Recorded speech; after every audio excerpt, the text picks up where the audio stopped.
the food habits and also the extra work that you do in the gym or in the field. No one will be able to see that. But to be lucky, I was really helped by one of our management staff throughout my career, and I was really lucky, and my teammates also helped me always. And in this preparation time, before the test, to be honest, in my first career time, that I got almost 2.5 months break. Because there was not much cricket back home due to the T20 World Cup. So I got a very good window, almost 2.5 months window, and where we plan and where we execute our plans, and especially first few months we do a lot of fitness work, and then the skill work is specific. So I thanks to PCB and also the Bangla Tigers and all our local coaches and staff for that. Does Bangladesh believe that they can win from here?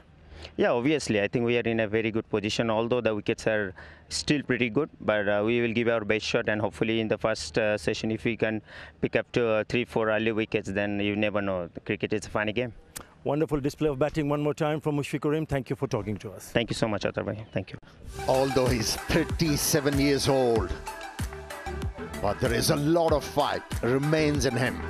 He's still ravenous for runs, and he's a leading run getter for Bangladesh. Greats of the game.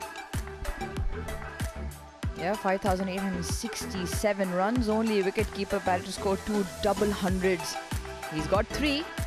On 2 occasions, he was also keeping wicket. Career spanning over 19 years, and like you say, Amir, a testament to his career is the innings of 191 at a time where you could say he's in the twilight of his career, but he doesn't wither, but he did weather the storm quite magnificently for Bangladesh, and I completely agree with him. Bangladesh have an outside chance here. Like he said, if they can pick up a few wickets in this first session, put the cat amongst the pigeons for Pakistan. Very impressive. Saim Ayub in the first innings. Heavy legs, didn't move, just hung the bat out.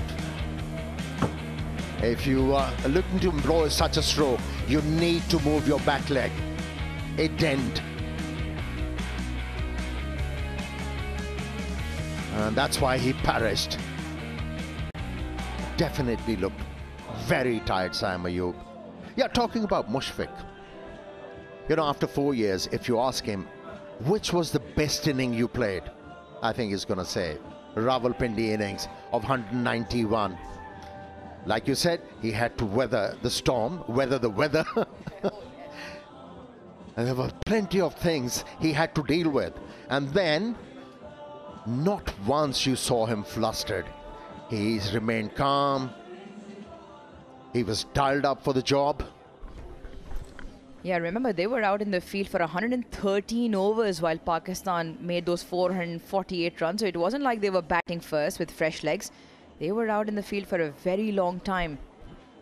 And then for him to come out, not just him, there was runs from the entire Bangladesh contingent. 93 from Islam, 50 for Momin ul Haq, Liton Das with a brisk breezy 56, and even Mehdi Hassan Miraz paid dividends with that position at number 7 as a batter, bowling the off spin with 77 runs, which enabled Bangladesh to get a lead, a massive one. Also put up the highest first innings score in Test cricket against Pakistan. Well, those two gentlemen had their work cut out surely late last evening with the 10 overs that Bangladesh bowled, asking a lot of questions of the outside edge. Few jittery moments, and they will hope they've refreshed, revisited what they need to do, and it would pretty much be just bat today, and then reset for the next game. Yeah, I said it on pre-match show. What I saw from Pakistani batsmen last evening, when they started off their second innings, they were feeling pressure, they were tired, okay. But when you feel the pressure as a batsman, what you do is you stop your back lift. Once you do that, you're unable to move swiftly And that's why we saw Abdullah Shafiq struggling. That's why we saw Shan Masood not dealing with those swinging deliveries and seaming deliveries in a proper fashion. What they need to do is they have to stay positive in their thinking, and that will help them to do the job. Important passage of the play coming up. It's going to be make or break for Bangladesh. There were a lot of people out in the middle having a look at the 22 yards. The 22 yards that's just become a prime discussion point. Bamir, during the first half an hour, while we're up here as we start the day, I think we can talk about at length where I don't think it's just the 22 yards that we can blame entirely, that Pakistan can blame entirely. I think there's a few things that they can revisit as to what was in their control, and they probably didn't execute as much as they would have liked. And there's things that they can work on within their own selves, as opposed to just pointing fingers at the 22 yards. I am in agreement with you, Aruj. You know what? The major thing they really need to look into, if they're looking to play seamers, you know, all four seamers Pakistan is playing at the moment, the ball with the new ball. You need to have a specialized bowler who could actually bowl with the older ball. And that's why we saw the Pakistani bowlers struggling. Once the new ball lost the hardness, they were short in ideas, they didn't know how to go about the job. The oldest trick from a fast bowler, few bounces followed by a yorker. Did we see that? No, they have to raise their skill level. That's what I suggest. At the moment, the skill that they will have to raise is with the bat. Can be almost certain that Hassan Mahmood and Shariful Islam, who did the job quite brilliantly with their 5 overs aside last evening, Gents, let's play. They'll probably wish they can continue, and if they can pick up a few early wickets, you just never know. Shariful to Shan here on day 5.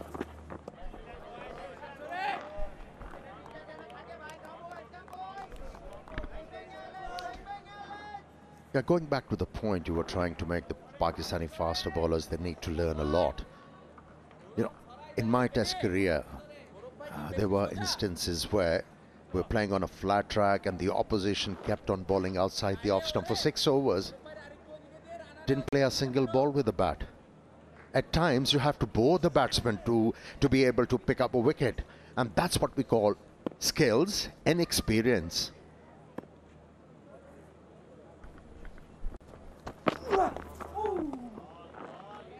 There's a very interesting point where what Muhammad Ali made. I spoke to him at the top of the show, asked him about the sting in the surface,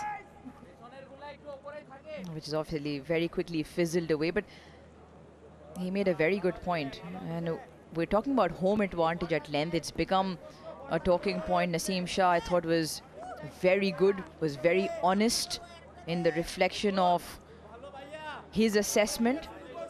And in his opinion, it is very good to see the youngsters have an opinion of what they made of the situation. He did say, obviously, disclaimer, that things are not in his hands. Bat on ball. But he did make the point as we need to take home advantage. And coming back to Muhammad Ali's point, he said there's absolutely no reverse swing, because also, if we have a look at the square, apart from the surface that we're playing on, apart from the square that we're playing on, even if we pan out here, it is flush green. Talk about home advantage. Maybe shave the square. Maybe allow yourself to scuff the ball in, brings in a little bit more reverse. When you're expecting a seaming track where you feel there'll be plenty for the faster bowlers, you don't get rid of the grass from the square, do you? You want to keep the ball shining, you keep the ball hard, and that's why you keep on getting the ball to swing around and seam around. And that was the expectation. And conditions were not read properly. and that's where we struggle. But having said that, talking about the home advantage, don't we play our first-class cricket on such pitches? And that's where you perform and you get selected for Pakistan, and you should know how to deal with these surfaces at this level. That's exactly the point that Mohammad Ali made.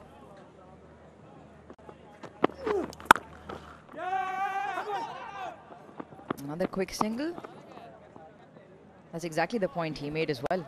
He said the first class season, it's most lucrative here for the seam bowlers. It swings around and nips around. There are results. Maybe the time of the year, maybe the fact that they probably weren't anticipating so much heat.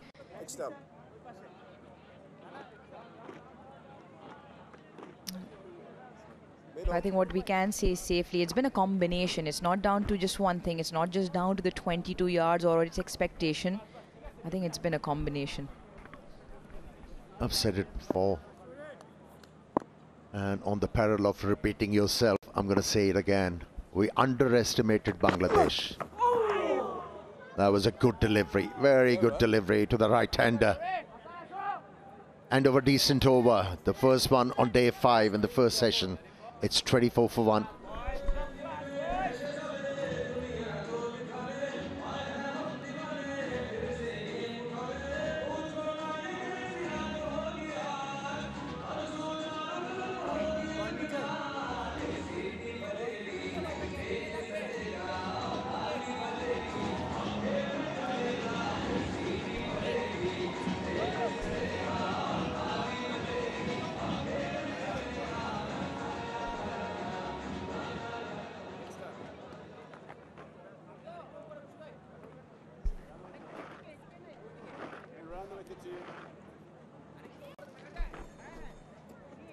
.97 overs remain in the day. Official cutoff time is 5:15 p.m.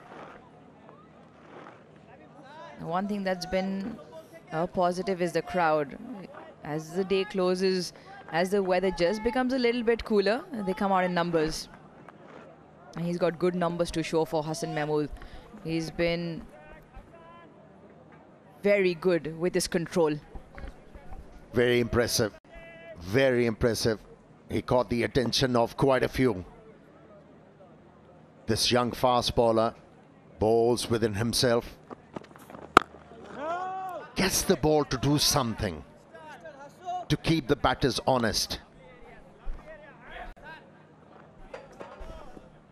He said he gets the ball to do something, in particular the new ball. Why he's been so impressive is his control with the new ball on both occasions. Him and Shariful yesterday both got the ball talking, and they got the ball talking is because they pitched it in the right ear and they were consistent. He certainly put some doubt. He passed the outside edge on a number of occasions. Yeah, that's the key. What you alluded to. Control the ball. If you have that control,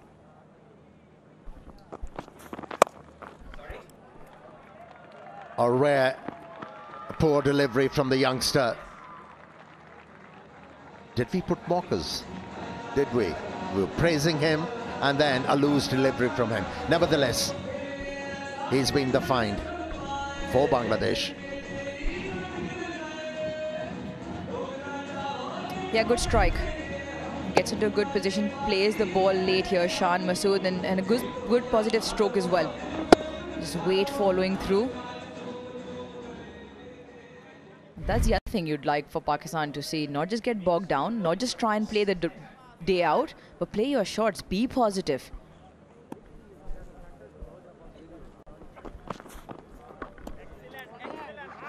When you stay positive as a batter, you start to move well. When you're thinking about runs, you become very efficient of the front foot and of the back foot, and you can be a nightmare for the batter. For the bowlers, beg your pardon. But when a bowler see you feeling the pressure, you're not using the back left, you're not moving well, they'll be onto you like a rash, won't they?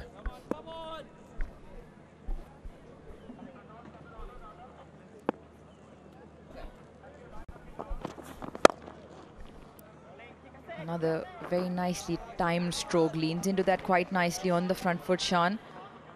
I've been praising the two relatively inexperienced quick bowlers from Bangladesh. Hassan Mahmood and Shariful Islam both been impressive.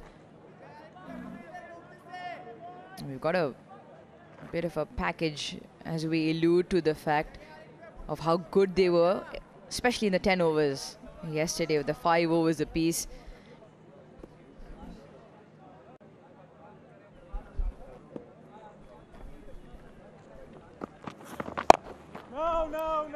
Yeah, last evening they were getting enough movement to trouble the batters, but day 5, first session, we haven't seen anything. Have a look how well they bowled. A bit of movement away from the left-hander, from the left-armer. They kept on asking questions, And I thought Pakistani batters were very lucky to survive that. Surface not so flat then after all? Or it's just pure skill? I reckon the latter. Definitely skill. Swing and a miss. They've all gone up. The entire Bangladesh contingent onto the umpire.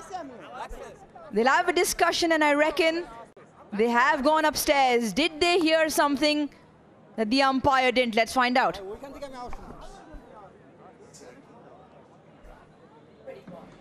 TV umpire to director, we have a player review for caught behind. On-field decision is not out. I've checked the placement of the feet. It's a fair delivery. Front on, please.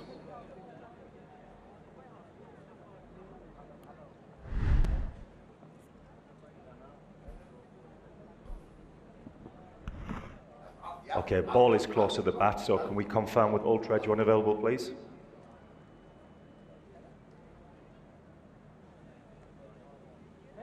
Okay, yeah, take it back 1 frame, please. And forward 1 frame.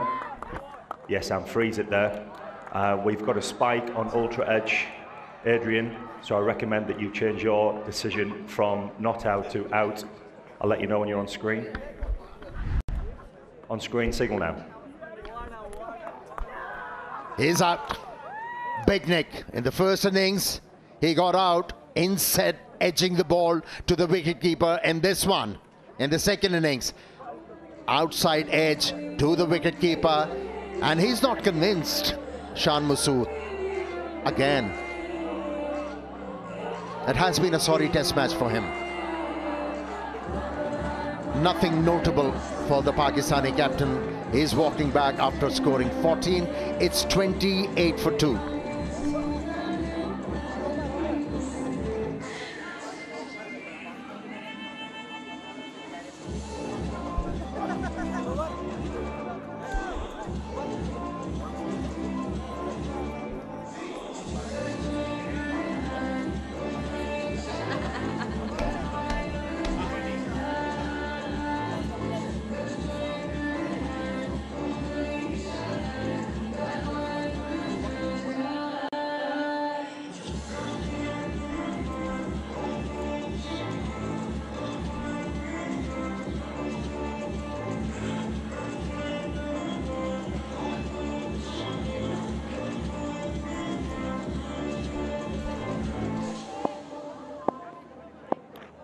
Yeah, one after the other.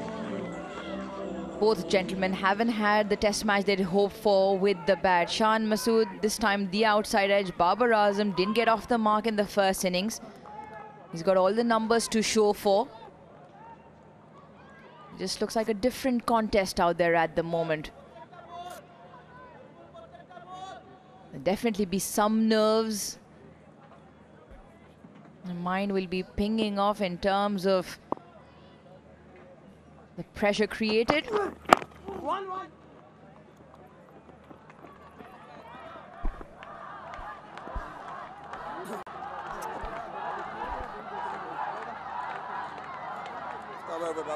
Right, let's revisit this outside edge in real time. Hassan Mahmood.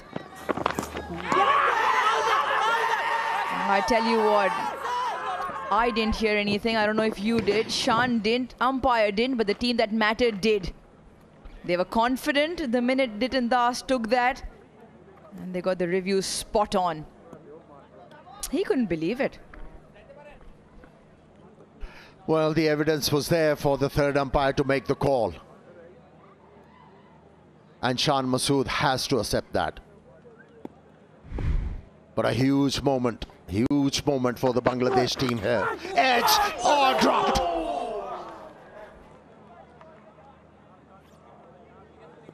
Oh, what a moment that was. Very lucky Abdullah Shafiq. Oh, he was Babar Azam on a pair. Beg your pardon. Oh, huge moment. Huge let off. Wow. He squared him up. What a brilliant piece of bowling. And Liton Das, who has been absolutely magnificent behind the stumps. Well,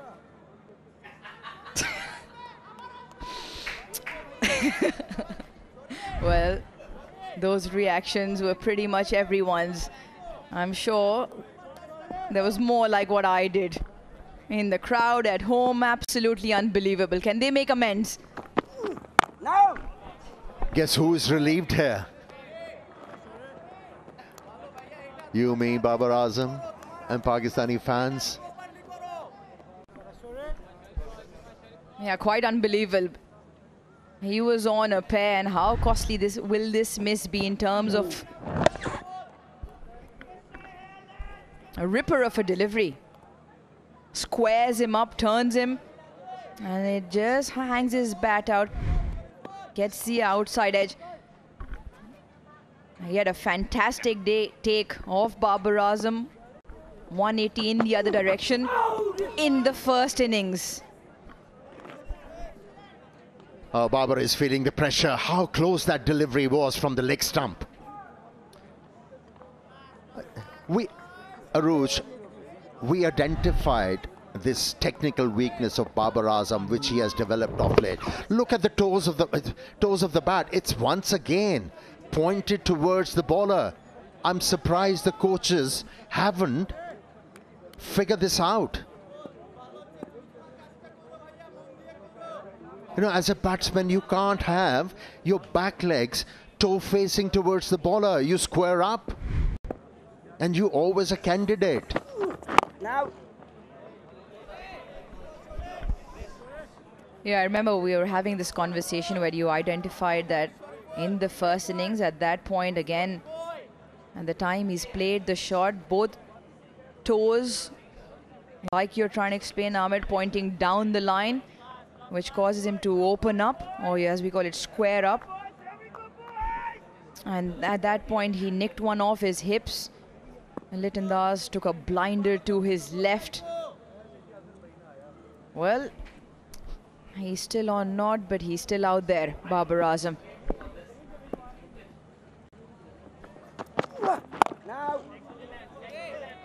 An eventful over comes to an end. Pakistan 29 for 2.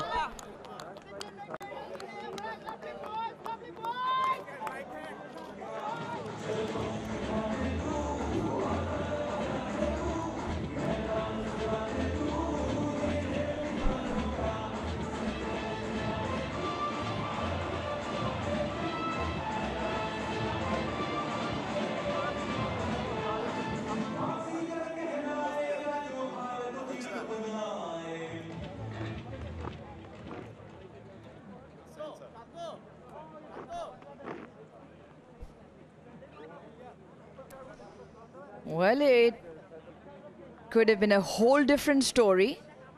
It could have been naught from one had Liton Das held on to a tough chance. Don't get me wrong, but it was a chance. And it was that of Babar Azam. Pakistan would have been 29 for 3. And that door with Bangladesh have ajar would have been probably opened up slightly wider. And they do have the two men in form in Saud Shakil and Rizwan yet to come. Pakistan bat deep, bat well. Man on screen, Abdullah Shafiq, also likes batting in the 4th innings. Big runs in Sri Lanka, against Sri Lanka, big runs here as well against Australia.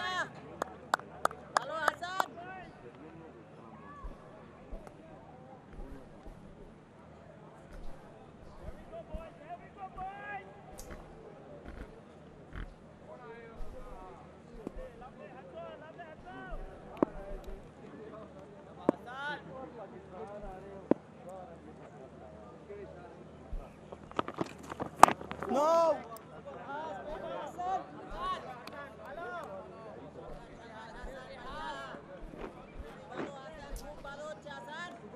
Yeah, one of the biggest moments in the first innings was Babar Azam's dismissal. Amir's spoken about it at length in terms of the position he gets into.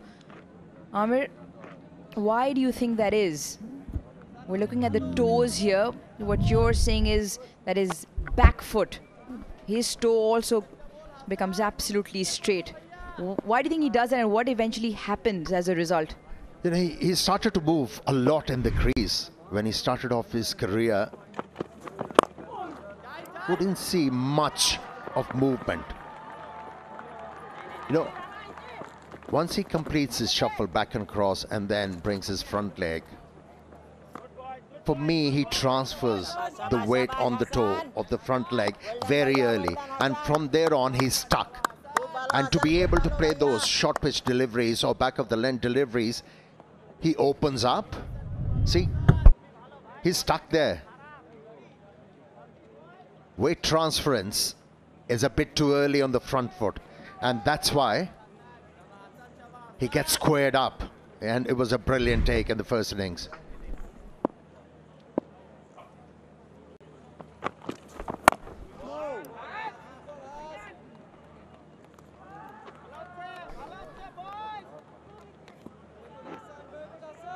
The second innings as well. He gets into the exact same position. This innings dropped or not again. Have a look at where he ends up. Look at his back foot. Look at his toe pointing straight back to the bowler. And he's squared up again. He's again hanging his bat out there. And also he's forced to play these deliveries then. Yeah, it can be forgiving on a very flat track where the bowlers are not getting anything. But once the ball starts to do something, he'll find himself in a spot of bother.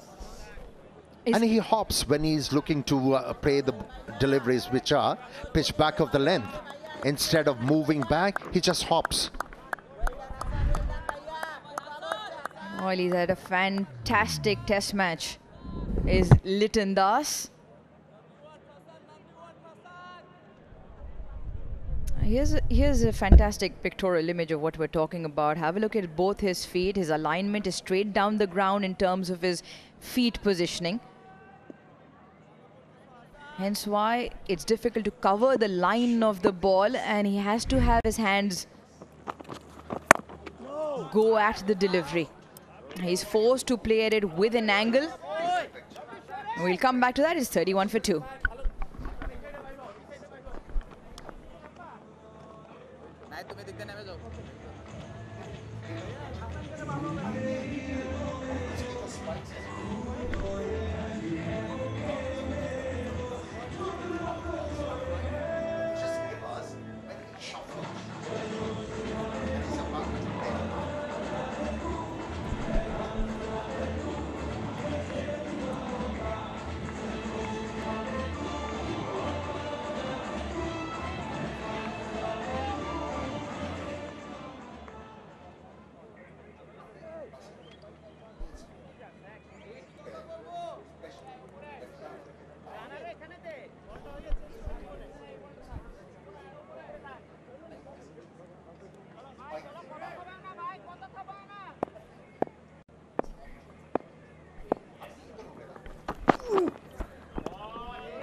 Yeah, one last time we're going to speak about technical flaw which Babar Azam has developed of late.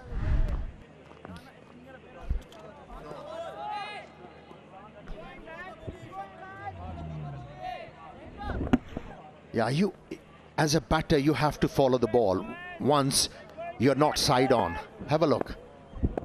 We were talking about weight transference. Look, front leg, it's on, you know, his weight is on the toes all the times, and that's why he's not balanced there. I think somebody needs to speak to him and identify the weakness and then guide him how to get rid of that. And in that, what's happening is that he's struggling to play straight because the bat cannot come down in a parallel plane. It has to come at an angle. And then he's forced to play at deliveries which he could leave or defend if he's in a side-on position. Well, something that he can hit back with the drawing board, identify what works for him, what doesn't work for him, what correction he needs to make. And we say that because on both occasions he would have lost his wicket. He did on one, he was dropped on the other. Yeah, he was very lucky to avoid that dreaded pair. We call them sunglasses. Sunglasses? Sunglasses is a nice thing. A pair isn't. Well, just to, you know, calm ourselves out of that embarrassment. Sugarcoat it, isn't it? Right, back to live action. Yeah, positive strike. Off the mark. Babar Azam with a couple of runs.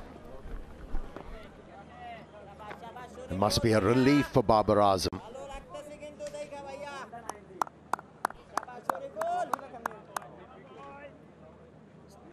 You have to appreciate Bangladeshi team here. They are dialed in. They feel they have a chance to win a test match in Pakistan. They came very close in 2003 to win a test match against Pakistan. Although the time is not on their side, but still, they're trying their hardest. They have bowled quite well.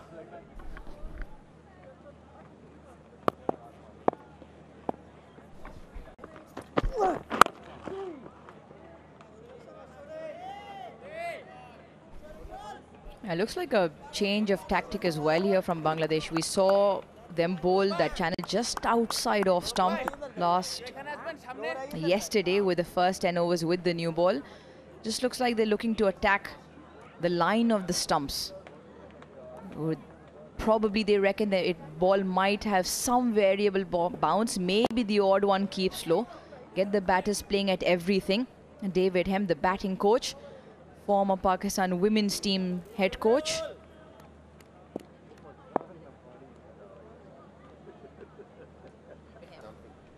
He's got a wry smile because the batting department has done well for Bangladesh. Overdone is 33 for 2.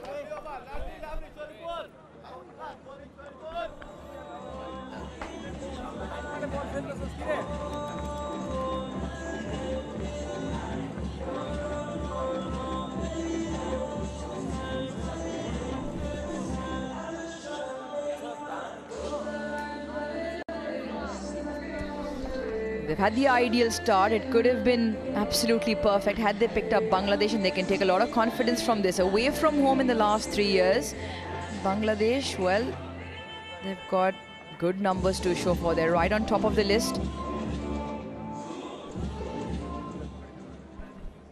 They won a test match in New Zealand. It's been courtesy their bowlers.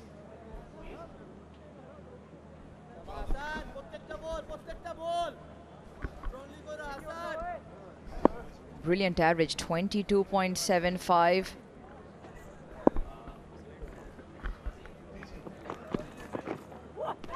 Oh, just away from the keeper, but it's probably off the pads. Leg by signalled. Adds 4 to the tally of Pakistan. Oh, he's such a nagging bowler, this youngster. Still getting some perches out there. Slightly offline. On occasions, Abdullah Shafiq has struggled with the ball that angles in. Sometimes tends to fall over slightly, which brings the LBW in play. Maybe the lob to the mid-wicket fielder. But definitely Bangladesh looking to attack the line, the stumps more this morning.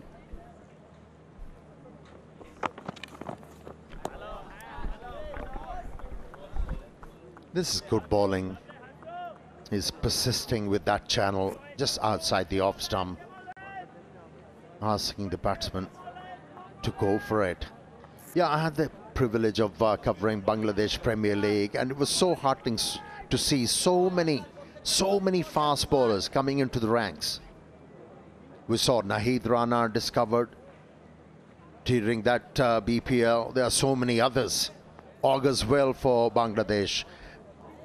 And the reason why they were able to win a test match in New Zealand, picked up 20 wickets. No surprises there.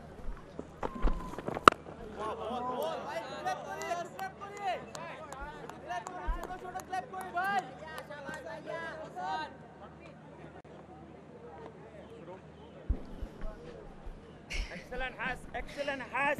I think the Stop it. Stop it. I know what you're going to come with. Arooj, stop it.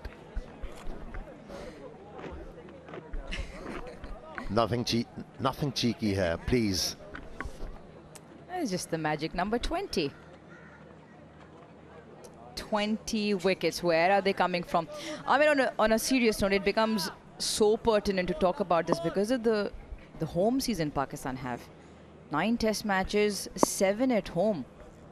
And the oppositions get tougher. Take absolutely nothing away from Bangladesh. We've alluded to the fact that there could have been a certain element of underestimating the Bangladesh team, overestimation of yourself. I'm not quite sure, but we've got one more test match against this opposition here. And then have a look at that. 3 against England, 2 against West Indies, all at home. So there's a lot of questions that Pakistan need to answer. We've already had 4 draws. We're on to, Pakistan's on to their way of having an unwanted record to their name. If this match turns into a draw, in the last 3 years, we'll be right up there in terms of draws. We'll have the most draws at home, which will be 5, and not a number that you want. You want them to be in the W column. We have a new regime in PCB. And I think they must be wary of these things.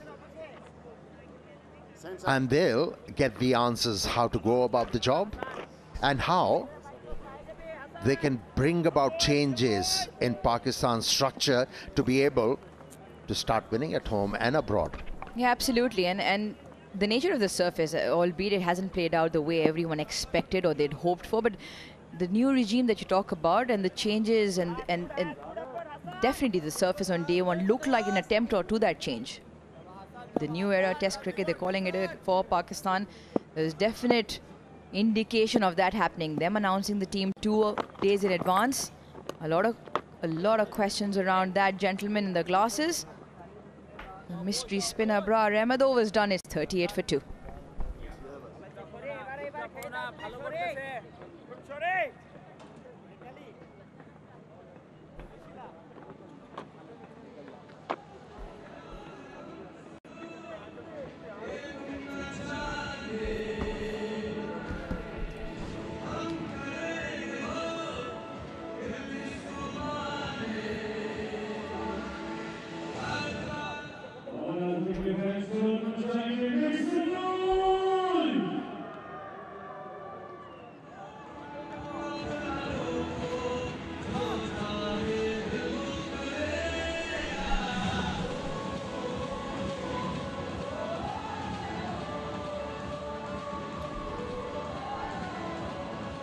Pakistan trailed by 78. Bangladesh have got a wicket in that first half an hour, a big moment in the test match. Babar Azam getting dropped. But it has been spot on from Bangladesh with a newish ball. It bowled 10 overs yesterday. They bowled 6. Now round the wicket, Sharaful. Now. The lengths have been good. It's those two bowlers again. It's Hassan Mahmood and Sharaful who are testing Pakistan. Now as this test match goes on, yes, you feel that this is an important spell. If they get through this spell to Pakistan, things might get easier, because in the first innings, the change bowlers weren't as effective. I think if Bangladesh need to win the test match, the change bowlers now need to stand up. Yeah, they'll be hoping the spinners can play a part here. Wazid, in search of 8 wickets to create history. They haven't won a single test match against Pakistan. They came very close in the test match in Multan.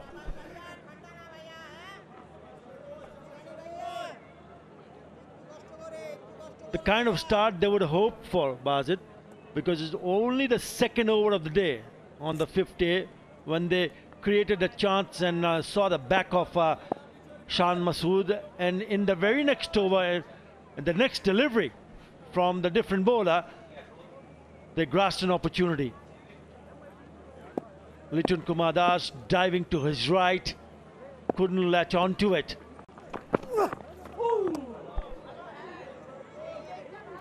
I also thought perhaps if he didn't go for it, maybe the first slip fielder could have gone on to grab it.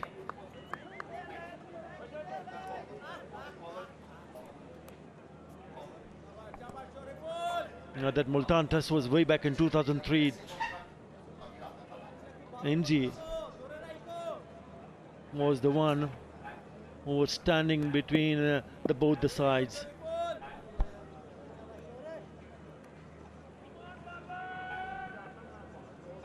They still have to have that belief that they can still win from here, and you're absolutely spot on, because it's about the other bowler. Once the ball starts to get older, they need to bowl well. Now have a look at this drop chance.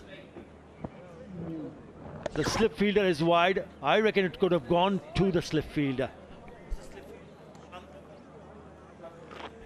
Shadman Islam, a left-hander, so he could have gone to his left. Yes, a big miss. We'll have to wait and see how costly this will turn out to be for Bangladesh. Yeah, there were shouts in the green room as he dropped a test match. No, we don't go there. We don't go there. But in the first innings, remember, it was to the left for Linton Das, where he took a fabulous catch to dismiss Babar Azam. But obviously, the diving towards the leg side, there isn't a leg slip, so there isn't an opportunity for anybody else to get to that ball.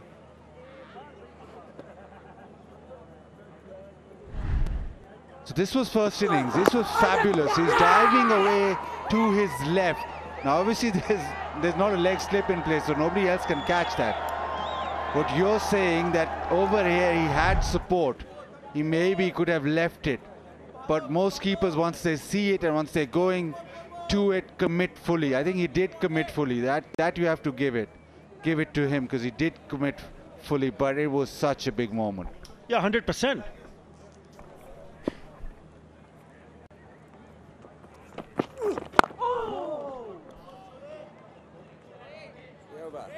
$40 for 2.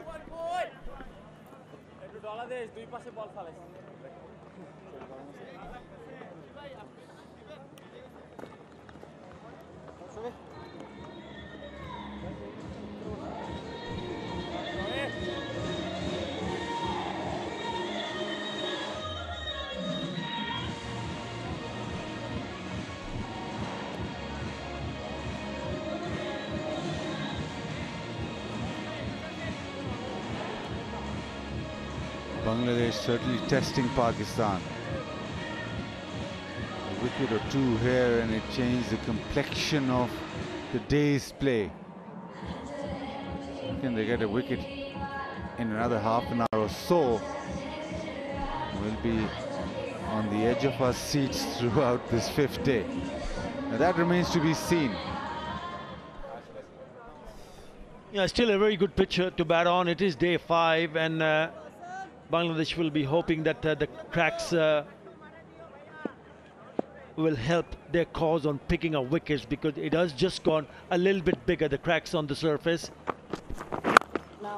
And he's bowled well, hasn't he? Hassan Mahmood.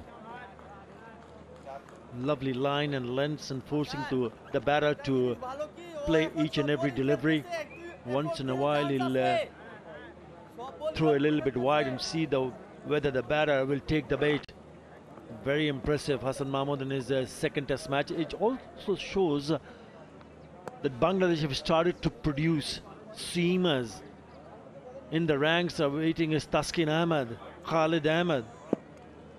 They've started to produce, and they've started to bring that culture of producing fast bowlers. Earlier, youngster, if you go and ask a youngster, he'll pick up a spinner.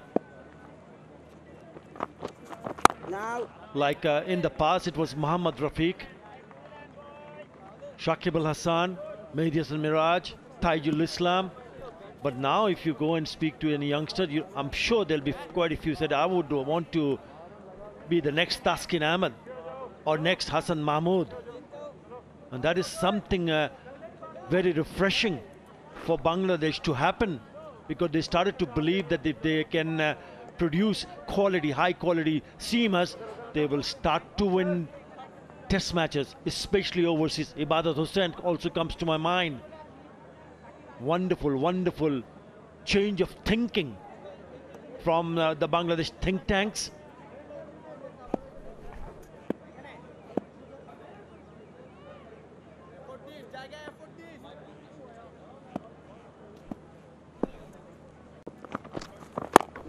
Yeah, lovely bowling. Yeah, to win overseas is the biggest challenge for Bangladesh going forward. And you need to have seam bowlers, quality bowlers, fast bowlers. Whenever you go overseas, it's the fast bowlers who have to do the bulk of the work. Go to South Africa, Australia, England, New Zealand. You want your fast bowlers then to lead your side. And that's where Bangladesh are trying to improve, are going the right direction. Right now, Babar will be thinking this is 4th over of Hassan's spell. Sharaful has already bowled 4 today, so maybe get through this over. Maybe 1 over each more they'll bowl in their spells. Just to get through this spell, because throughout the test match, we've been talking about this, that both Sharaful and Hassan have been the most consistent and challenged the Pakistani batters the most. Yeah, I think Nazmul Hasan Shanto, the skipper of Bangladesh, need to play some smart cricket in terms of not letting the bowlers for longer spell.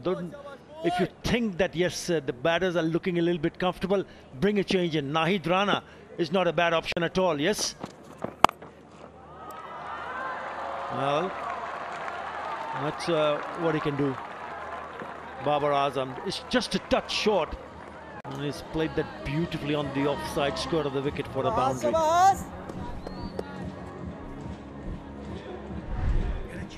Babar Azam at his best is when he hits the ball on top of the bounce. And that's one of his shots, just through the offside, on top of the bounce and right beneath his eyes. He's a quality player.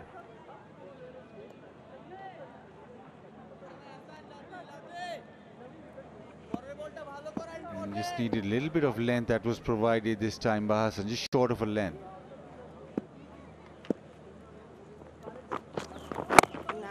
Nicely done. 44 for 2.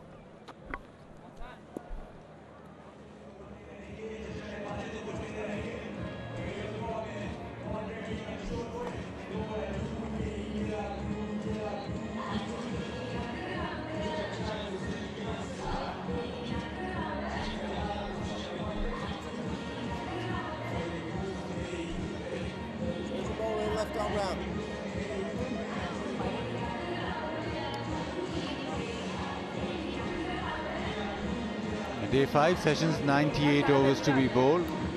Started slightly early with 9:45. Second session 12:40 to 2:55, and then 3:15 to 5:15. Obviously, the extension of half an hour if the overs aren't bowled. A change in bowling. So we've gone to the most experienced bowler, Shakib Al Hasan, spinner on. Shriek did it with the bat. Now Shakib's turn to maybe just get something going with the ball.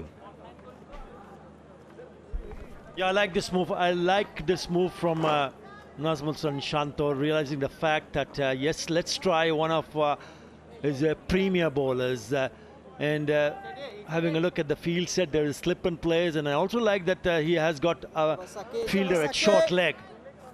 The attacking field set for Shakib. Nicely done, Abdullah Shafiq. Very aware that there was the opportunity for a single. This is what Pakistan will have to do, especially against Shakib. Shakib is a very wily customer when it comes to building pressure on a batter, so the ability to knock and run or drop and run is so vital.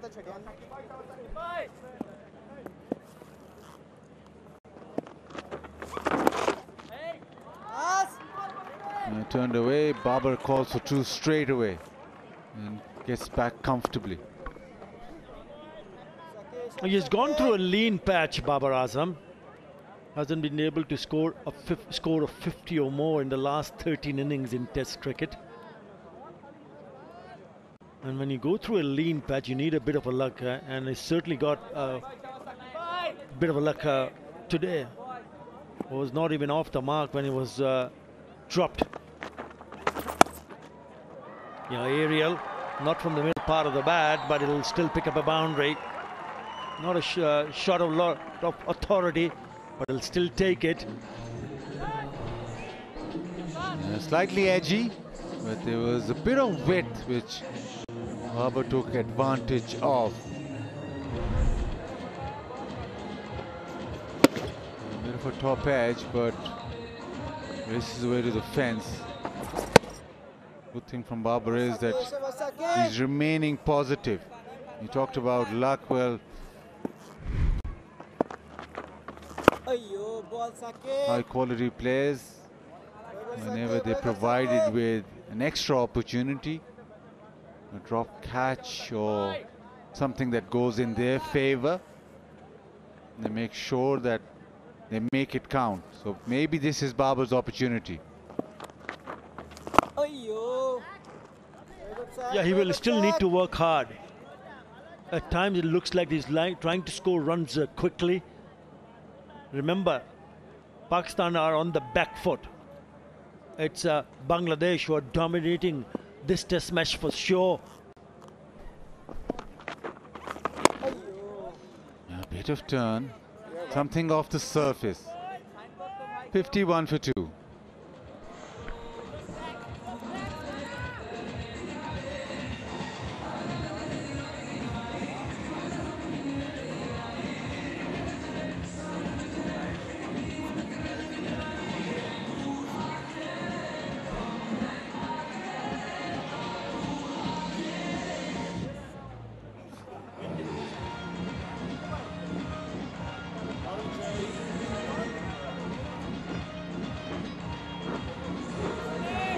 Pakistan 51 for 2, and there's a double change.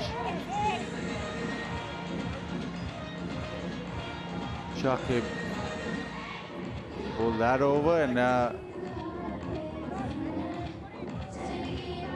change with Hassan Mahmood is that Nahid Rana is into the attack. Now, it'll be interesting how he bowls. Certainly the fastest on show. What type of tactics does Shanto use with him? Straight away there's a deep square leg in place. Yes, he's got that quick short ball, got some pace. How does he attack the Pakistani batters? I think the message will be the bowl quick and bowl straight. Go flat out for 3 or 4 overs. Let me see if you can grab a wicket or two. I really don't mind if you go for runs. What I'm looking forward to is a wicket.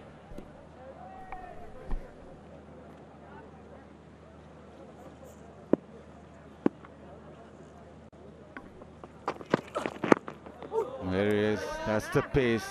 Get extra zip off the surface too. Now the battle with Abdullah Shafiq will be that Abdullah Shafiq likes to take on the short ball. More often than not, that short ball will be taken on because Abdullah Shafiq is the type of player who doesn't like to duck and weave too long. So this will be a little bit of a battle here with Nahid Rana, because he'll bowl quick and he'll bowl short. Yeah, if that is the plan, then get a short leg in place.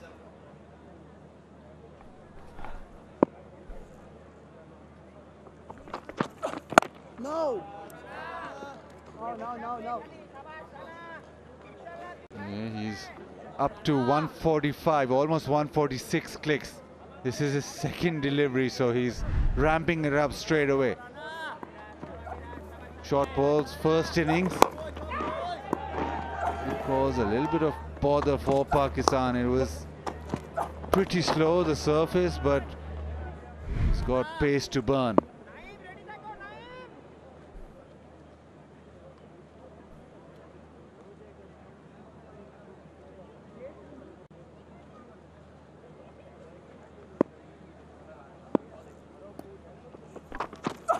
No. A good length so far, just back of a length, hitting the pitch pretty hard. It's a good start. Yeah, this would have been discussed, what we showed a little while earlier, because he tends to bowl short, on a shorter side. Because of the fact that he has got some pace, some really good pace. He's quickest of the lot so far in this test match from both sides. So not a bad idea to try to bowl a little bit fuller and have the batter try to drive off on the offside with those fielders in the slips cordon. Tries the Yorker. Well, that's been a rarity throughout the test match. Picked away leg side. And with the speed so impressive. Started off with 143, went up to 148. That last one 144. So straight away building up a good habit of steam. But also a consistent over will also help his confidence. Ball's coming out nicely, and it's an over that goes through without too many alarms for himself. Just give him confidence for the spell. Yes, we know that he can bowl short, we know that he can bowl the bouncer, but quiet over to start your spell really helps.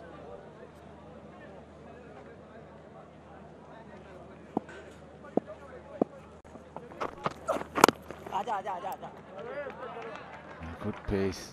Babar just using that pace, but it hits the bat hard. Yeah, he's just 21 years of age, Nahid Rana, and expected to grow a little bit bigger, put on a little bit more muscle. He's lanky, he's tall, he's 6'3", 6'4", so he's going to get better. It is a learning phase, and you got to be a quick learner to ensure that you impress your skipper, your teammates, and more importantly the selectors, to give you an opportunity to continue to play on a consistent basis. Here's an opportunity for him.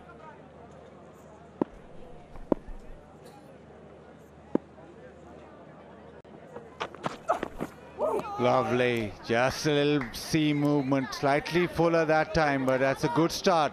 Really good over from Nahid. 53 for 2.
53 for 2. Slight concern for Pakistan's captain. A lot of discussions between Jason Gillespie and Shan Masood. Obviously, that discussion will also be about the next test match, which we'll be playing here. Again on a similar sort of surface. Right now it's Shakib. Babar comes down the track.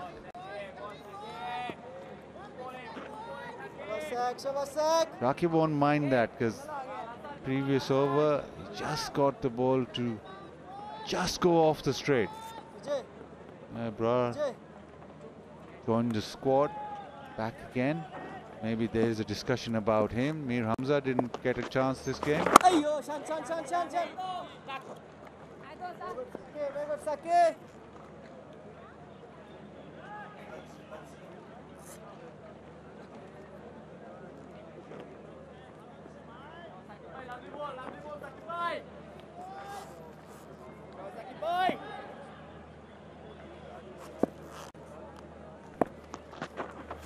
Yeah, nice. That is the length, that is the line.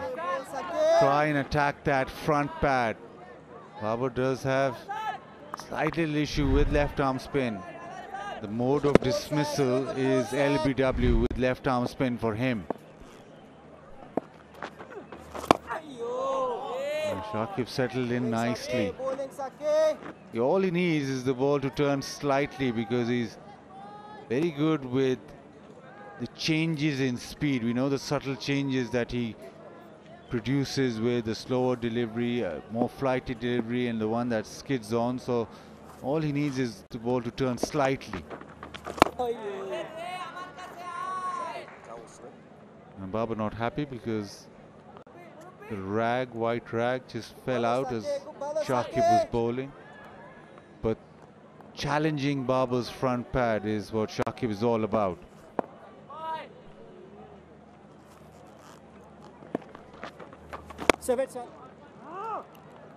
I'm not happy with that single conceded, but a decent over from Shakib is 54 for 2. Well done. Good pass. Good pass.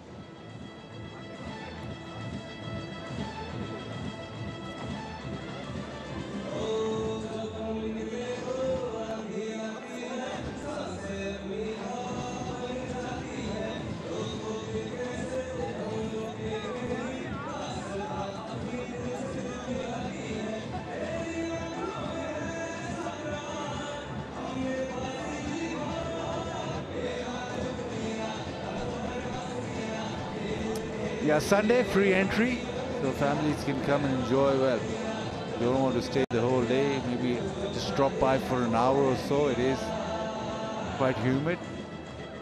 Sitting out in the sun is testing, but yeah, the opportunity to watch test match cricket, 5th day.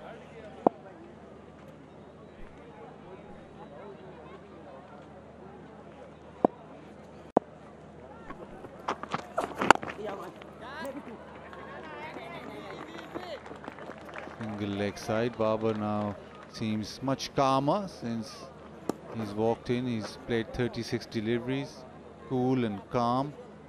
And if you want to calm yourself down, get yourselves to the Tapal Tea Lounge. Hot cups of Tapal tea being served there in a very calm manner.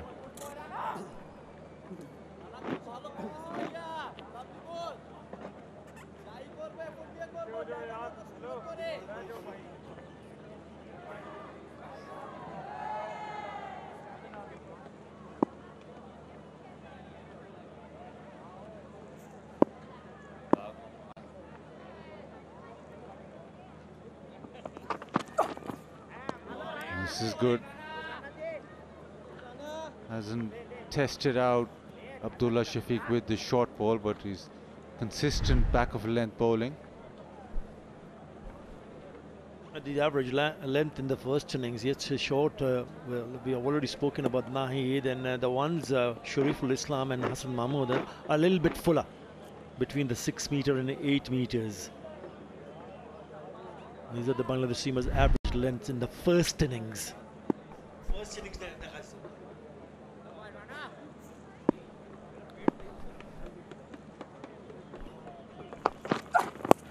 Oh, short ball, and Abdullah Shafiq gets lucky. Took his eye off it, tried to duck underneath. That's not his natural way of playing the short ball. Gets 4 for it, but Nahid had him in trouble.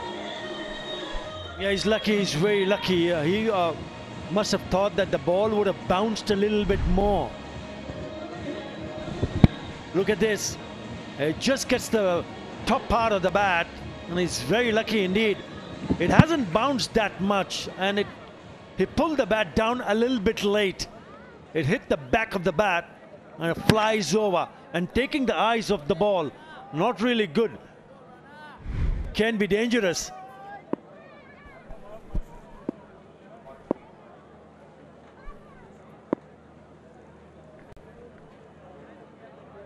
Yeah, Abdullah Shafiq normally wants to take on the short ball, so just something in his mind that maybe the deep square leg fielder, so I shouldn't take it on, and just got himself in a tangle. And that's a lovely shot. But the battle with Abdullah Shafiq and Nahid will be the short ball, because this is where Abdullah will try and take it on. Abdullah, if he doesn't take it on, it's slightly unnatural for him to be able to duck and weave. Normally he's attacking that short ball.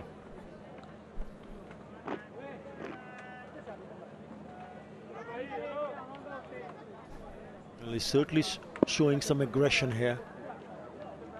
Nahid Rana in search of another wicket.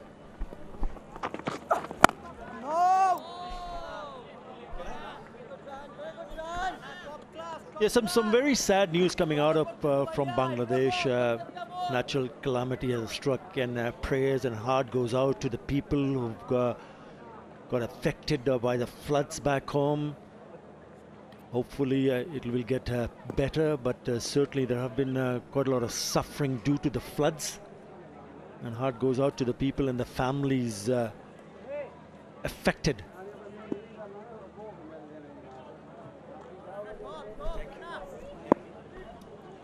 Thoughts and prayers. No. 59 for 2.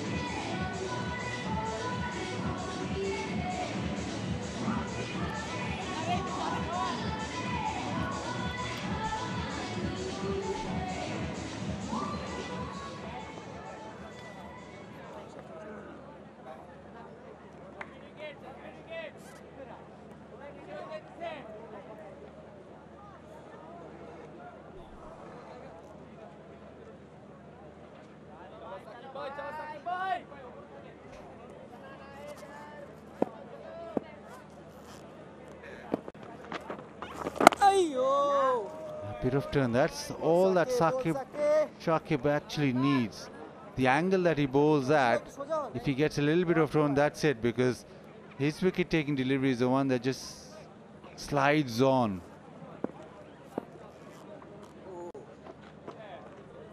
And that little arm ball or that straight delivery becomes more potent when there's a bit of spin on offer. He's settled to a good line and length here, Shakib Al Hasan, and that can frustrate the batter.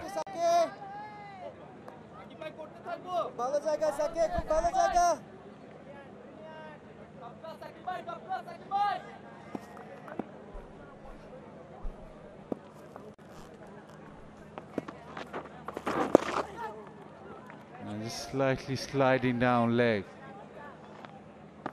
You can see the frustration. Shakib was just building a bit of pressure on Babar. He wants to be able to bowl to one particular batter, maybe 6-8 deliveries, not let them get off strike. Yeah, this pair survived 63 deliveries after that fall of wicket of Shan Masood. Partnership of 32 now, settling things for Pakistan. That's well bowled. He invites the batter to come down on the wicket, nearly beat him in the flight. This is very good from Bangladesh. Unlike the first innings, they've been able to have control with Shakib and Naheed bowling after the opening burst from the new ball bowlers.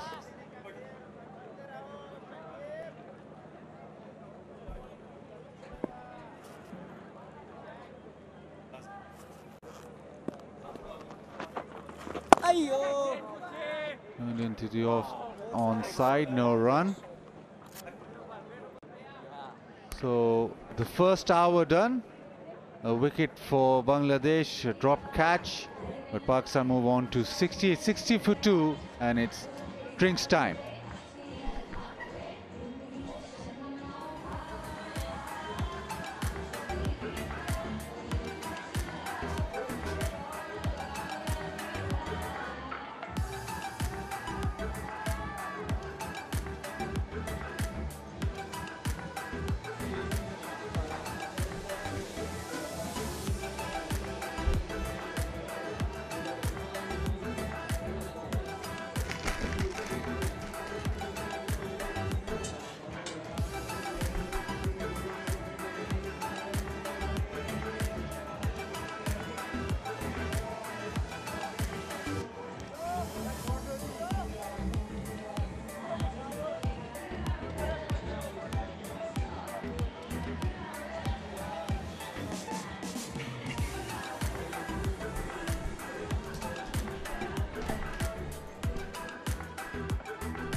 Match summary, day 5, and this is how it looks. Pakistan 57 runs, that's the trail.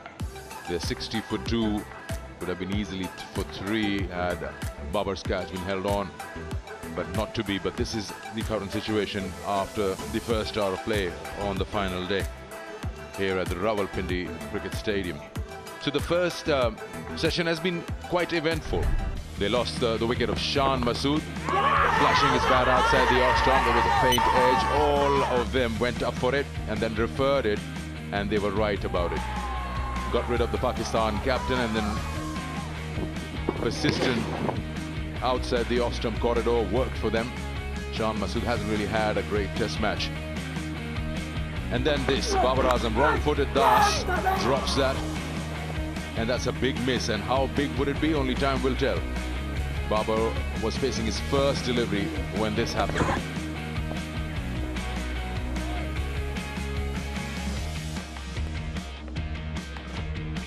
Since then, the partnership is 32, and Pakistan are 60 for 2 with Abdullah Shafiq and Babar Azam out there in the first session on the final day.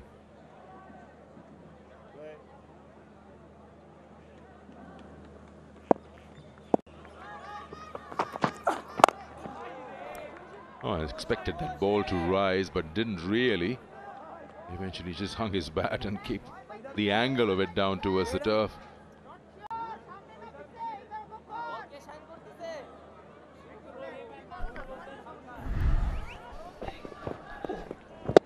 Just took Baba by surprise a little bit. I'm not sure he was thinking of ducking at one point, but the ball maybe just not getting up. We saw the previous over where Abdullah Shafiq ducked one.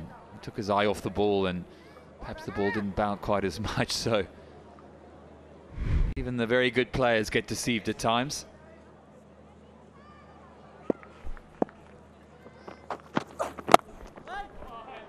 And this time a fuller length. Yeah, the length that he bowled in that previous delivery just suggested that it's a shorter one, but it just didn't climb on him. Yeah, maybe a sign that the ball's going a little bit up and down. Of course, not a huge amount. There's not much to look for in the pitch. We've discussed that ad nauseum over the last few days. It's still a very good batting wicket, but there are some cracks there. When I was down there doing the pitch report, there are a couple of cracks that just opened up slightly, so there will be natural deviation. As a bowler, you're just praying you hit one of those, and batsman's decision making isn't quite on song. That's what they'll be hoping for. Nahid Rana, as a young man, will give his team everything in the session. But nothing to lose here. They've really got to go full throttle. They've been right on the button. Perhaps the ball not doing as much as it did yesterday evening. There were quite a few plays and misses. Here's a look at the wicket. Yeah, it's a nice track. Really aren't many demons there. It's a beautiful batting track. But look at those cracks there. They're a little bit bigger than they were on day 1 and 2. What you normally look for on day 5 is those cracks start to move and start to disintegrate. We haven't got that. The grass obviously holding it all together.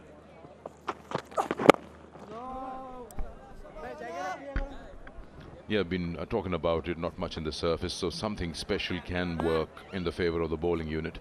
And he's one of them, Nahid Rana. He's steaming in.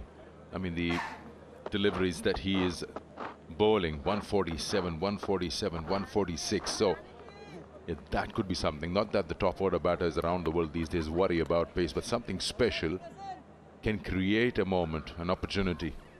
If you're like in the league of Mark Wood, in terms of pace, then you surely can ask questions.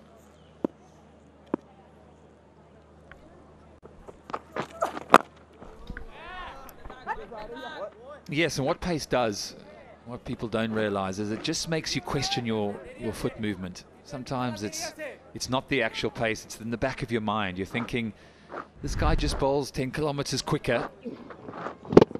That full delivery or that short one is something that's lodged in your mind. So that can be the little difference between having a guy that bowls express pace versus a team that doesn't have one.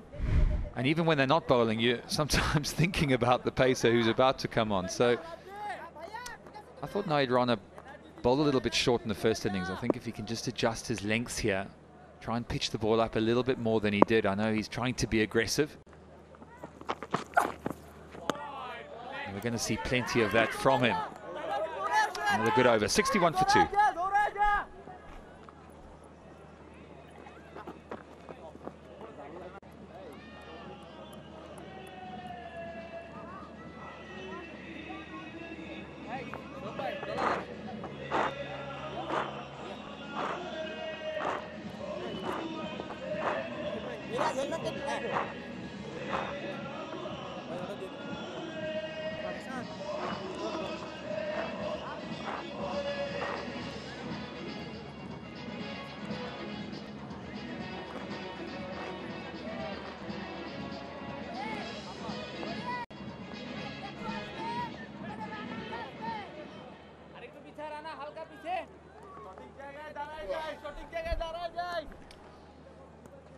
Today is the final day of this test match, and here at the Rawalpindi Stadium we expect more crowds to come in, especially just around the lunchtime or a little after that.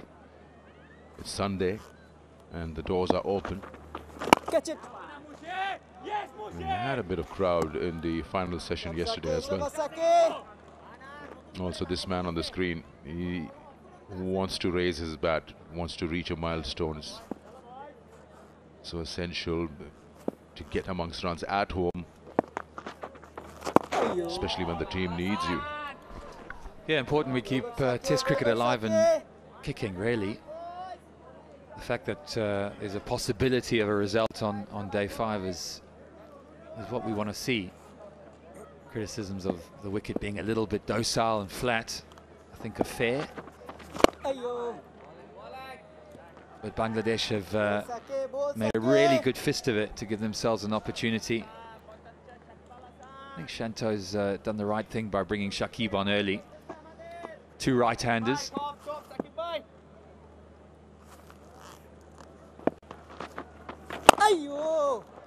Yeah, I was talking to Mushtaq Ahmed just before play, a man, of course, who's got a huge amount of experience in these conditions, and he felt that there was a bit of rough outside the right-handers' stumps there. He thought that if they could hit that consistently, although I just felt like it was a little bit wide. It wasn't that straight. I think when they bowl straight, I think it's going to be very difficult to get any real purchase.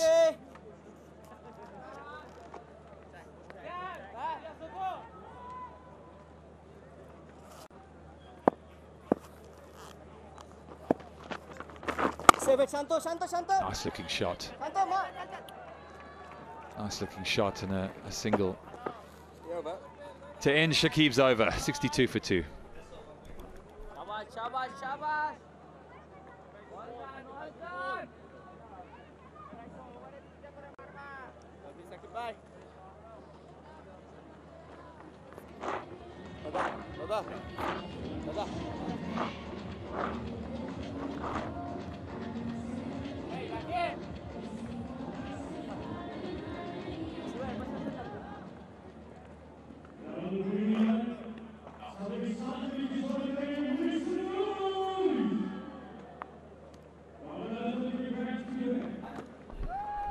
Day by day match summary. The run rates have been consistent, but without being too overcritical. Bangladesh might be thinking certain sessions, especially with set batters Mehdi and Mushfiq, yesterday's session just went a little too slow. And at times they were scoring less than 2.5 runs an over. Maybe you just come back and think that you need some time on these surfaces to bowl the opposition out twice. Give yourself that much room. But they batted so well, like I said, I started off with without being too critical.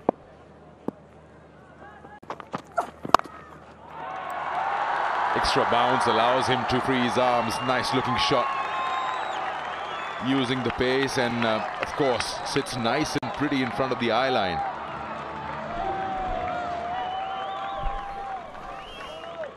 Don't bowl there to Baba. Gets into position really early, hits on top of the bounce. Nahid Rana continuing with his short pitch probing effects here, trying to get into the skin of these Pakistan batsmen, get underneath it, but just offering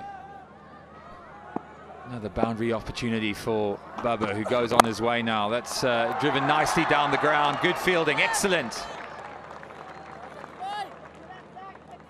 Shakib Al Hassan supporting his fast bowler there.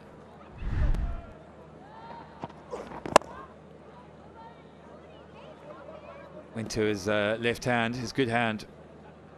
That's the kind of commitment that Bangladesh will need today. Yeah, Nahid Rana's been persisting with the short pitch bowling. I think he's a better bowler than that. I think he can still try and hit good lengths here. I think that his height and his bounce might just distract something just off the back of a length. I think if he can try and hit that area more consistently, there are a few cracks that we've spoken about. He might just get a little bit of movement or a little bit of indifferent bounce, but I think if you're going to bowl it that short, I think players of Babar Azam's class will be able to negate that. Oh, he's got him! He's got him! Chopped on. Babar Azam will be so disappointed with that. Just as we said, he's been bowling too short. He pitches one up and gets the dangerous Babar. He's been looking for that fuller length, been bowling those Yorker lengths. This time full and wide, and Babar went for it. Tried to drive that and gets the inside part of the bat and chops it onto the stumps. Have a look at that. His eyes lit up, trying to work it through extra, and plays it on. And the rattling sound just tells him that that's that. The young man gets the big reward.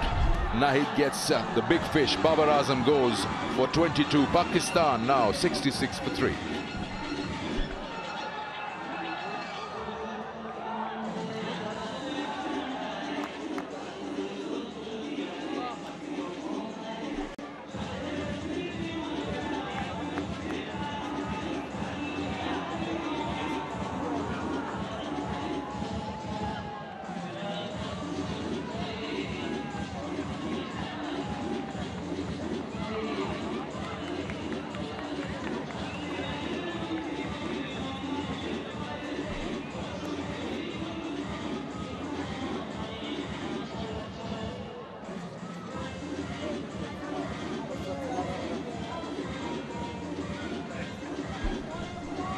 That big wicket injects more life into the Bangladesh camp. You start believing that they are on that right path. Brings in the big wicket that they'll be looking for it earlier on. Saud Shakil, who had that big partnership in that first innings. He's the vice captain, and he's out there with Pakistan 66 for 3.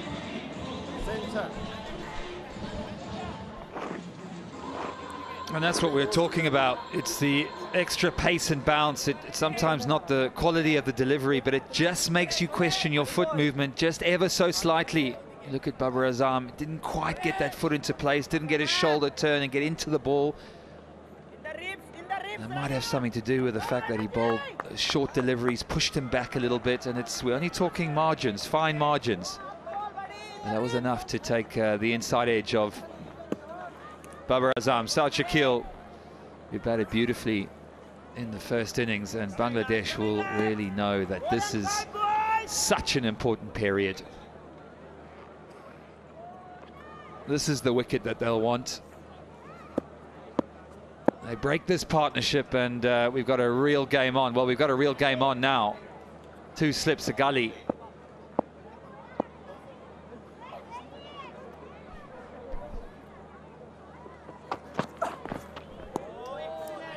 Yes, Saud Shakil came out in that first innings where Pakistan was 16 for 3. He's not new to a situation like this. That's Babar Azam. It's full, it's against that width. Went through with the shot and chopped it on.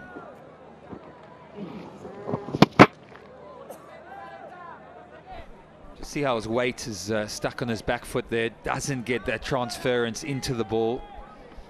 It's a very rare full delivery, so it's good cricket from the youngster.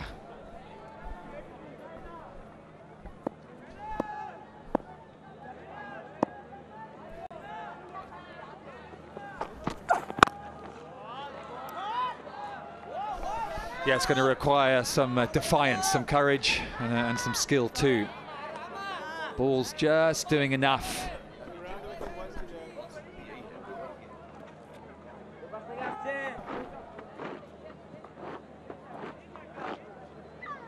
Yeah, ball's just doing enough to cast a bit of doubt into the batters. There'll be some nerves up there in the changing room. Nahid Rana decides to come around the wicket. Good paces, good consistent paces, 149. So he's right up there with some of the quicker bowlers around the world. Anxious times.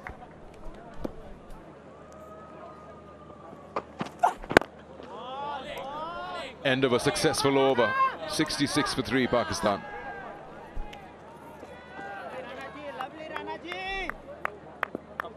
Top class.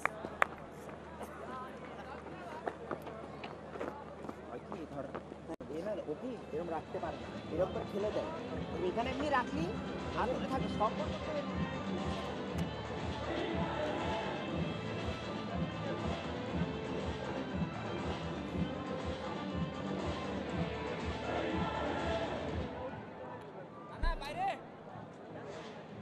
That's Pakistan's second inning batting guard there.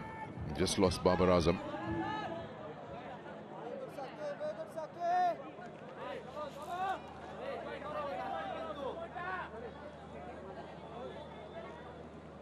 Very interesting to see how Pakistan operates from here. Every time as a team you put the shutters down. Oh, that was close for short leg. Everything happens so rapidly in that region. Sometimes just stick into your hand.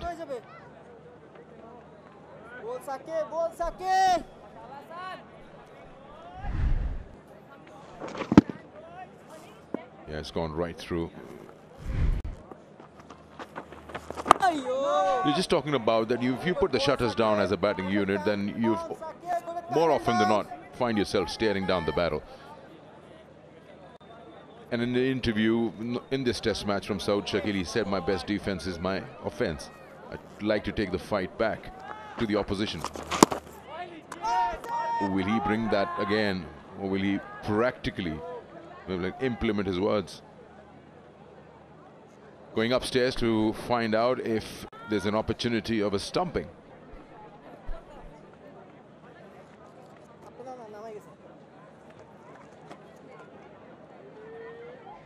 TV umpire to director. We have an umpire review for a stumping. I've checked the placement of the feet. It's a fair delivery. Side on angle, please.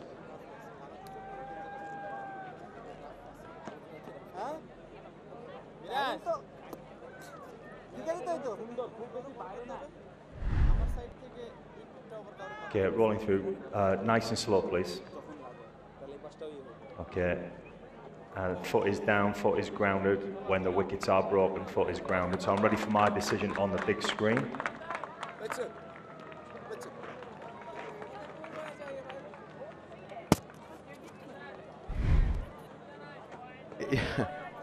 Yeah, that's not out.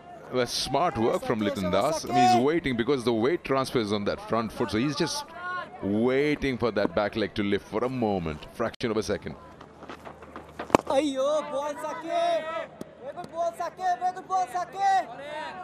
So yeah, coming back. So Shakil, it'll be interesting to see how he deals with the second innings. Not the whole day to himself. Needs a partner.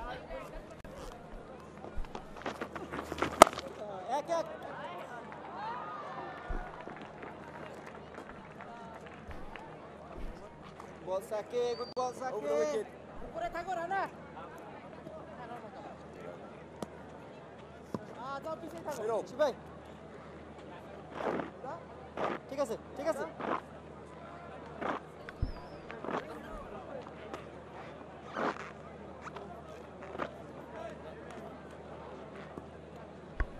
Pakistan trail by 50 runs at this stage into the first session of the fifth and final day.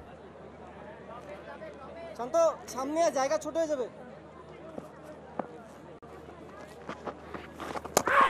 he's gone. He's walked right through that. That was a brain fade moment for sure. He's just walked right through with that shot.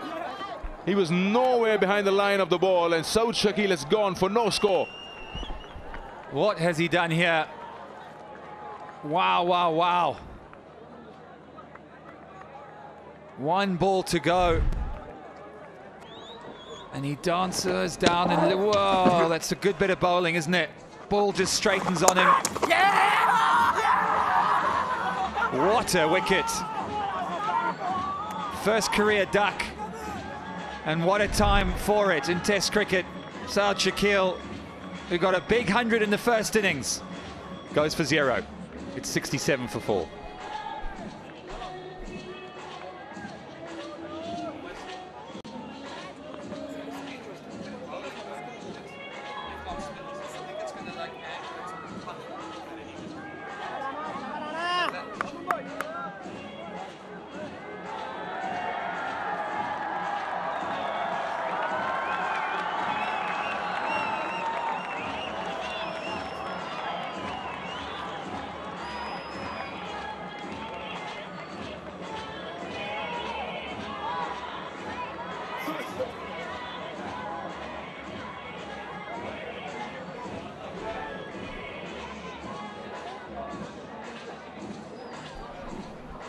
Well, what a moment in this test match. Saud Shakil, Babar Azam, 2 wickets back to back. You can clearly see the mood in that dressing room. Amir Sohail, I hope he's listening. We might have a game on our hands here, sir. Mohammad Rizwan, the hero of the first innings, 171 not out. There you go, the best score of his career. And a healthy average too. Oh, he's going to have to produce all the fighting qualities that he did in the first innings. All the resilience, all the courage, all the determination. That's going to need to come out in abundance now, because Nahid Rana and Bangladesh, well, they're on the front foot. And so they should be. This test match is really heating up on day 5.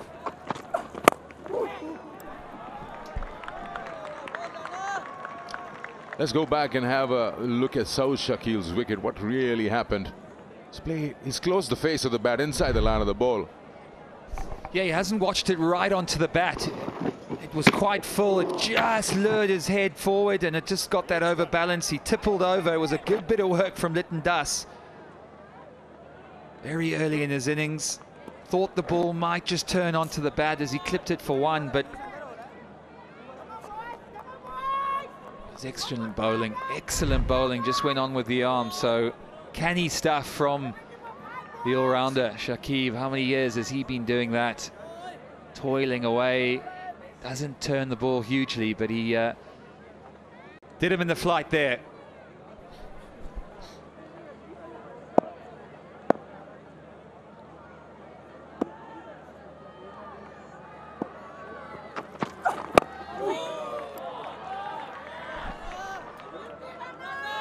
I tell you, Lytton Das will be feeling a lot better about life now, having dropped Babar Azam on 0.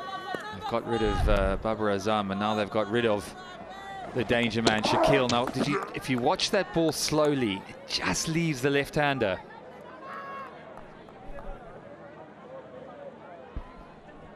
Yeah, that's what Shakib can do. The experience, it just lured him out. Beautiful piece of bowling.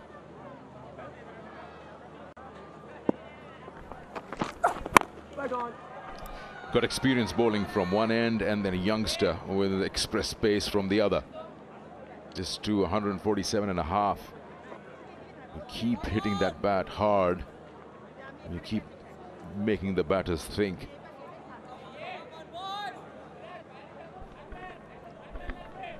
This really changes everything, doesn't it? 2 wickets in back-to-back in 2 overs.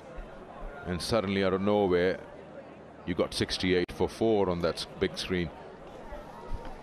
Yeah, it's gone quiet, hasn't it? There's a sort of deathly hush around Rawalpindi Stadium. Everyone was making a bit of noise earlier. Now things are quite quiet as the spotlight goes on Mohammad Rizwan.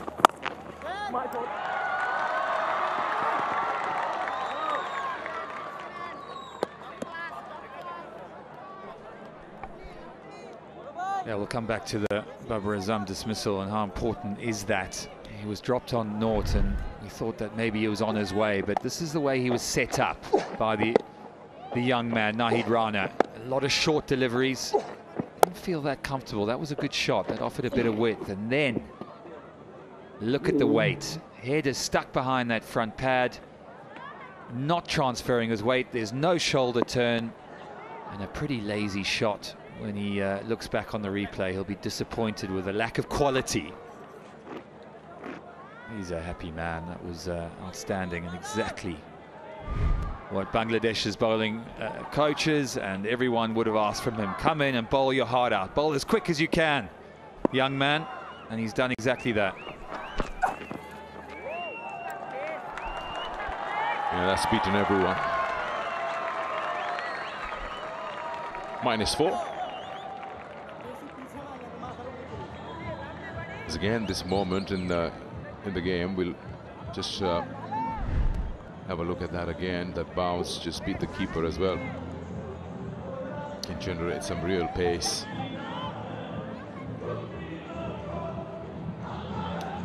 Bangladesh camp knows that there is another opportunity here. Rizwan is a touch tentative when he starts off with his innings. It'll make you feel that he can nick a few He looks very busy around the crease, but you just know it if you follow his game.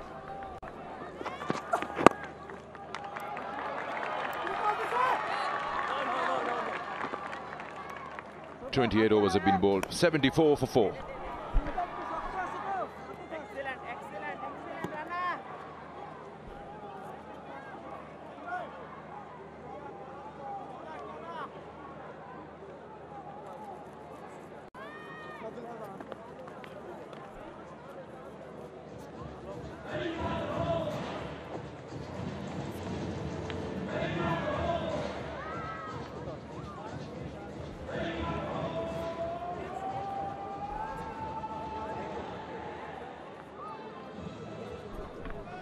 Session 1 on the final day. Pakistan have lost 3 wickets, that of Shan, Babar and Shakil. Yesterday they lost Saim Ayub, so Abdullah Shafiq still out there. Rizwan has just joined him. And we just switch your television sets on.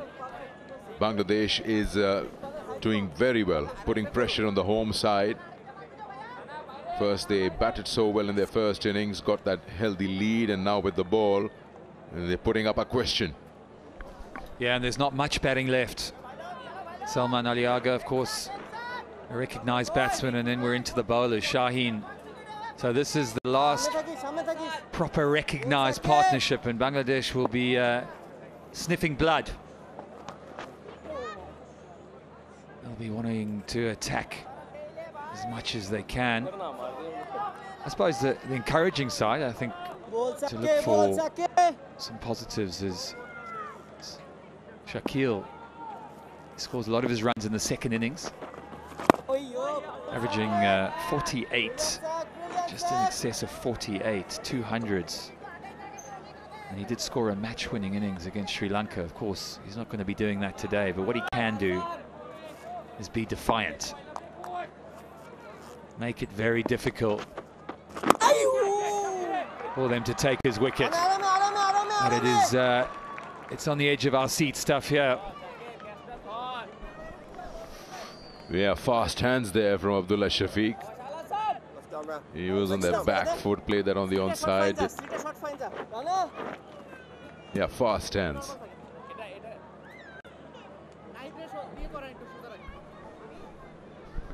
Yeah, the ball's just sliding in, so you've actually got to be more wary of the one that goes on with the arm than the one that actually turns, and that's where it becomes difficult, particularly in day 5.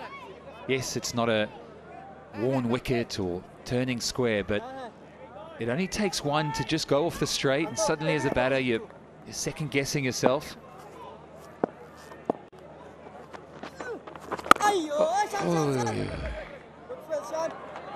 Back in his crease there, that one staying a little bit low. The oohs and ahs coming from up here, but also coming from out there. Yeah, you got to be careful. If you're backing up deep inside that crease, have a look at that, kept a touch low. You really hope you have fast hands.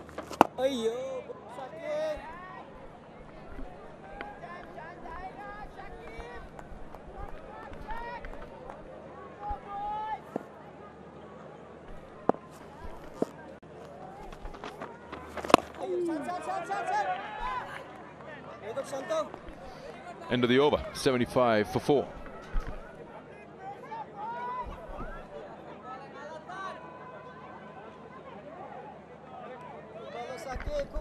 Oh, we've got one more ball to go.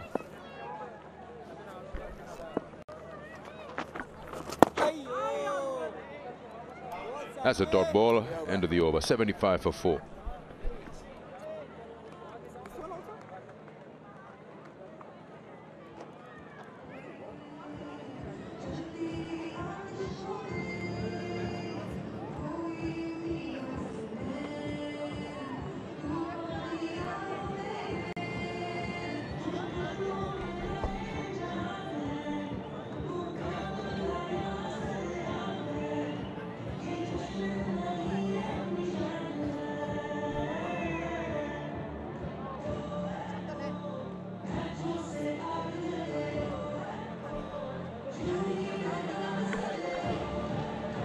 Bangladesh have applied supreme amounts of pressure on Pakistan.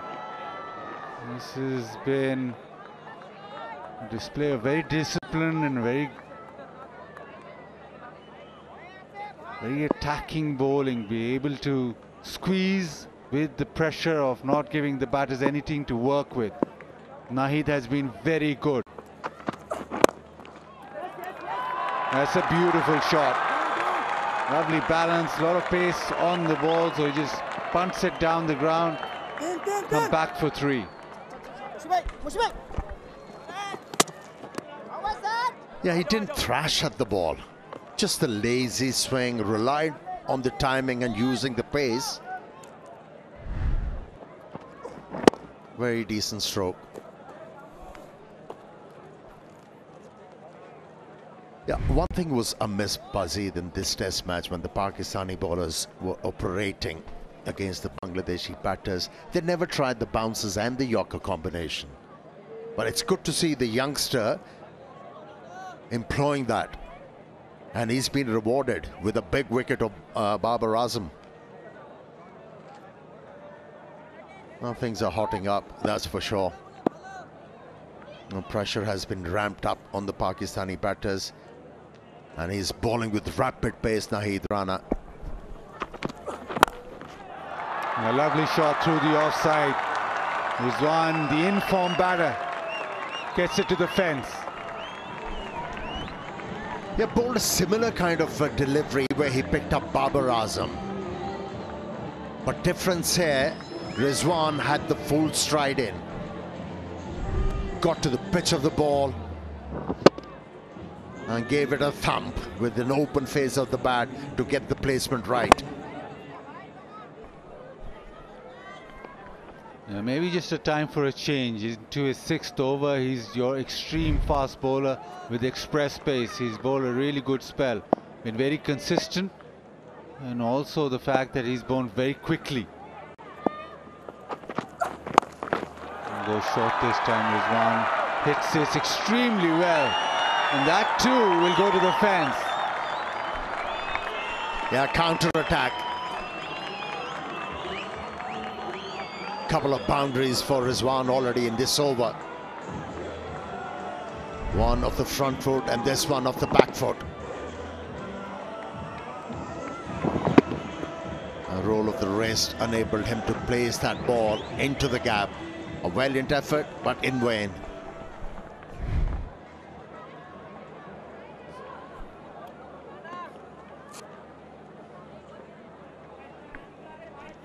The other change that the Bangladesh bowling has had is the first innings, it was Sharaful and Hassan who were giving them control. The change bowlers went for runs. This time around, Shakib has been brilliant. Naheed in this spell has been good too. And that has meant that the pressure has been kept on the batters. But for them to cross the line or win the game, that needs to carry on. Probably coming to the time where Naheed will be changed, but the bowler replacing him needs to carry on the same vein. He's hardly young at this level, Naheed Rana, and in the first innings there was a bit of grip off the surface, and that's why he was unable to get the ball zipped through. He looks tired now. He looks tired now, Naheed Rana. Another half volley in this over, and Rizwan taking the full toll. 3 boundaries, consecutive boundaries for Rizwan. Yeah, he goes 2 full. Half volley, and batter who's come off 171 in the first innings, he won't miss out. This is good from Rizwan.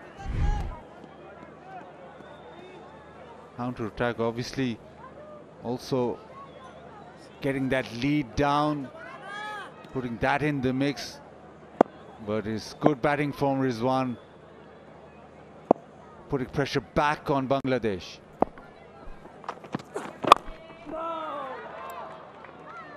Looking for another one. Yeah, he's a fit man, Rizwan, isn't he? He played a big innings in the first innings where he got 171, then kept the wickets for the longest, and now came out. Footwork has been there. is moving in the crease efficiently. Those 3 boundaries enjoyed by everybody.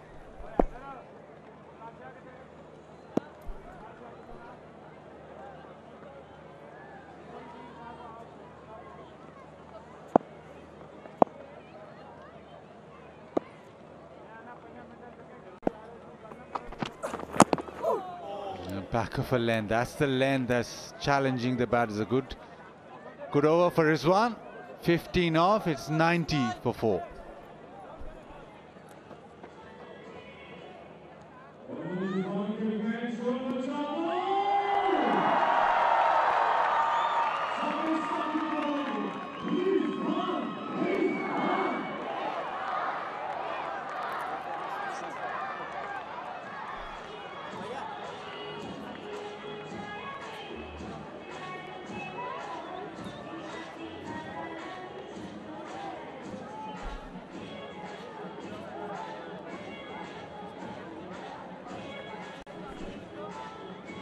Till about 28 minutes to lunch.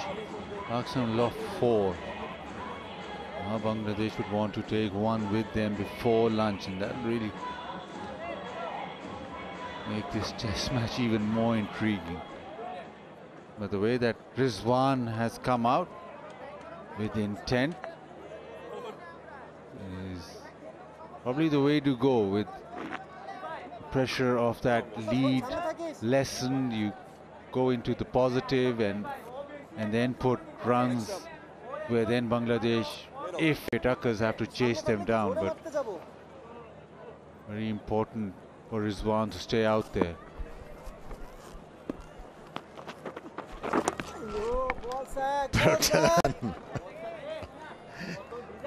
Bowled it really slow. Yeah, Pakistan is not out of the woods as yet. And they need a partnership here. And they require plenty of deliveries like those to be able to keep on batting and put pressure on Bangladeshi bowlers. Yeah, the runs really starting to flow. This partnership, 25 of just 20 deliveries.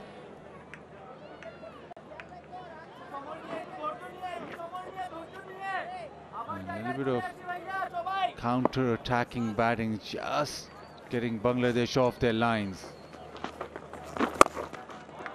This time pulled away, and that'll be another boundary. So runs really flowing. Shakib just missing his length.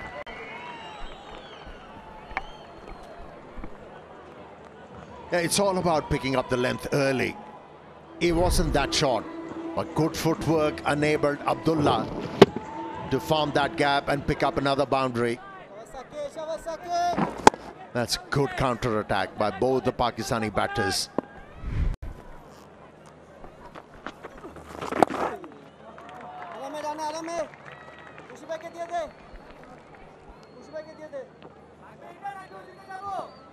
It's been a superb first session, and also Pepsi Kamal hai. New stronger Pepsi.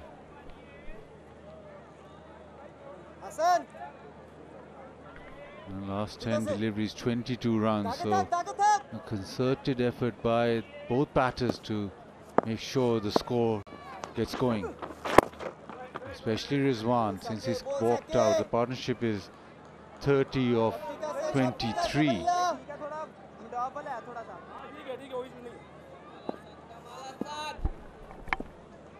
Yeah, it seems like he found a way to bowl against Rizwan, looking to bowl really full. Fetch the ball from outside the off stump. He's not going to hang back. He's looking for boundaries. Rizwan, 100 on the board. 101 for 4.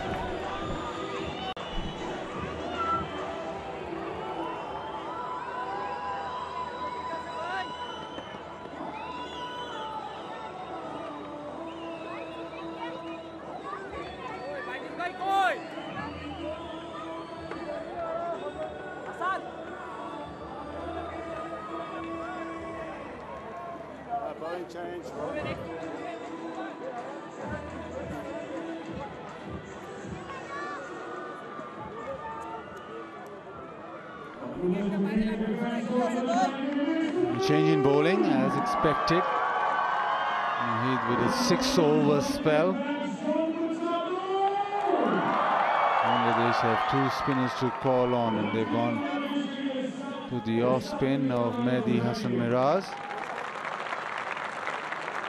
The battle right now is that Rizwan is taking on not only the fast bowling but also the spinner. So the challenge will be for Mehdi to be able to keep Rizwan quiet or go one better and dismiss him as he tries to attack.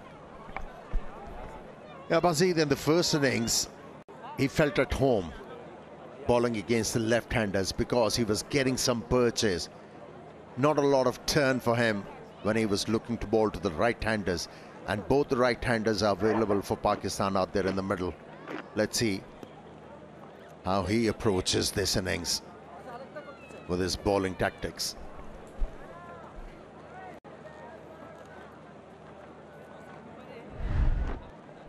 Very good from Rizwan, making sure that even against left arm spin he's able to get the ball to the fence. Yeah, exactly that.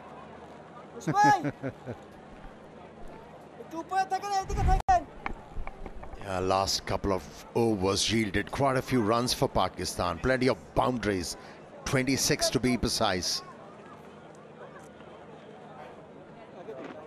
5 boundaries in those 2 overs, and 4 of them coming from the bat of Rizwan.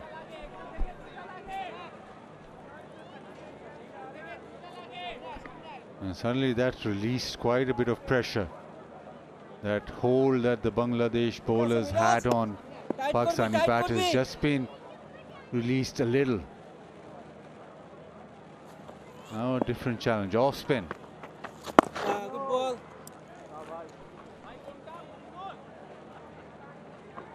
একটু উপরে থাকেন, হ্যাঁ ঠিক আছে, একটু উপরে থাকেন। ও মিটছে।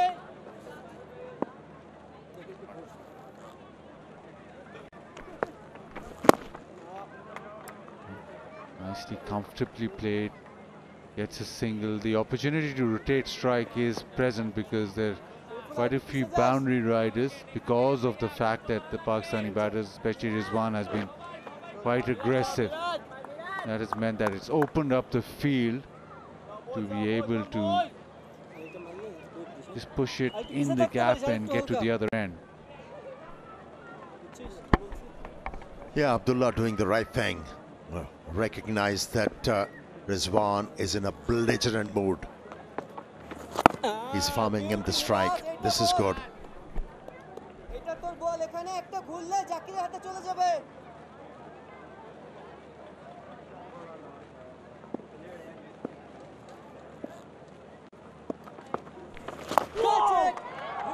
That's a shot. বেশি যাস না, বল ঘুরে যাবে। He'll take the spinners on via the sweep. ঠিক আছে, ও ধরে নিবে, ও ধরে নিবে।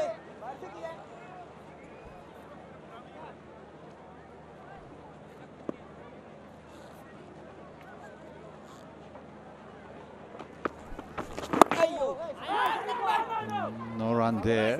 মিরাজ, শান্ত। With the intent to rotate strike. Very good.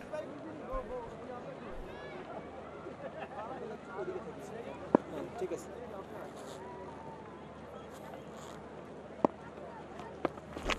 ওইও Miraj, এইটাই। কমফর্ট না দেখে আগামী 103 for 4.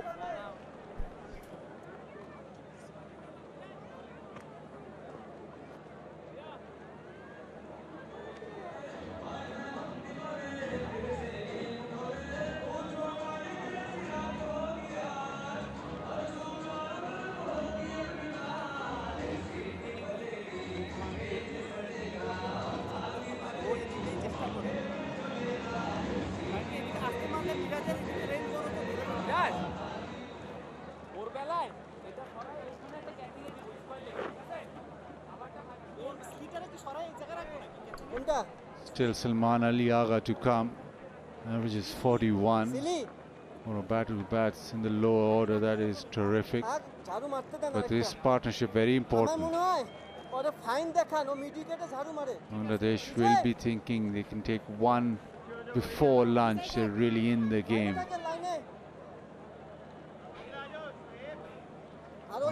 Rizwan doing the right thing, making sure that scoreboard ticks along. Well, it's racing along right now with the way that Abdullah Shafiq and Rizwan have approached this partnership especially.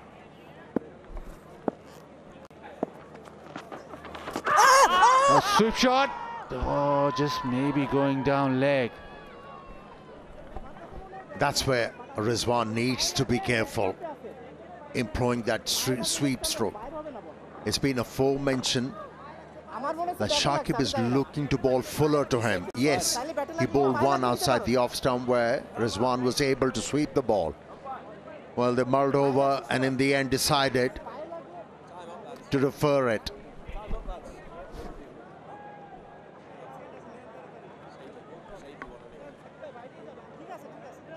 Did he take it on time or not? I think that timer was up when he wanted to go upstairs, so just mulled on it a little too long, a second too long. So no review.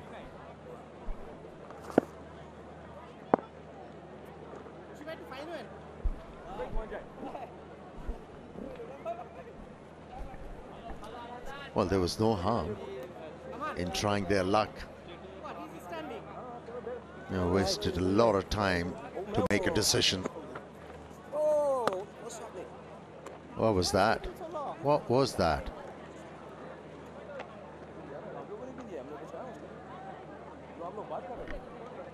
Shakib not happy, frustrated, ran in. Rizwan wasn't ready.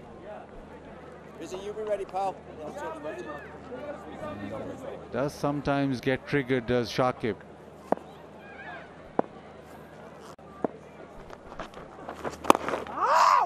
Yeah, not happy. Short lets Rizwan off strike.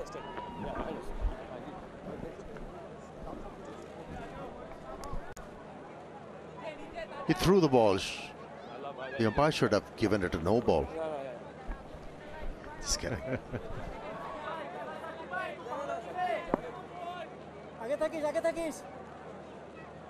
little bit of spice to the game. Bangladesh trying to create history. They know what it is, what is at stake here, and that's why there's a little bit of feeling to the game right now. The moments in a test match where you think that it might decide the way that it goes, and this little session, 15 minutes before lunch, is where it's at. And they'll be hoping that even though we have to chase down 150 runs in 30 overs, they must be telling themselves we're going to go for it. And that's why they're trying their hardest to break a partnership here.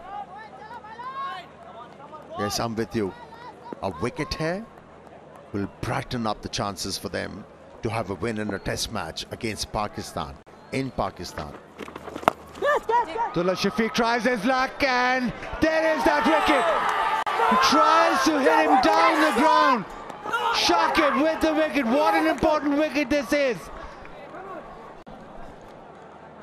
Oh, they are in this game. That's for sure, Bangladesh.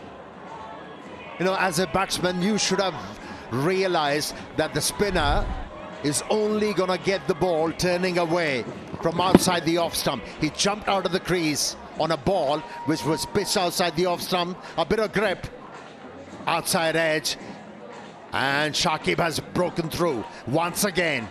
2 for him. Pakistan in dire straits. Abdullah Shafiq goes for 37. It's 104 for 5.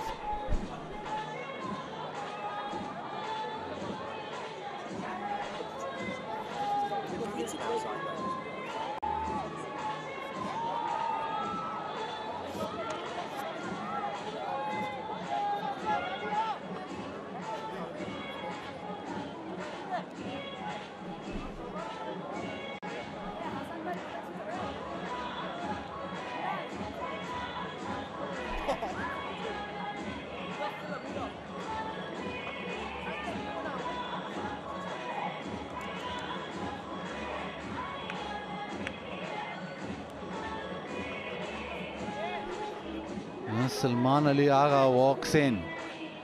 Pakistan in more than a spot of bother. You know, he plays spin very well, a very accomplished batter. The start to his test match career has been fabulous. A couple of hundreds, 650s, averaging over 41. But this is a different scenario altogether. Who would have thought yesterday when Bangladesh got bowled out? I was always thinking that it'll just meander towards a draw. And the fifth day, well, test match cricket just keeps comes and surprises you all the time.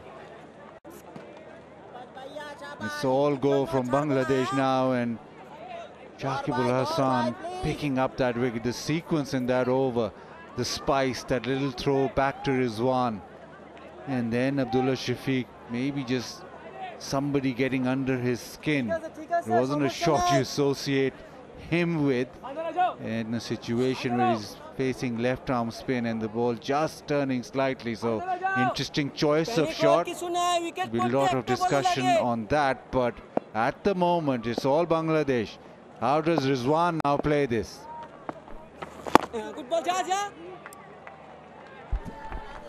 That's a good line. That's a good line.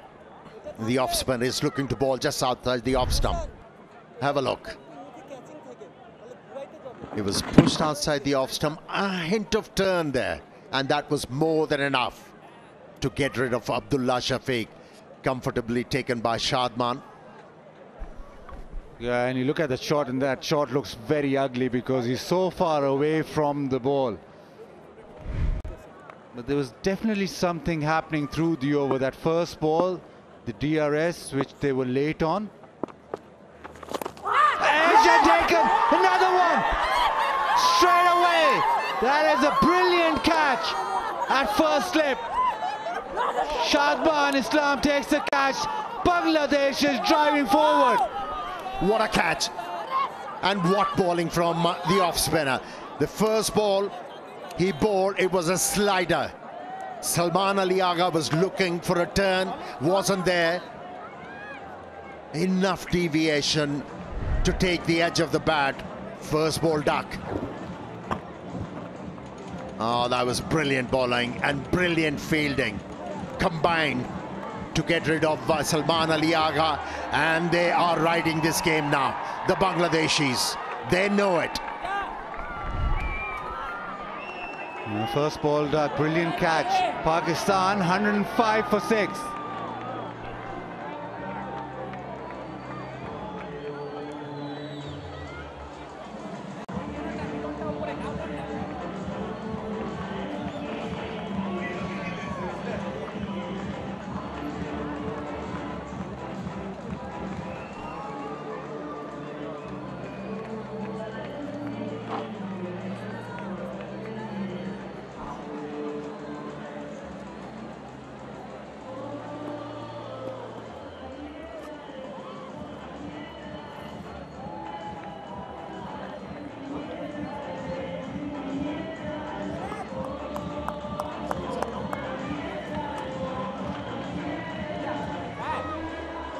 Shaheen Shah Afridi walks in. Now he likes attacking, he likes taking the bowlers on.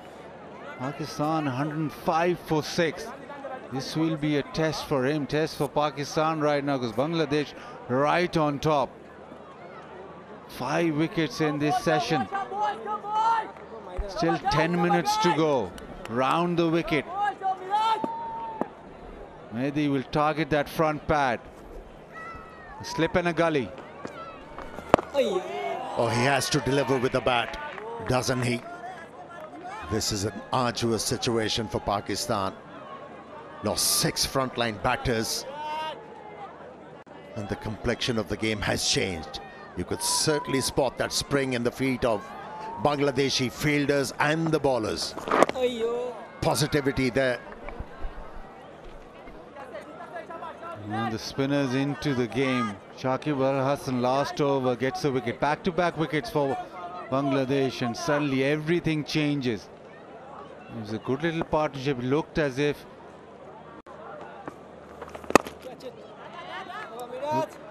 Pakistan were going to counter-attack and get back to some ascendancy, but Shakib changes all that, and then Mehdi backs it up with a brilliant wicket and a superb catch.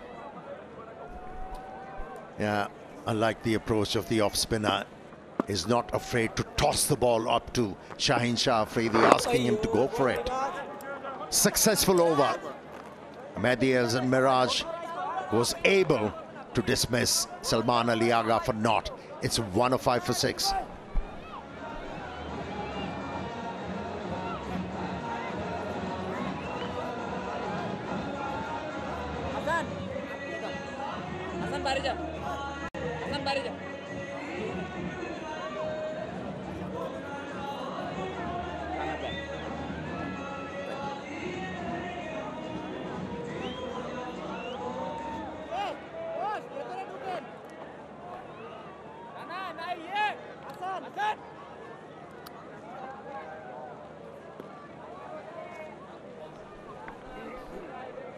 Wicket very early in the first session today, then after 11 o'clock, the hour which belongs to Bangladesh.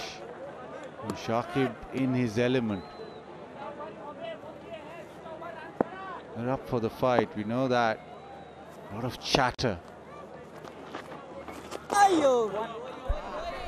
He's clever, isn't he, Shakib? He has conceded a single deliberately to get Shaheen Shah Afridi on strike. A brilliant bowling and a brilliant catch. He was dying on the fielder.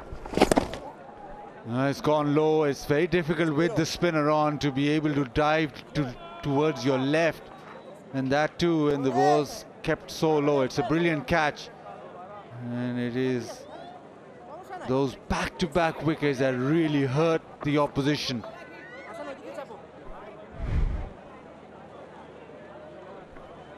A lot of changes in the field now. There is a leg slip, a short leg, but 2 men out, a long on and a deep mid wicket. So the in-out field was Shaheen Shah Afridi. Lots of chatter, everybody in Shaheen Shah Afridi's ear.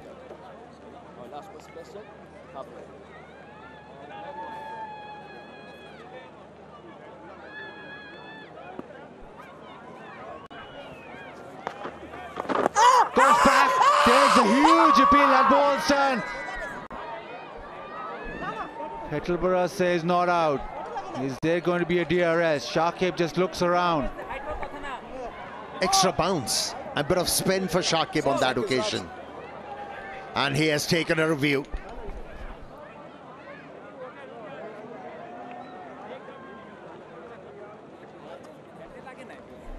TV umpire to director, we have a player review for LBW. On-field decision is not out. I've checked the placement of the feet, it's a fair delivery. Front on, please.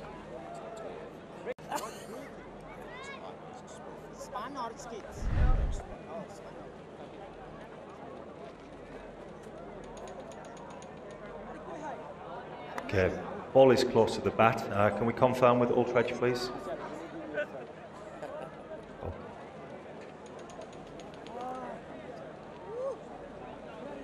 Okay, rolling through, please. Yeah, rolling through. Yeah, clear gap between bat and ball. Flat line to the pad. Okay, ball tracking when available, please.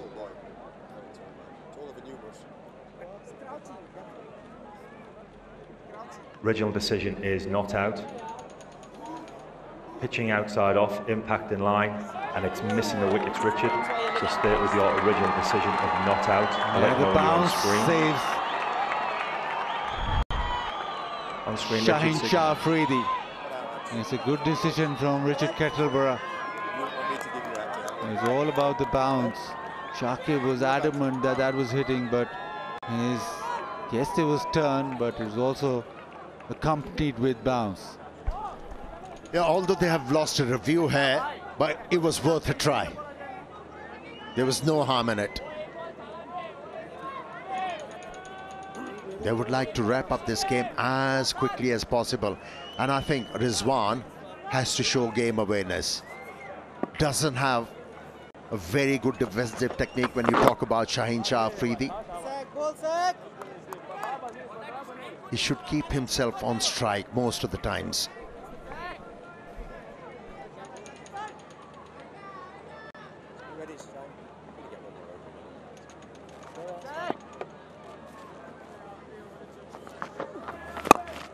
This time drives towards mid-off. We'll still have another over after this one.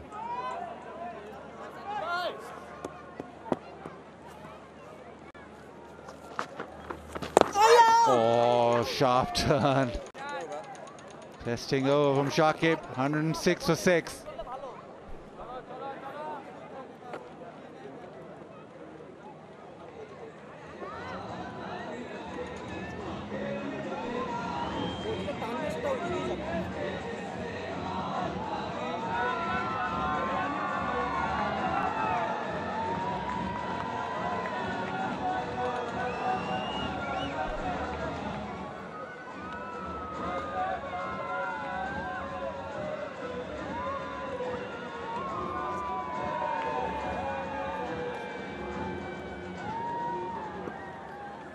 ঠিক আছে মেয়েদের আরো সামনে আসেন ঠিক আছে 5 wickets in the session. Day 5 and the game comes to life. Last over before lunch. Rizwan takes a single off the first delivery.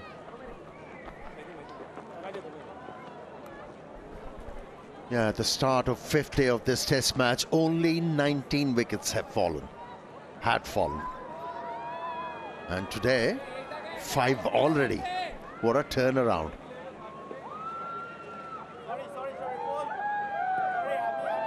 We haven't seen anything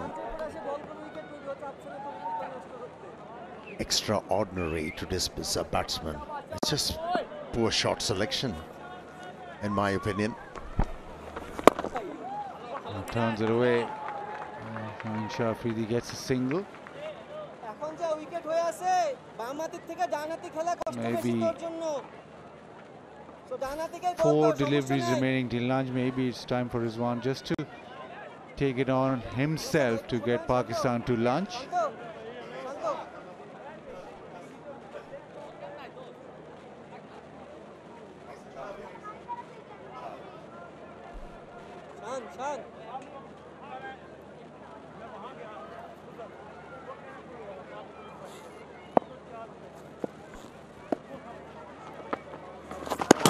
Oh, beats him outside edge. A bit of an appeal.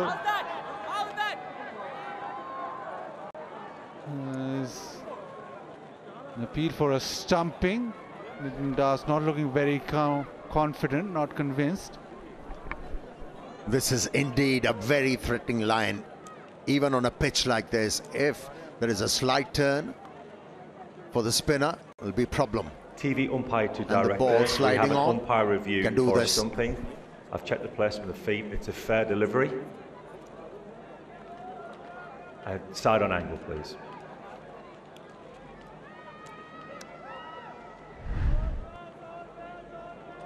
Okay, right. Just going to take that back 1 frame, please. Okay, another frame. Just 1 frame back. Okay, foot is grounded. Before the wickets have light up and the wicket is broken, so the foot is grounded. So I'm ready for my decision on the big screen.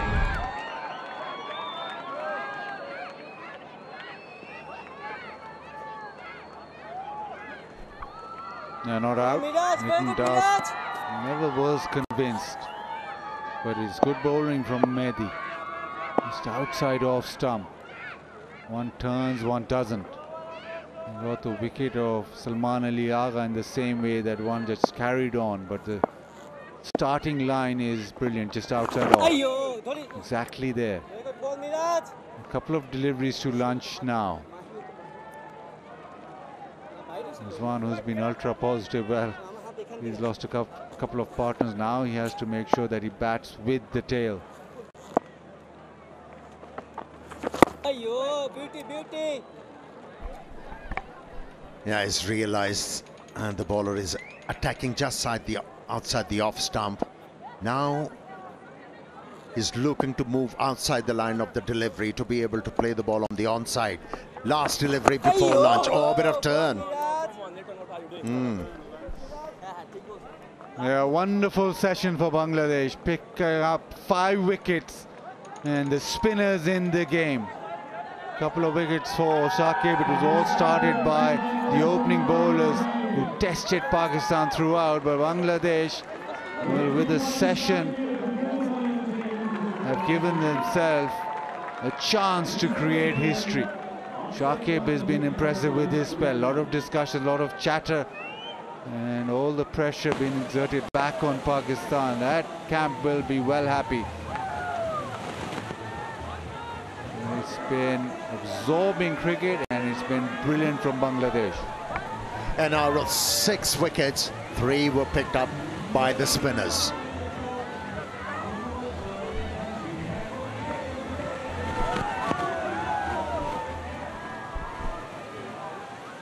As Bangladesh walk out, they still have work to do, but they will be super happy with the way things have gone in the first session of day 5, and they've got Pakistan exactly where they wanted to.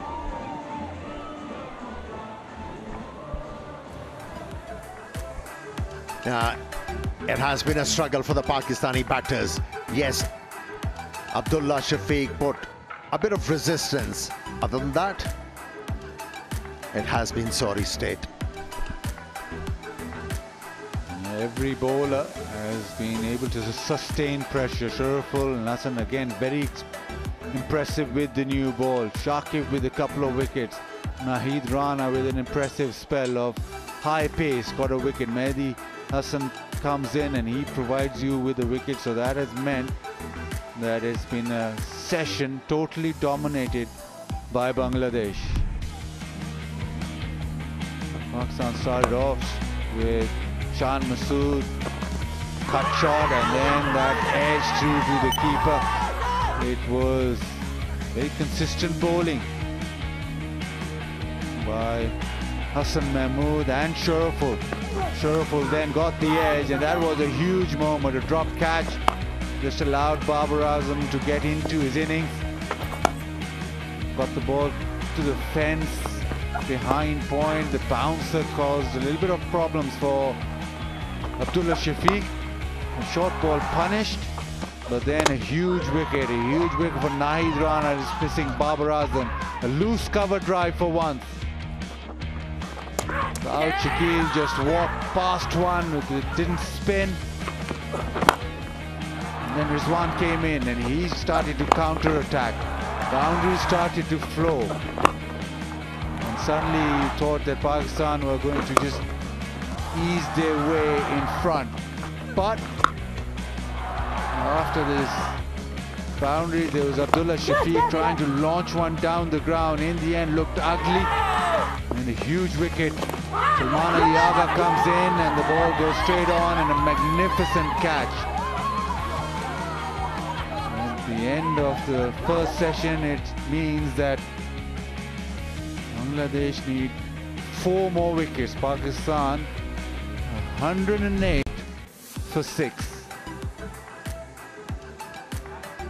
Pakistan trailed by 9 runs. Rizwan not out 22. And he's the only real hope for Pakistan. It has been very intriguing, this test match. We'll be back in 35 minutes, but before that we leave you with some images of this fascinating test match.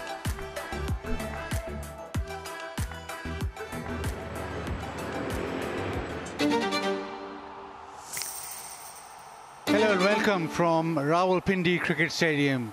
First test, day 1. And it was Bangladesh who won the toss and elected to field first.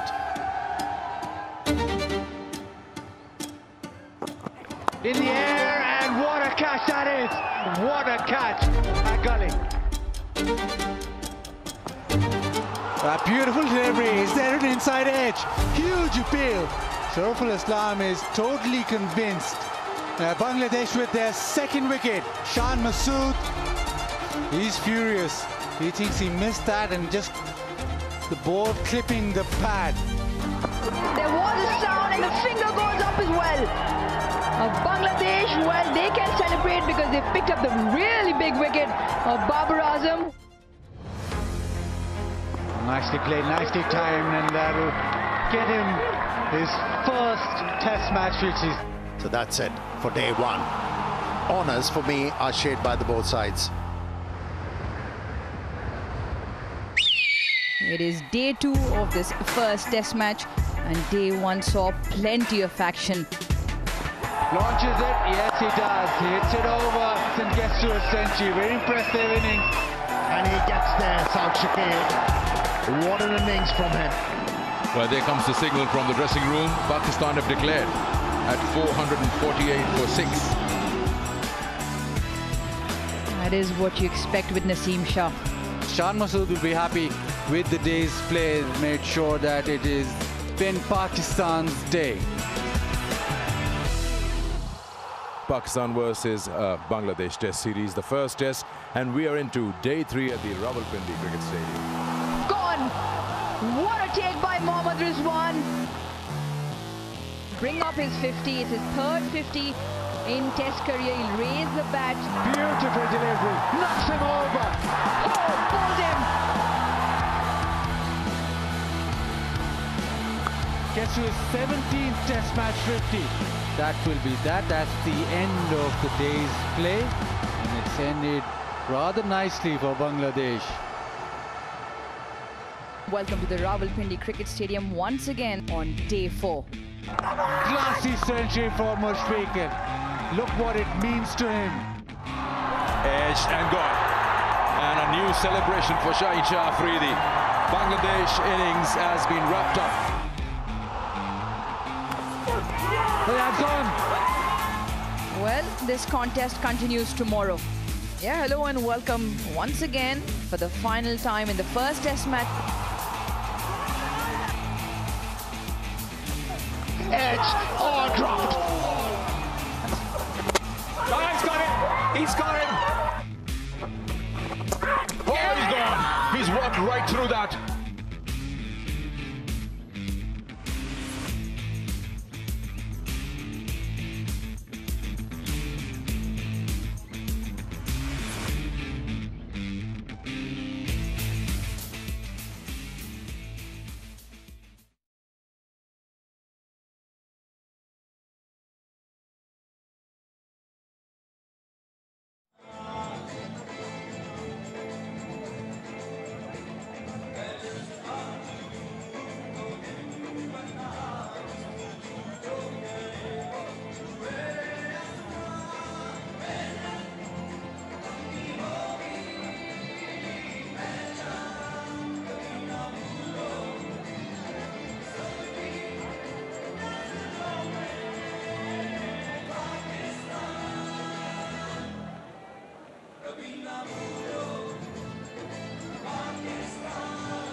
Welcome back. Players have just had lunch and will be making their way out as the action just starting to sizzle. And sizzle it did it in the first session here on day 5. Pakistan versus Bangladesh. Scorecard, not a happy looking one for Pakistan. 22 Rizwan still fighting. He's been joined by Shaheen Shah Afridi. Gentleman next to me has the biggest smile on his face. Bangladesh with 6 wickets. Athar Ali Khan. Still work cut out to do. Wickets all around. 2 to Shakib. 1 to the others. This is how they panned out. A tickle to the keeper. This was yesterday's Saim Ayub. This was Shan Masood this morning. On-field umpire did not hear it. The review. Ultra edge confirming. This time the outside edge of Pakistan skipper's bat. The troubles didn't end there. After being dropped or not on a pair, Babar Azam chops one back to Nahid Rana. Vice captain after the prolific 141. Shakib drags him out. This one, unnecessary shot from Abdullah Shafiq, and then a brilliant catch from Shadman Islam. What a test match he's having. What a test match Bangladesh are having.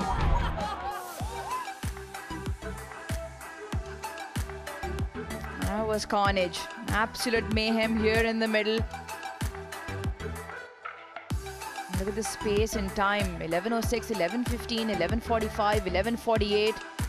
Look at the score. 67, 60, 66, 67, 104 and 105. Pakistan trailed by 9. Athar Ali Khan next to me. What do you make of that first session? Yeah, who would have thought in their wildest dream on a flat deck? Remember, the bowlers hadn't had any success in terms of dictating terms. Bangladesh did manage to take a lead of 117.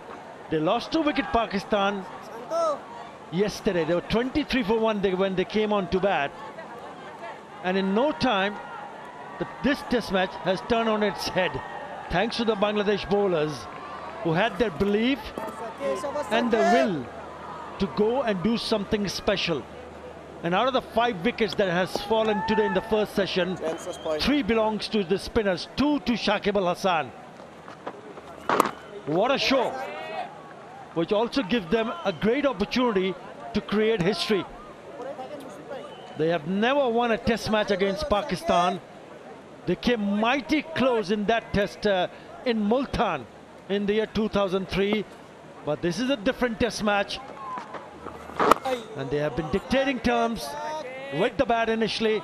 And now on day 5, the bowlers have exploded. They're having a ball with the ball.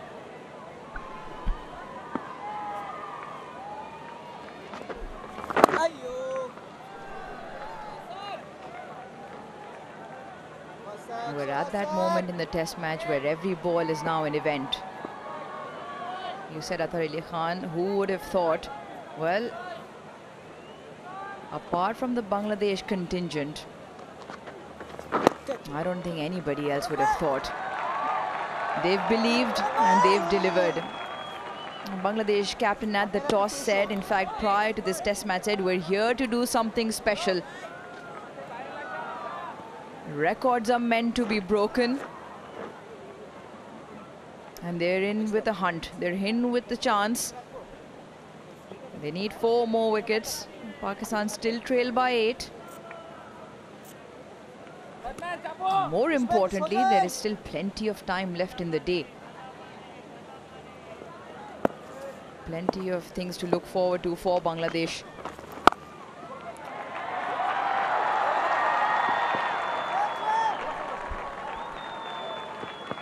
Yeah, I think the key wicket for me, as far as I am concerned, is that of Saud Shakil. 141. He looked compact, he looked solid. Yes, Rizwan did manage to pick up a big 171. But if you could see the back of Saud Shakil, it makes such a big difference in the middle order, because he held its own and blocked one end for a very long time. And it was a special delivery from Shakib Al Hasan to see the back of him without even scoring a run on the board. 111 for 6.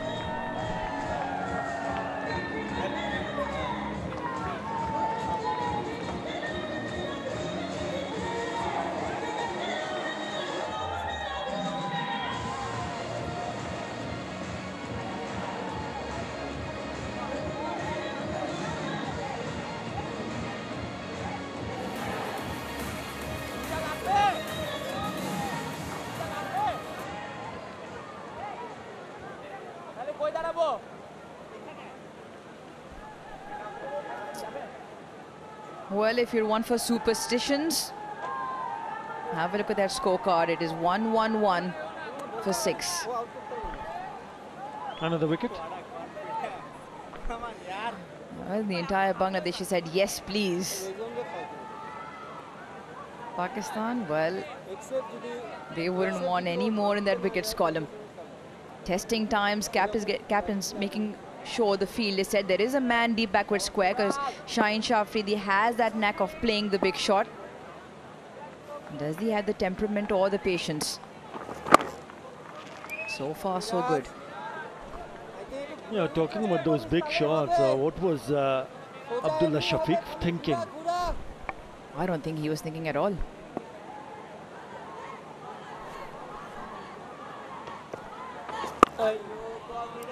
And why we say that is, what would, even if had that connected, even if it went for 6, what would you have achieved?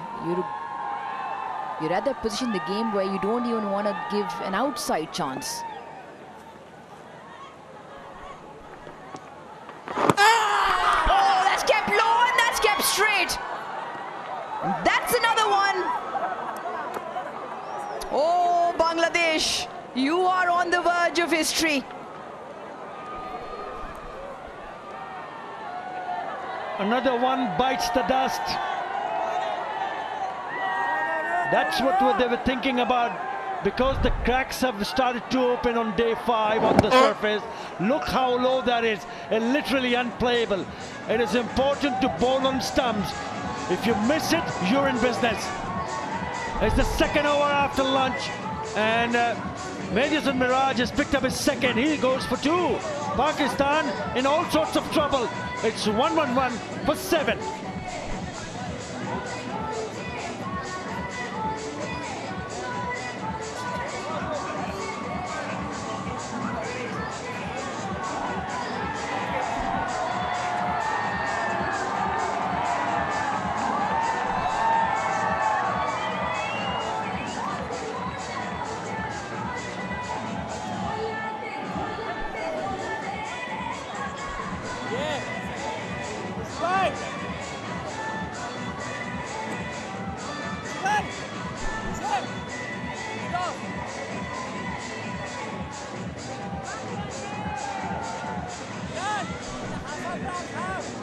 On the flattest surface in the subcontinent, Bangladesh have Pakistan by the scruff of the neck. Superstition or not, 1-1-1 yielded another wicket. Naseem Shah bowled his heart out, had a few things to say in the presser yesterday. Can he save Pakistan with the bat? Confident young man works on his batting. It's an absolutely different challenge out there at the moment. Men around the bat. Slip, leg slip, bat pad, mid-wicket very close in. Mehdi with the ball. Well, this is the beauty of Test match cricket. Pakistan going on to score 448 when they decided to declare after losing 6 wickets. Bangladesh in reply 565. It looked like to be a batting paradise. Not on day 5.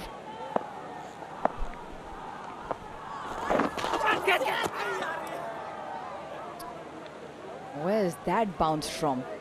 Once kept low, once just nipped. Absolutely right. It's a day 5 test wicket, remember.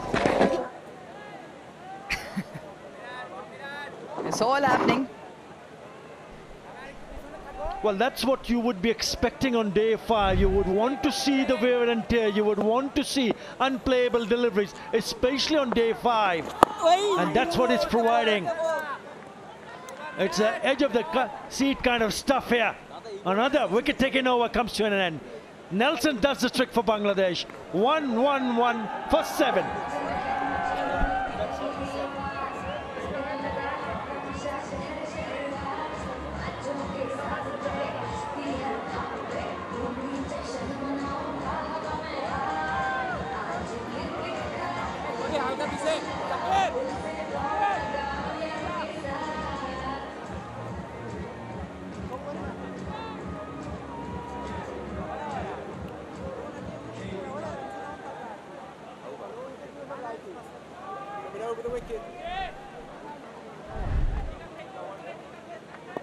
Bangladesh were very confident. All reds means one more in the wickets column have turned. As score still 1-1-1.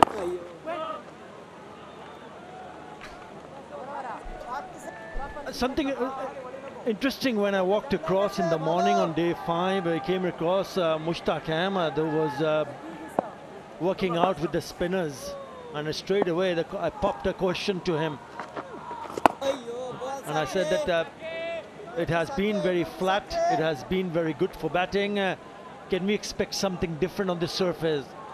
And straight away, without any hesitation, Mushtaq Ahmed, who is now the spin bowling coach for Bangladesh, said definitely something will happen.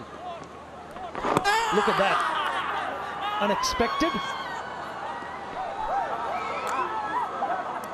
Not just Mushtaq Ahmed. Coaching staff thrilled. I spoke to the head coach. He was out there in the morning before Hathura Singhe, and he said But the plan would be to keep it within the stumps because they're expecting some sort of variable bounce.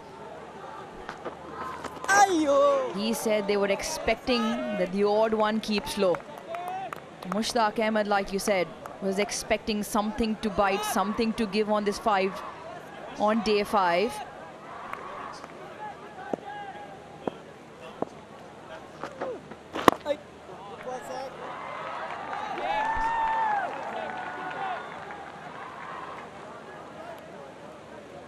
In the meantime, let's visit Inverex Solar Energy. It gets you involved. Scan the QR code, answer the questions, win prizes. All while watching this extremely intriguing contest. This is turning out to be a nail-biting finish.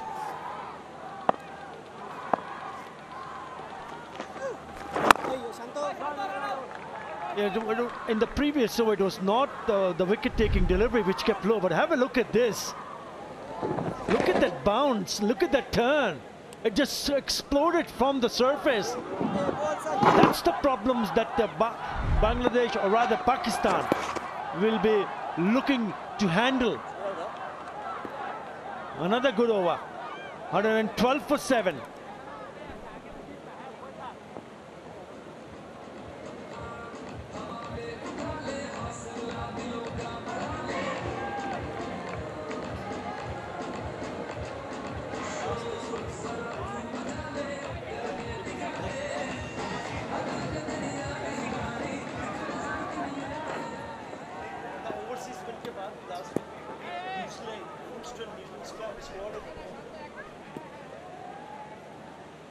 It's the wickets column which reads 6. This is what has got all of us at the edge of our seats. Off spin from Mehdi Hasan Miraz to continue. A lot to play for. This is the World Test Championship. And if Bangladesh go on to create history, they will pick up 12 points. Incredible, isn't it? What a turnaround for Bangladesh cricketers, and especially in the longest format of the game. Outside edge, should be a couple of more runs. A lot of woos and ahs going on here. It's all happening. Don't leave your seats.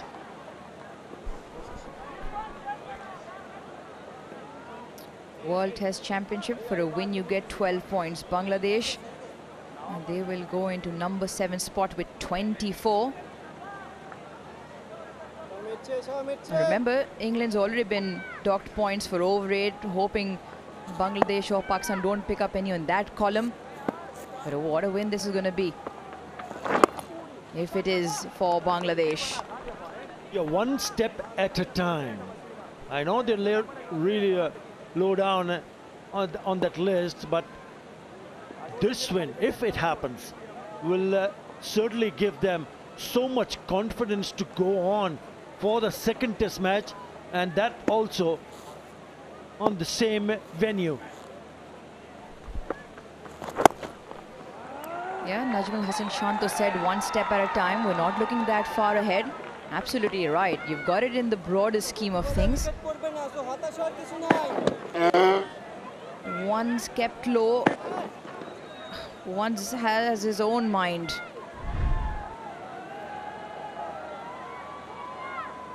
There are cracks. They have opened up. There will be natural deviation off the surface.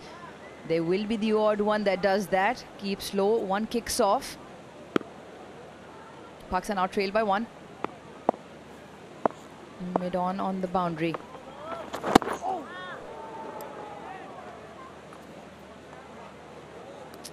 Yeah, I think with all of those variations in the surface, it's important that Bangladesh bowlers bowl within the line of the stumps.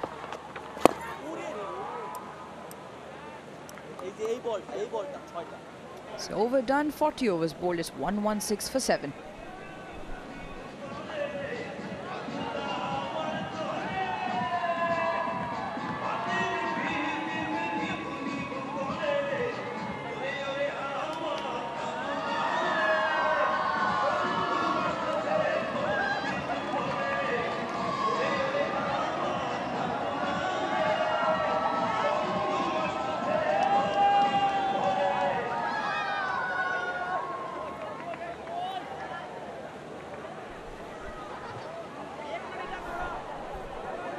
Yeah, Naseem Shah, fan favorite. It's a decent sketch.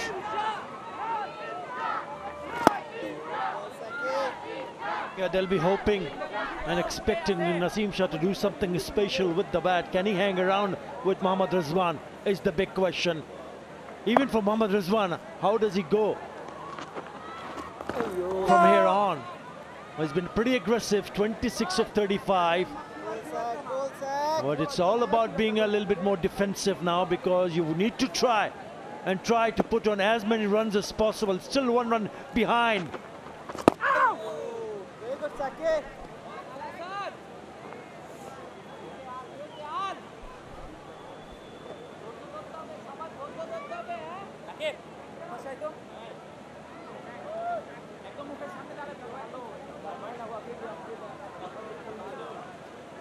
Bangladesh is still very proactive in the field.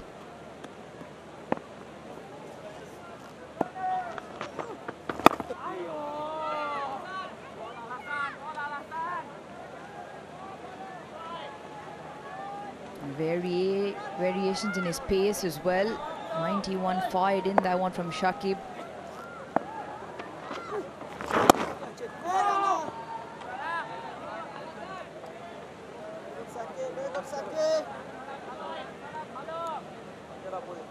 You can hear from the stump mics, the energy level has gone really high. No.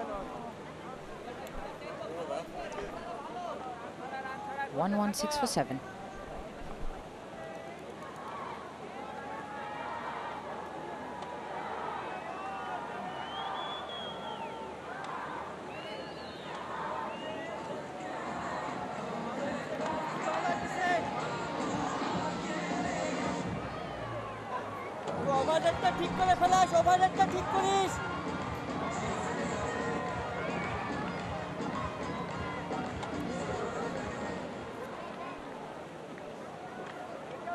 There might be cloud cover here in Rawalpindi, but the action certainly heated up. Here he is, the man in the glasses, Chandika Hathura Singhe, former Sri Lankan coach and opener. Yeah, like I said, as I strolled down in the middle, he was there. Now we were talking about the cracks, and he said there is enough in this surface in terms of variations. The cracks have opened up, so there will be movement. But more importantly, what he did say was that it might just keep low. The odd one might just keep low, and we'll try and keep the ball within the stumps. Was that a surprise? Did that surprise you? Because whatever has happened in the past 4 days were bowled. You were expecting similar conditions again. So after you spoke to him, did that really surprise you? Not entirely surprised me, because again, you would imagine a day 5 surface to misbehave every now and then. It might not be at a consistent rate that might happen, but what I was so intrigued by was the fact that the Bangladesh coaching staff, all of them were so on it with the assessment of the surface. And what that means is you relay such a positive message to your bowling group that in spite of what the other camp's been saying, that the surface is flat, it hasn't played according to the way we'd expected and all of that, what you're doing is you're giving your team hope on something that you see. You bring your experience on reading the surface, and then you're asking your bowlers and your bowling group to deliver, and so they have. Yeah, it's what's in front of you is what you have. So you got to be at your best as a bowler. Ask questions, good line and length, and let the ball do the rest. And that's the other thing. That's the other thing which is slightly off-putting from the Pakistan camp, is that it's been on and on about the surface. There's been little chatter about what was in their control with the ball. And Bangladesh, well, they're on the other end of that spectrum. There's the one across to Naseem to end the over. It's 117 for 7.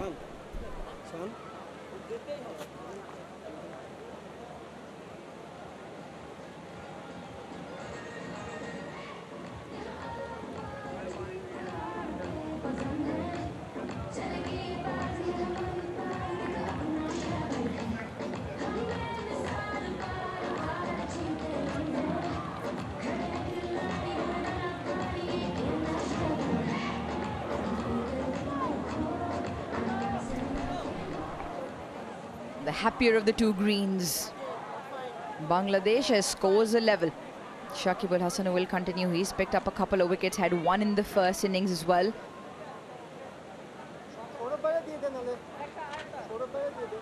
And in an unsurprising turn of events, the spinners are making the ball bite, turn and have wickets to show for.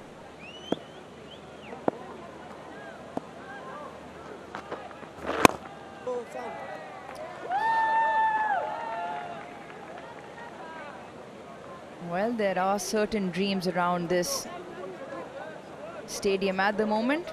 Super Saf has one as well. Cleans like a dream. They lead by one now, Pakistan.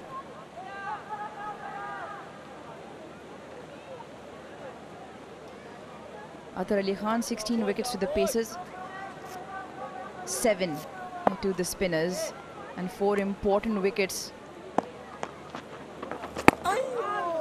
for the spinners today. And those wickets have turned the game on its head.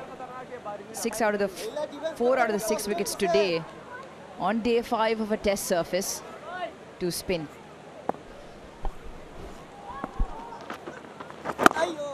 Yeah, it's all about having that belief. Understanding the fact that even though the 4 days that we've seen so far, there's nothing much happening if you're talking about spinners. Odd ball, maybe a couple of deliveries did turn. Few kept low, but day 5. Gone! He's trying to heave it out of the ground. All he manages to do is hit it straight to the fielder. And it's Mushfiqur Rahim who takes the catch. And another wicket is taken by the spinner. They're inching towards to create history. And it's Shakib Al Hasan who's picked up his third.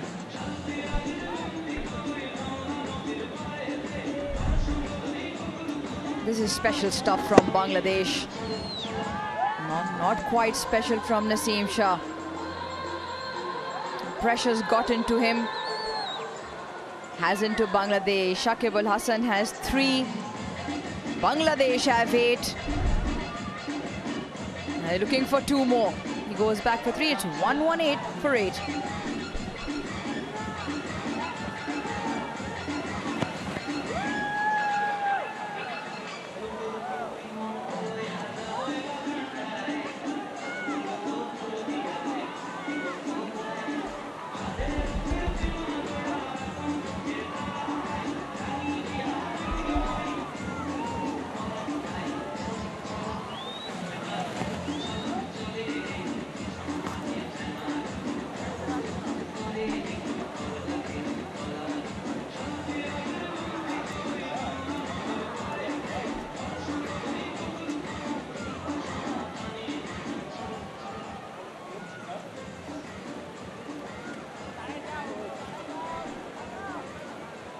In his second test match, Khurram Shahzad walks out with the bat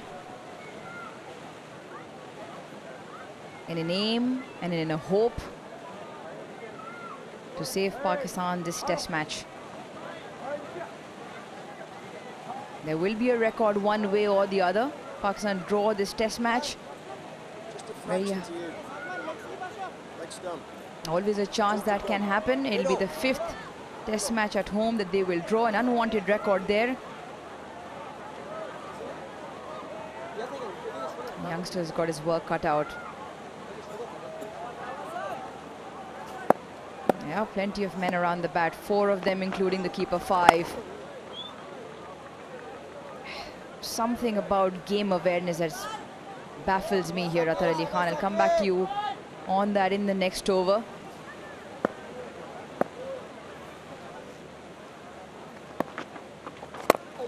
Gives it a little bit of air to entice the tail-ender.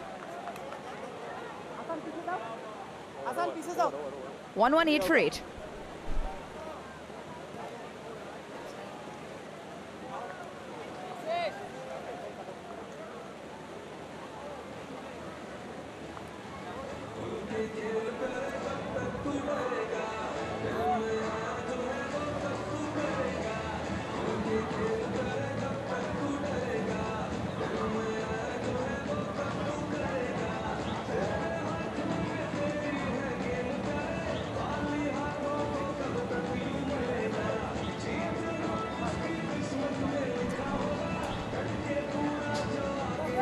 Bangladesh overseas wins in test matches. The latest one has come in 2022 in Mount Maunganui. 8 wickets is what the result was over there in New Zealand. Zimbabwe in 21, 17 in Sri Lanka, 13 Zimbabwe, and twice in the West Indies in 2009. They don't have any wins against Pakistan in 12 test matches. This is an absolutely golden opportunity. Last wicket that fell, Naseem Shah had just had enough. It was the experience of Shakib Al Hasan. He decided to take the field on the leg side, only manages to Mushfiqur Rahim, takes a very, very simple catch. That was on the cards because Naseem Shah was a question of when does he decide to take on and try to play a big shot. I think just on that, scratching my head because 105 for 6 Pakistan in the 33rd over is when the tail started coming in. Shaheen Shah Afridi came in at that point, and since then Rizwan has been taking a single on one of the 2 balls of the over, the first or the second, and getting down the other end. He did it in that exact over when Naseem also got out. I just feel you're the accomplished batsman. You have 171 in the first innings not out. Surely you want to keep strike. I should be taking more strike. I completely agree with you. I don't know, see why not. Well, take nothing away from Bangladesh. It has been a fantastic test match. Day 5 have really turned it around. Magnificent some batting from Mushfiqur Rahim. Shantu is out. I hope he's okay. The stand-in captain will be Liton Kumar Das behind the stumps, or marshalling his troops. Right, Mehdi Hasan Miraj to continue. Good ball, Miraj.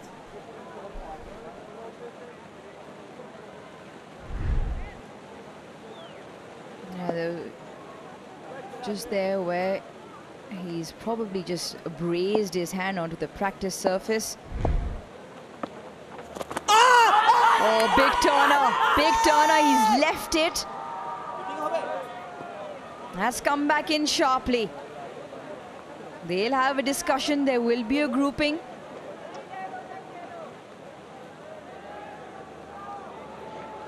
A stand-in captain, he decides to go upstairs.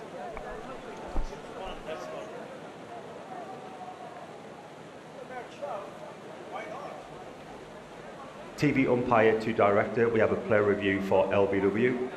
On-field decision is not out. I've checked the place and the feet to fair delivery. Also, no shot offered, but we'll start off with front on, please.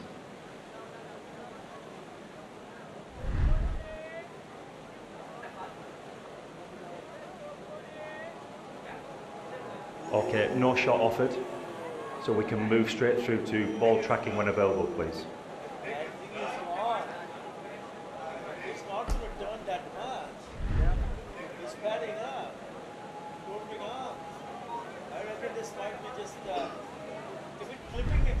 Ball tracking coming up now. Original decision is not out.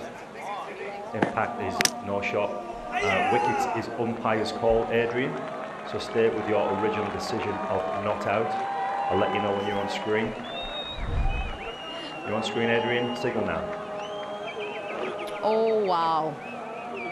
It is a game of fine margins. Had the on-field umpire raised his finger, that would have been enough. Excellent review by Liton Das, and more importantly, because it was Mohammad Rizwan, more importantly, review retained as well. Now he pushes mid-on back, mid-wicket back. He's allowing for the single here. Everyone goes back because they want Shehzad on strike. Does he go back down the other end, Athar? Well, one thing for sure, the ball has started to turn square. Yeah, we'll have to wait and see.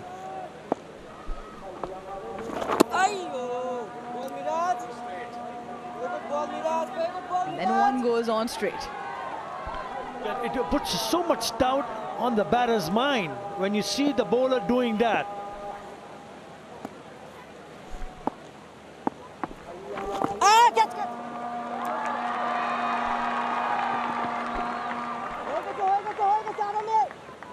Runs for 2, comes back.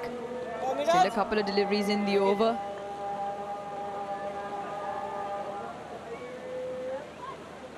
He's 30 from 41 at the moment. It's about survival.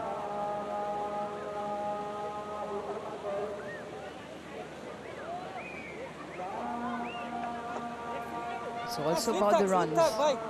How many can these two get together? How much time can they buy into the game? How much time can they take out of the game? That if they do get a lead, how much time does it leave Bangladesh to chase?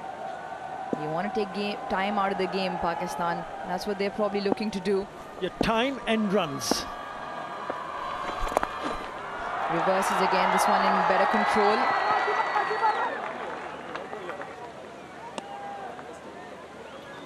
I think we can all take a bit of a breather. We all can relax. Those 4 certainly are in the Tapal Tea Lounge.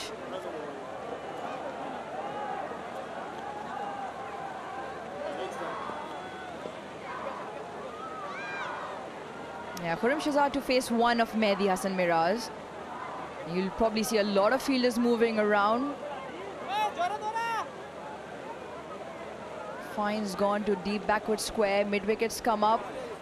Mid on hovering, mid off hovering. 2 men in front catching, 2 men behind catching. He does well. It's 121 for 8.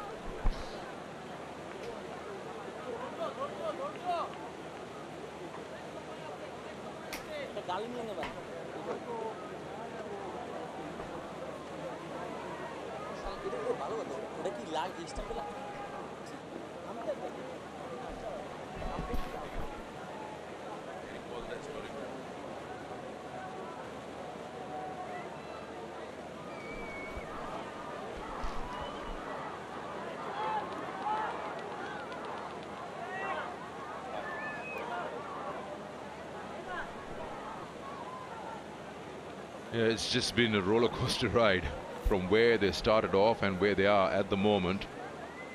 The only question that comes to my mind is what pressure? You're not chasing any score. This is your second innings. All you need to do is just bat on a track we've been talking about is quite flat. But it's just a discussion off air along with Amir Sohail, who's right here to my left, is about using your resources, bowling resources, and extracting what's available in the surface. There you go. And then Rizwan is upset about movement behind the bowler's arm. How are you feeling? Nice lunch? The lunch was nice, but wasn't enjoyable.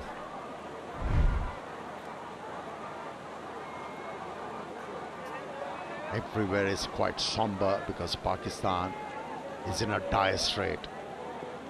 And let me tell you, they must be ruining the fact of declaring on the second day Pakistan think tank. They had an opportunity, they had the set batsmen out there in the middle. They could have added 60 or 70 runs more. Things would have been different. But that is in the past. You can learn from there. It has been a dismal display of batting from the Pakistani batters in this second innings. Yes, the conditions were exploited in a better fashion by the Bangladeshi bowlers if you compare it with Pakistani bowlers, but still one has to admit there were not many gremlins in the pitch. The ball wasn't doing too much. It was just ordinary shot selection. That was better.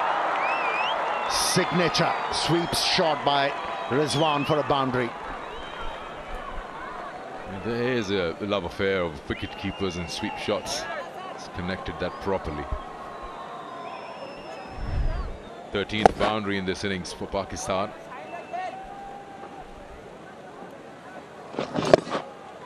You're talking about the first inning declaration, 448. That a counter question could be then we talk about in 10. I think somewhere where Pakistan probably, and we've discussed that part as well, keeping the look of that pitch and the 4 paces, they thought that they would come out and boost the opposition, which wasn't to be.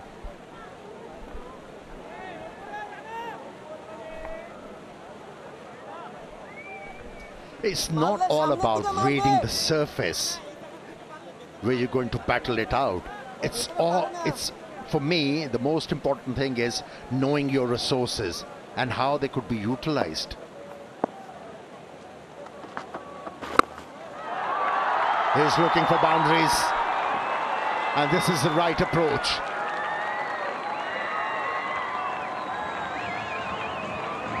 You cannot hang in there. No one delivery can seize the fate. You have to look for boundaries and runs. And that's where Rizwan is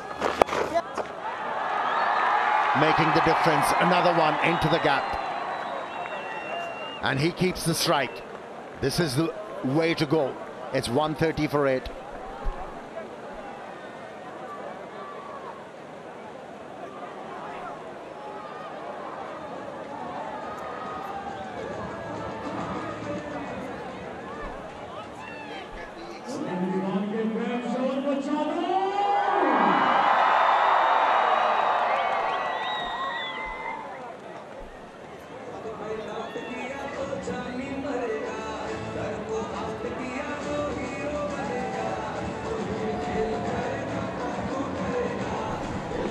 That's the fall of wickets there. They've fallen like dominoes. They've fallen in pairs. 66, 67, 104, 105, 111, 118.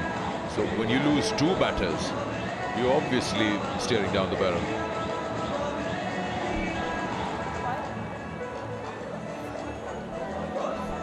Feet are up. Anxious faces and just wondering what has happened in the last hour.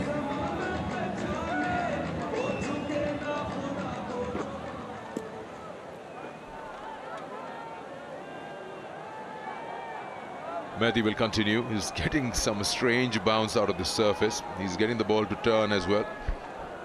And now just making some final changes in the field. In fact, not changes, just swapping the fielders who are guarding the or patrolling the boundaries straight.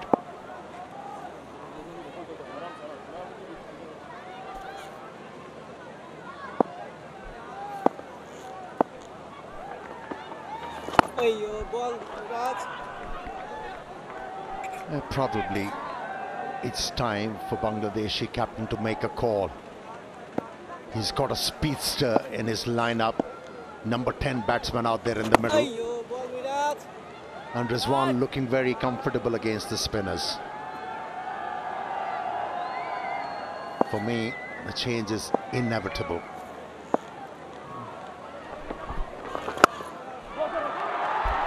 He wants to be back on strike. He might get a boundary. No, he doesn't. Easy to.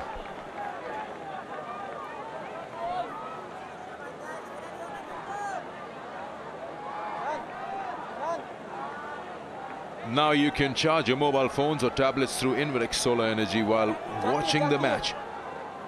Don't want to miss these moments. Day 5 of a test match. Things are happening rapidly here. Again, he wants to. Now they're giving him room this time around. This might be cut off again, yeah. But I believe there's a huge gap there. They want him to get off strike. Yeah, good spot. And that is the plan. That's why he's darting the ball in outside the off stump by dragging the length back. But Rizwan is one step forward. He's placing the ball into the gap to be able to run back. So far, so good for Pakistan in this over.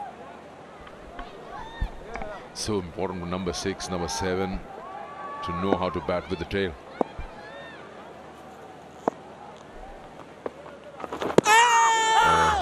Turned sharply going down.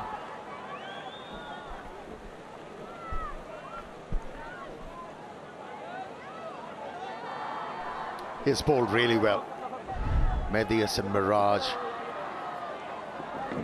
bowled with the right approach. Maintained a good threatening line of length just outside the off stump, where there were footmarks available. Shaheen Shah Afridi has bowled plenty of overs round the stumps from that end. So that's why he's getting a lot of perches. Fielders come in, last ball of the over. They don't want Rizwan to take a single. Can he find one? Oh, leading edge, but he's been sent back by Khurram. Rightly so. 134 for 8.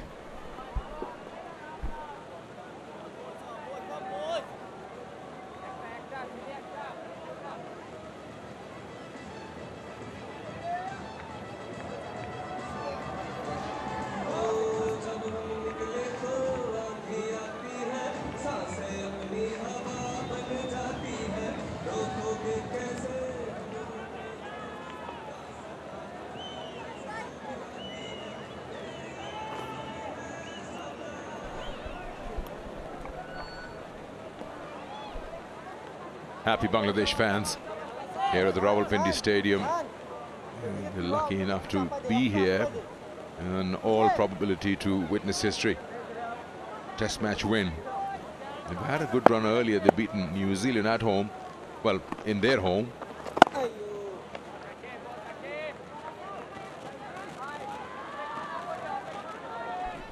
Yeah, remember, they came very close to create history in 2003 at Multan Stadium, but Inzamam ul Haq came in the way. Pakistan was 9 wickets down, and then not only Inzamam secured his place in the side because there was a big question mark hanging in front of his name. That was comeback and a half from Inzamam. Not only he scored 100, made sure Pakistan go on to win that game. A bit of turn once again. So we can take one more, Joel. They were 9 down.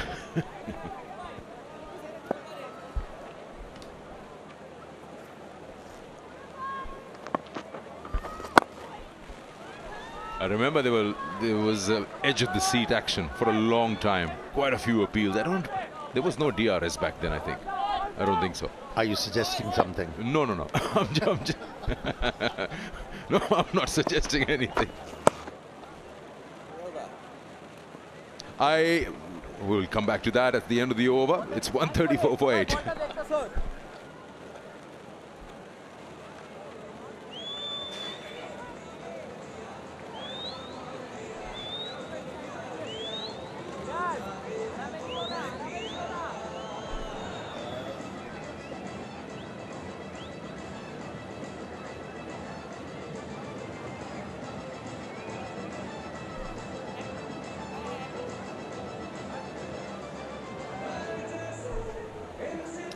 That's the game right there you were talking about back in 2003 in Multan.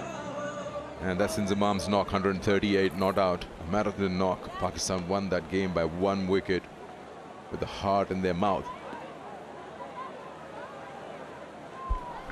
Yeah, I remember Rajan Saleh from Bangladesh really batted well in that series.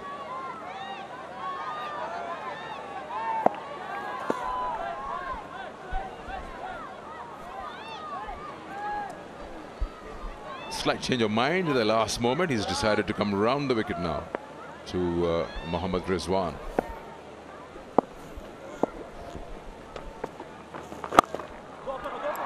Again, Rizwan's calling for 2. Still lots of running there for Mominul. He's got those shin guards on when he's fielding at short leg. Yeah, Mehdi Hasan Miraj is asking the captain to place the fielder at covers. as it opened up the onside. Still three fielders riding the boundary. This has been good from Rizwan. He's taken the responsibility now. He's looking to farm the strike, and so far it is working well.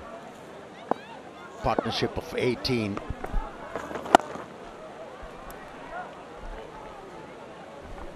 Earlier he didn't want to, he looked away, but then convinced, maybe some confidence in the batting from his partner. And this is Pakistan's first purpose-built tourist city coming up, Blue World City. Looks like a place you'd love to be there with your families. So now he's left 3 deliveries to Khurram Shahzad. Very reluctant to take that single. I don't know what convinced him. It's contrasting, isn't it? Most of the fielders against Rizwan were riding the boundary, and here against Khurram Shahzad, he's going to be enveloped, which, you know, fielders around the bat. Silly mid-off, short leg, leg slip, short mid-wicket and a slip.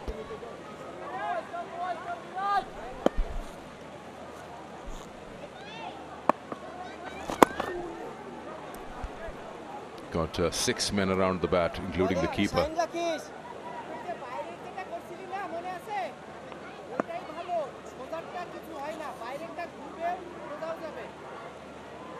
As a tail ender, you want to remove those shackles, and you probably think nobody's out there in the open.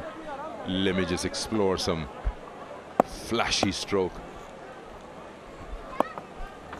And that's how they sucked Naseem Shah, didn't they? Kept on darting the ball, and then one flighted one. Shaki was able to entice Naseem into taking life in his hands. Decent over. Good leave, 137 for 8.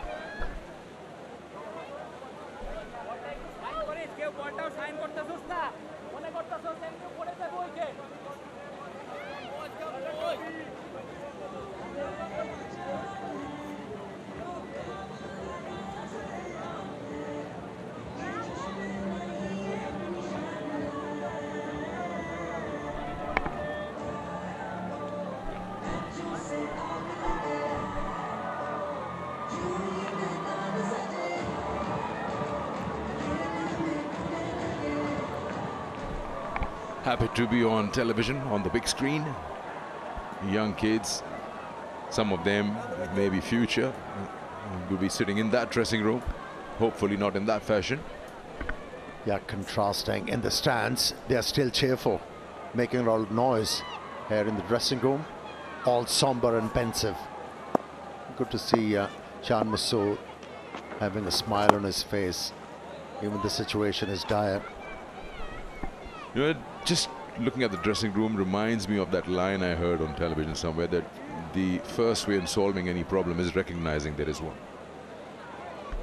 After the test match finishes, no matter what the result be, you're ready to tick those boxes and correct those mistakes if you can identify them. For me, the most important thing is to recognize the ability of your team. Once you're able to do that, then proper decision making is easy.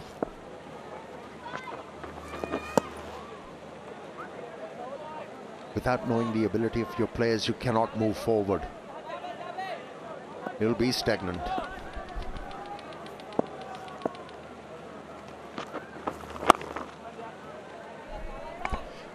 Let's talk it from the perspective of the viewers who are watching. If they want to understand clearly what Rizwan's thinking. Now, he's got a cushion of 1 wicket there. If one more falls from the other end, does he start then hitting and get as many runs as possible? Or he just keeps pushing and playing with time?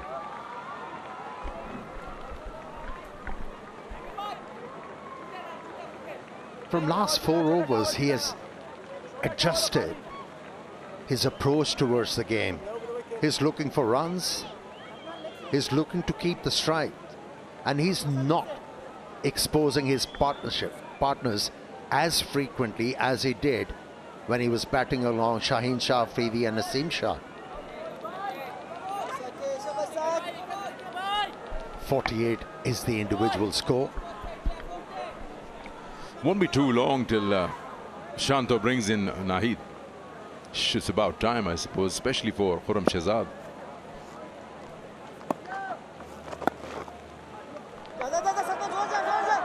Should be two, but they're only going to go for one, which means now Rizwan will have to take a single of this last ball. If not single, look for a boundary.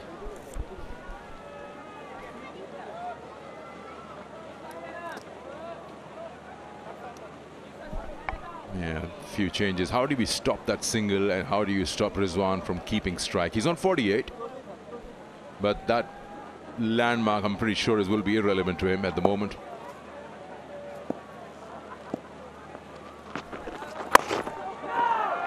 As well ball, he followed him, saw him coming down, darted in quick, and have got the desired result. 139 for 8.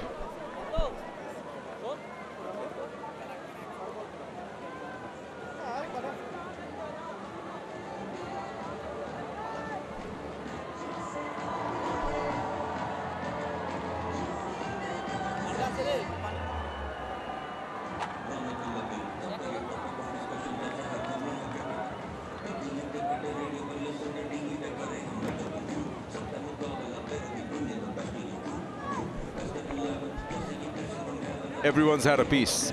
3 for Shakib, 2 for Mehdi, and then rest of them have put in the efforts with a wicket each. Spinners and the surface, how it's been on day 5. See, there are few deliveries which actually turn from the rough areas, and that put seed of doubt in batter's mind. And from there, they were looking to play the ball which were delivered outside the off stump, and we saw Salman Ali Agha, victim of that, edged the ball towards slip, where the catch was held quite nicely.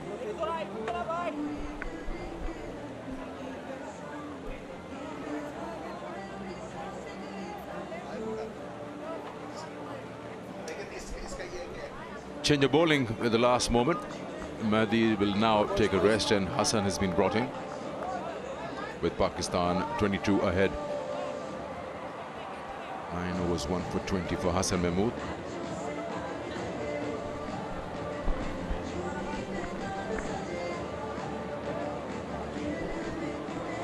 Yeah, this move has potential. He has bowled with a lot of accuracy, Hassan Mahmood. Very young at this level, but he has shown the maturity,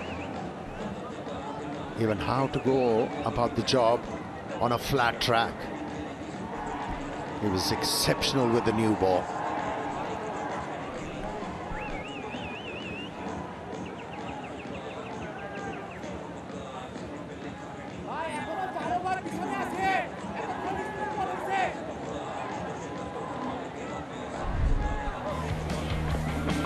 Now that was the first wicket to fall today, this morning.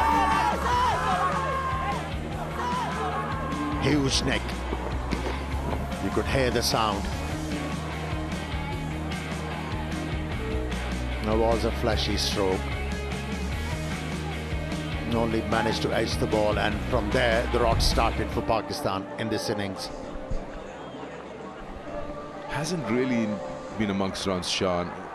What could be the reason? I mean, he's the captain of Yorkshire. He's playing cricket in England in English conditions. Does it really have an effect on him when he comes into subcontinent pitches? I'm not trying to give him a getaway zone, but just his shot selection, square of the wicket. And maybe it's the case of overthinking, in my opinion. He just complicates things for himself. You know, as a batter, you really have to keep it simple to be able to bring that consistency.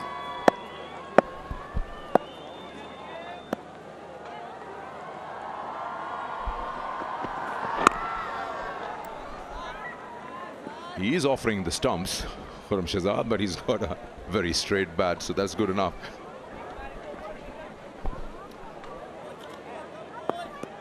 We might see Hassan Mahmood changing the line after realizing that Shahzad is not looking to cover the stumps. May take the ball away from the right-hander.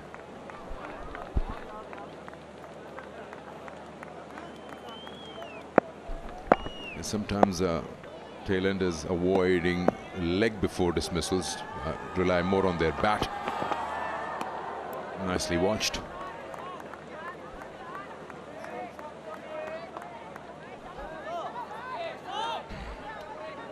The match is interesting no matter what you say, and you've got to have your own time sitting in this Tapalti lounge, just relaxing a bit, relaxing your nerves, and watching every delivery very carefully. Can I have one to calm my nerves? You'll need 5.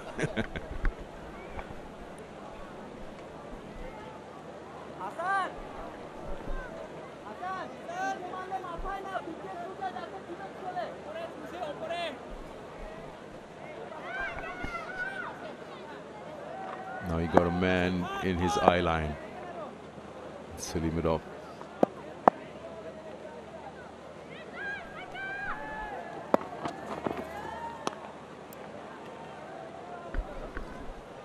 Yeah, looking to soften the tail-ender up with those short deliveries, Hassan Mahmood.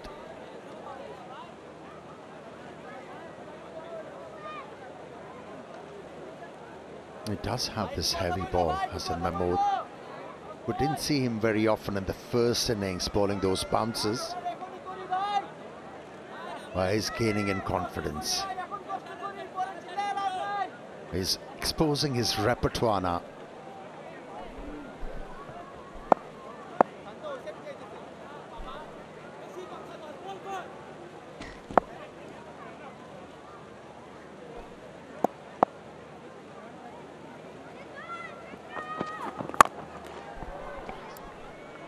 Nicely done. Getting the ball to hit the middle of the bat. These fast bowlers, they understand. They're thinking of a fast bowler. He knew after those bounces, Hassan is going to pitch the ball up. He was ready for it. Nice stride in, presented full face of the bat.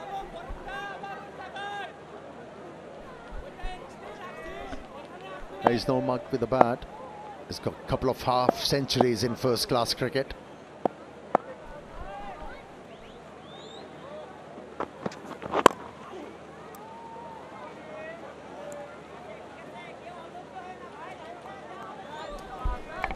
I would have still gone with Rana. I was about to say that. I was about to say that. Yeah, against the tail-enders, pace can be handy.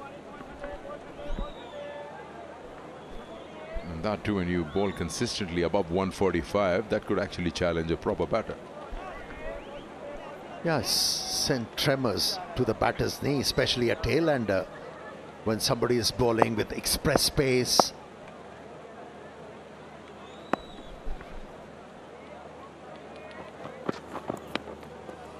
It's been missed by everyone. This has gone wrong with the radar.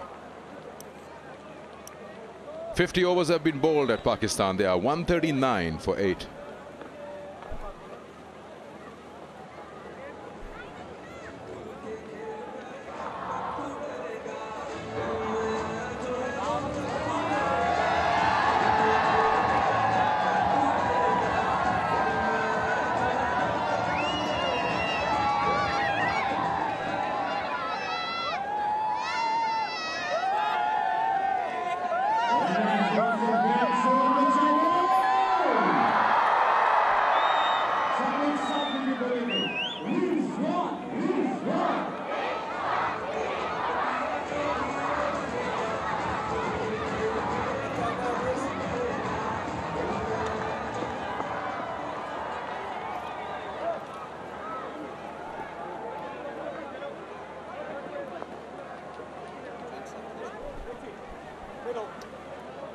They're all coming in numbers. It's a Sunday afternoon.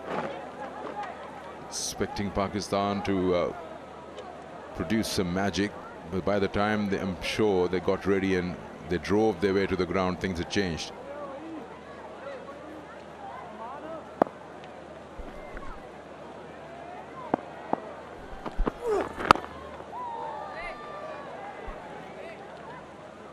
Rizwan's too short of a 50, which would be his 10th if he gets there.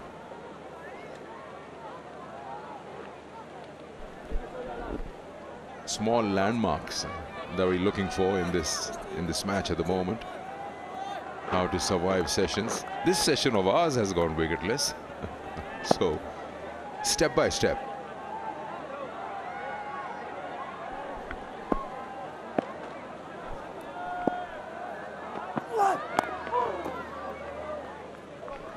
I remember one game in Sharjah. It was a one-day game, Pakistan, Sri Lanka, and Sri Lanka.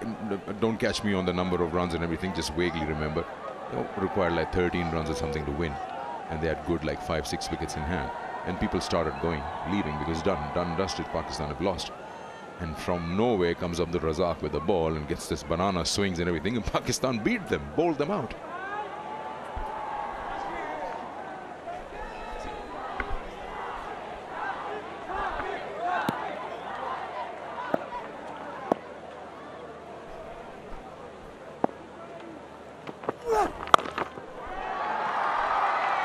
No, not available.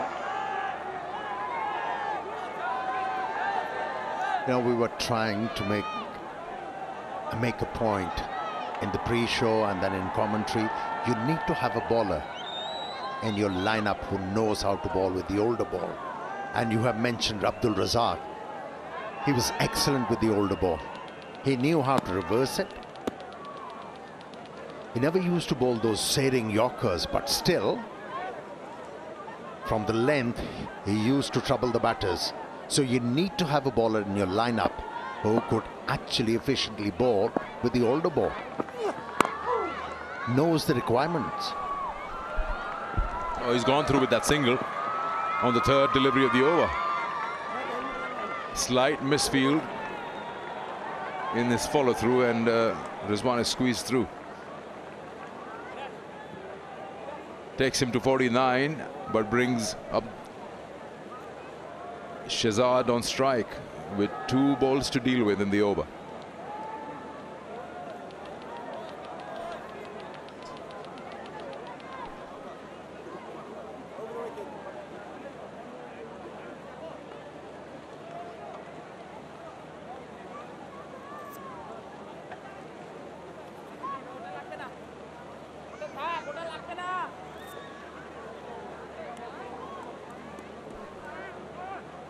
.23 ahead, Pakistan. Not that this number has any relevance. He's just talking about spending more and more time out there. It's an uphill task. It's a titanic ask, tell you that. But it's not over till it's over. Let's just see how far or how deep can Pakistan take this. Yeah, indeed, it's a funny game. Anything can happen.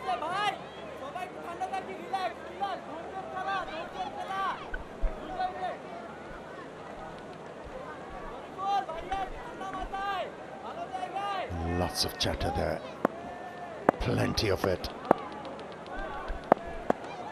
Asking the bowlers to cool down, stay with the program.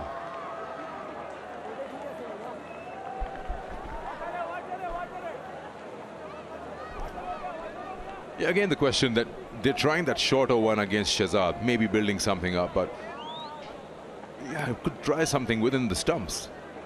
Get Rana.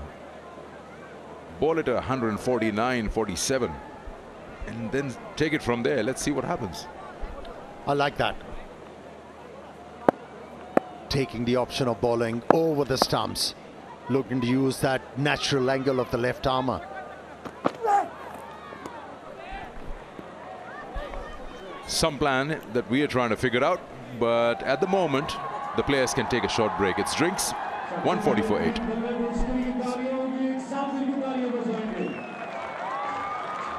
Thank you.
Welcome back after the drinks break. It's the first test. It's the final day. Pakistan lead by 23. They're 140 for 8. 5 wickets have gone to the Bangladesh spinners. 3 to Shakib Al Hasan, 2 to Mehdi Miraz.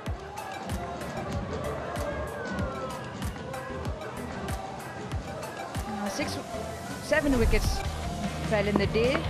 This was from yesterday. Saim Ayub as Pakistan closed the day at 23 for 1. Shan Masood with a faint tickle to the keeper on DRS. Ultra Edge confirming that there was a nick. That was the second one back in the heart. The third, Babar Azam, after having a life on duck, he was dropped by the keeper, chops it back on. So Shakil does him in the flight, does him in the line. He walks out to be stumped. Abdullah Shafiq trying to hit one out of the park. And he manages to lob a gentle catch. Shakib Al Hasan has 2 at that point. And then the off spinner came on, and what a brilliant grab in the slips by Shadman Islam. The problems didn't end there. One stayed very low to clean up Shaheen Shah. Fredi and Naseem Shah had just had enough. And he lobbed one to Mushfiqur Rahim. And that was the close of the 8 wickets that have fallen so far. 66, 67 is the third and fourth, 104 and 105 the fifth and sixth, 111 and 118 runs for the 7th and 8th wicket to fall. 140 for 8 as play resumes after drinks. Rizwan eyeing another half century, but the task is bigger than that. The equation is bigger than that. There's a lot more he needs to do in this test match if Pakistan can save this.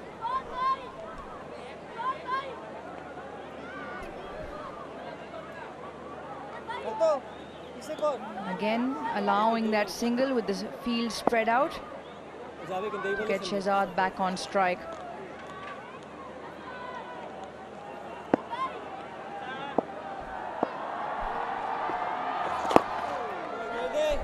Yeah, and you wouldn't want to watch over those replays too often, would you? If you're sitting in that Pakistan dressing room, it's not a pretty sight.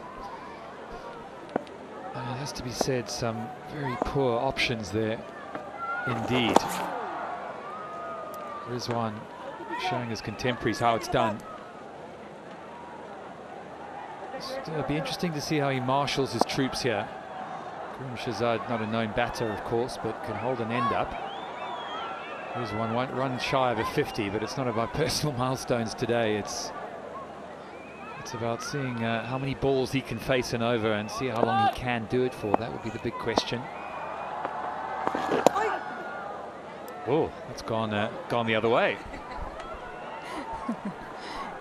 Even the bowler, like, got him interested. Quicker through the air as well, asking the umpire. Clips it into the leg side, will bring up another 50. 10 50s in Test cricket. The crowd applauds as well. He backs it up with a mammoth 171 not out in the first innings. Very healthy average as well in Test cricket. But he'll know under that helmet, he'll know as he does shake hands with Khurram Shehzad, he'll know that the job's not done. The job is anything from done. But once again, in that middle order, in the middle of crisis, he has delivered. 10 centuries, 10 50s, 3 centuries as well.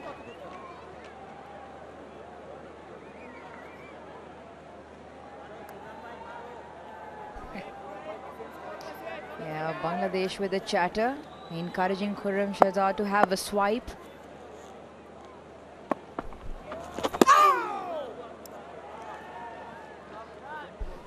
That's the line. That's the line he's looking for. There is a bit of rough outside the off stump there, but quite wide, so you can see he's aiming for that. Just hoping that one grips for those men under the helmet, one around the corner. Nicely watched by Khurram Shehzad to end another good over. 141 for 8.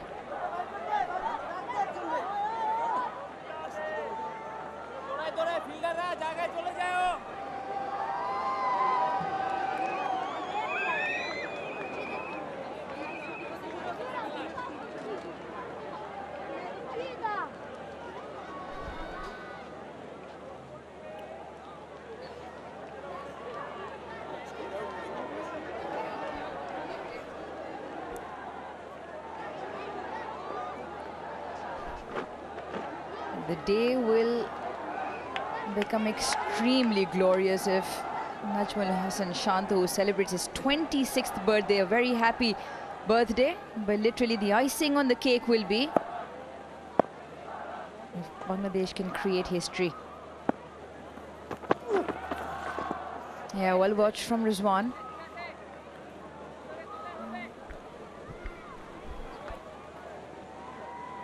Yeah, Sharaful Islam, he's just got to hang it here. Hang it quite wide, maybe a foot or so outside the off stump, and say to Rizwan, look, if you want the runs, they're there, go for it. We've got 2 slips in place, so do it if you may. It's an interesting field, it's a good field. They've got 3 men out on the leg side. A long on, deep square, and of course fine leg. And then a couple of catches, so nice shot, nice looking shot. He's played that shot so well, hasn't he, all game really. And the moment he walked to the crease, Rizwan, he looked in good form, and you'd expect that. 171 he got in the first inning, so he walked out with a lot of confidence. It's a shame his teammates didn't. Just stark contrast watching him versus the others that have come in and gone. They've looked tentative, looked a bit nervous at times.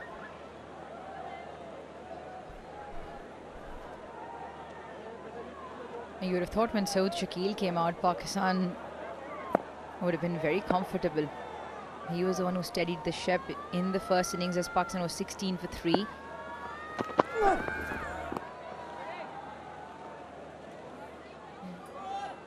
Most of the Pakistani batters batted really well in the first innings.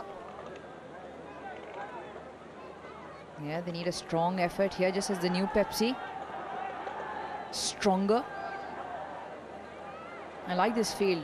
I completely agree with you, Nick, because they've got the men on the leg side, so they're giving enough real estate on the leg side if Rizwan is to drop it and run, but the attacking option to him, the wicket-taking option to him is the angle across, where he's got the 2 men catching and the men close in at cover.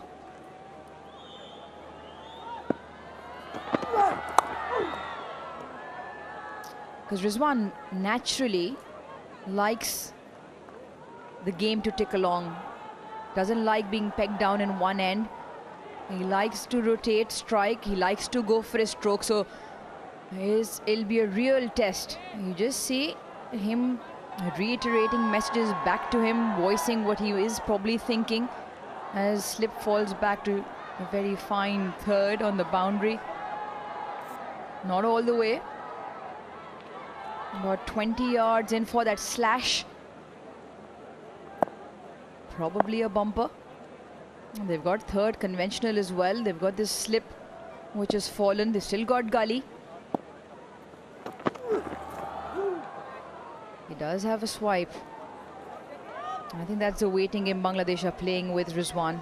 Yeah, everyone's got their own way of defending. You talk about Pakistan walking out to bat this morning. It wasn't a huge amount to gain, other than, of course, making sure they got to the end for a draw, really. And some players don't find that comfortable. You know, the thought of going out and defending can stiffen them up, make them tight, make them not move in perhaps the way that works best for them. And that's quite an important point. You know, players have to identify how they move best, and of course Rizwan would be a good case in point as somebody who needs to be busy, a little bit frantic at times when he starts, but he needs to be looking to hit the ball, and that's when he moves best. His feet start moving and gets his head into good positions, and he gets the singles. It's a good over again for Bangladesh, applying the pressure. 142 for 8.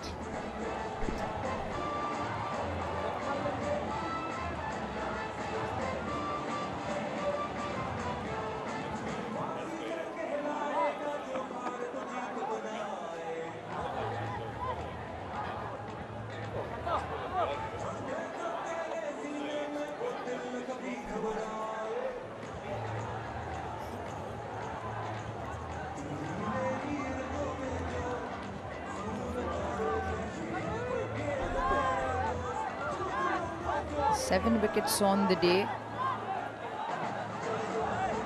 55 overs remain in this test match.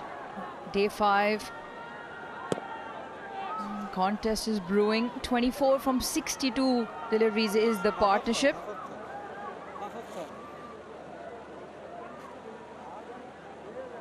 And Rizwan back on strike.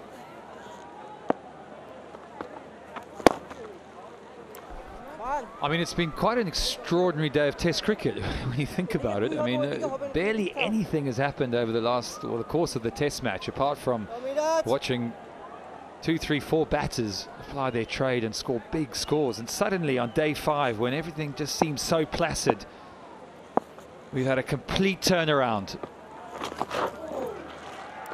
This one goes on the sweep, denies the run. I mean, it has been a really interesting period of cricket to watch unfold. Some of the decisions and the way that Bangladesh have really come out and fought and applied pressure and shown the character necessary to get themselves into a winning position. That will be their first victory against Pakistan in Test cricket, and that would be some feat. Excellent bowling again from Eddie. Changes his line, comes around the wicket. As we said, the ball doesn't really turn from straight, so expect a lot of these to go on straight. Rizwan hanging on by a thread. Yeah, once again, a brilliant execution of the plan with the angle across to Rizwan. Oh, he's chopped it on! Mehdi celebrates as Pakistan are now 9 down. Bangladesh need one more, and then enough just to chase the lead down. What was he thinking? Oh dear. Another one goes. Another one with their head down, wondering what they've just done. That was a bizarre option. The ball was going across the right-hander. There's no turn to speak of. And another batsman drags one on, Mehdi Miraz. Well, he's absolutely delighted. 1 wicket away now, Bangladesh. The centurion in the first innings, he gets a 50 in the second, but he has to go. 51, bowled by Mehdi, 142 for 9.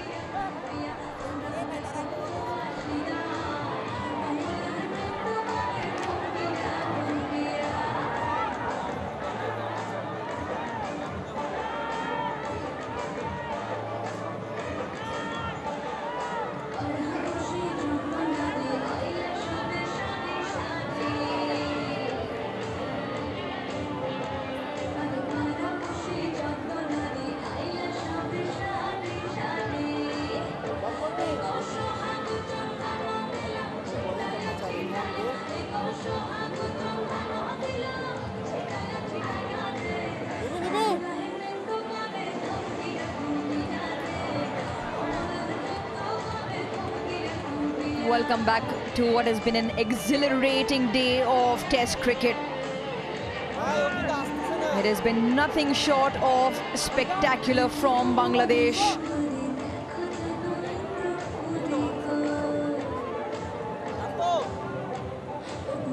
As Muhammad Ali comes out to do anything in his ability to hang on. Hang on as Bangladesh inch closer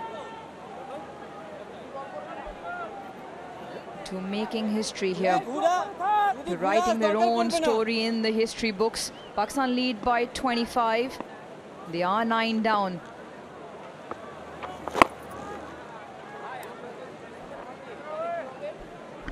Well, who would have guessed this morning?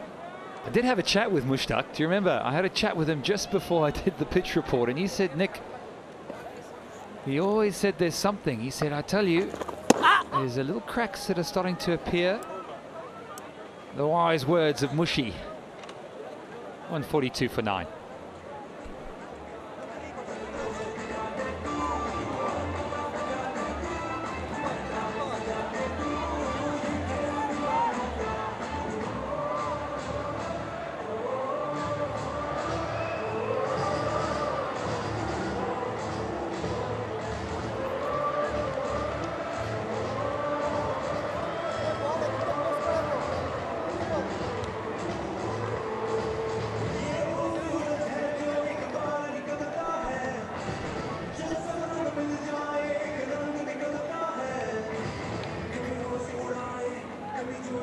Shakib Al Hassan, he has 3. He's bowled 16 overs for 40. That's the last man to go for Pakistan.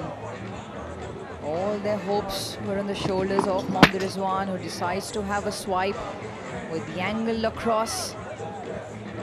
And you just wonder and you scratch your head if you're Pakistan.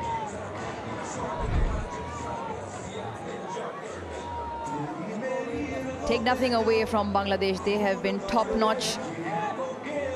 They have been the better side all the way through.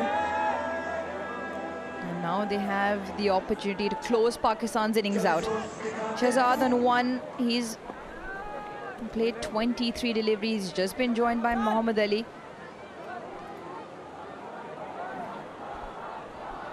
Nervous energy would be pinging around in the bodies of Khurram Shahzad and Muhammad Ali with their bats in hand. I guess it'd be one thing if Bangladesh had bowled them out, but I think Pakistan are going to have to put their hands up and look at some of the dismissals. Yes, they bowled well. Yes, they bowled accurately. Outstanding fielding. Just to add salt into the wounds. But there has been a lack of application. Well, Pakistan's first purpose-built tourist city, Blue World City. That's a real spank. No pick up. Go for it, Khurram Shahzad. There was a half tracker there to be put away.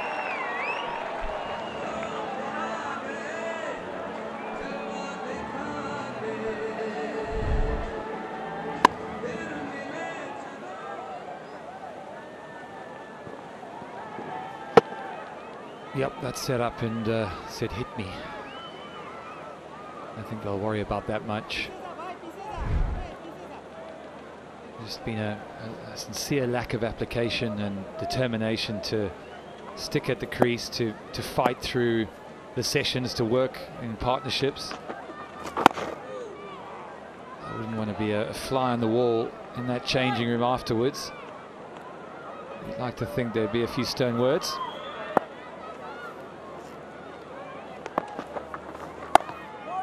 Pakistan lead by 29. Shahzad and Muhammad Ali, they are the last hope.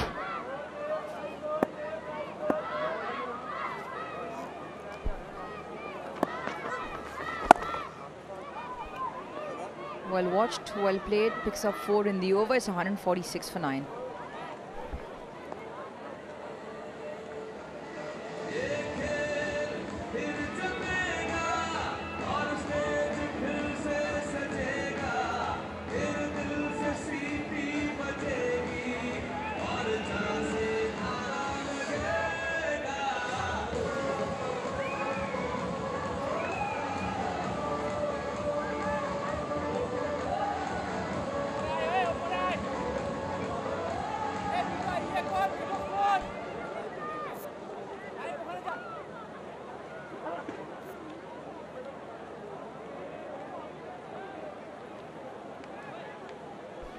Pakistan 146 for 9 in 55 overs.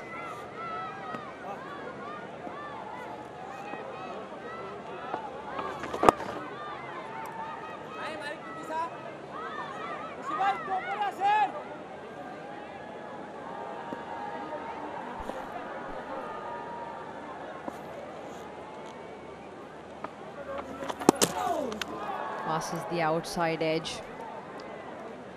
A couple of rough patches that we've alluded to.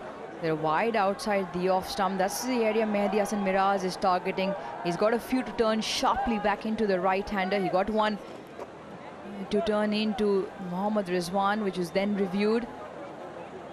And in that, he does have the ability to fire one straight to get the LBW in play as well. Yep, at the moment still giving it air outside that patch.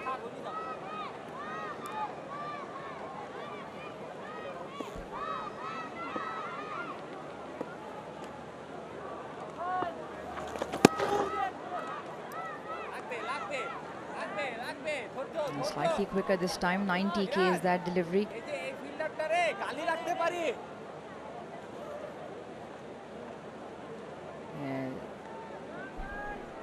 being a little bit stern with his bowler. Well, there'll be lots to talk about come the end of this test match. Either way, there's a big appeal. Is it just outside the line? He's given it. He's given it. I wonder whether they'll review this. They will.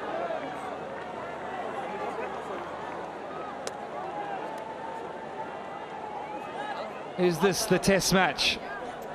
TV umpire to director, we have a player review for LBW. On-field decision is out. I've checked the placement of the feet. It's a fair delivery. Front on, please.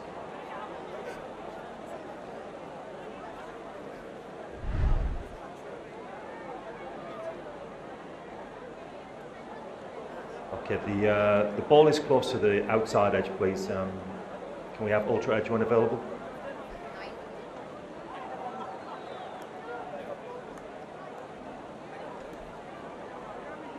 Okay, ultra edge coming through now. Okay, rolling through. Yeah, clear gap and flat line as the ball passes the bat all the way through to the pad, please. Okay, so no bat involved, and still waiting for ball tracking, Adrian.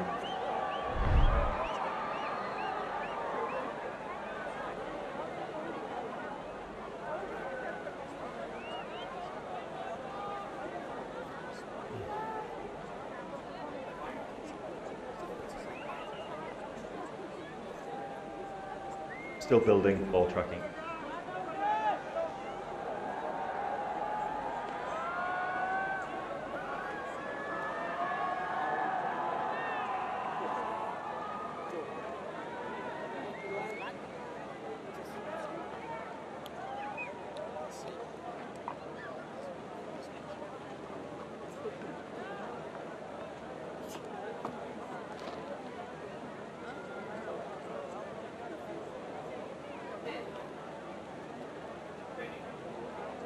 Okay, original decision is out. Impact is umpire's call, and it's hitting the wickets, Adrian. So stay with your original decision of out. I'll let you know when you're on screen. On screen, signal now. Excellent. Excellent from Bangladesh as they clean out Pakistan for 146, which is now the lowest innings total in Test cricket against Bangladesh.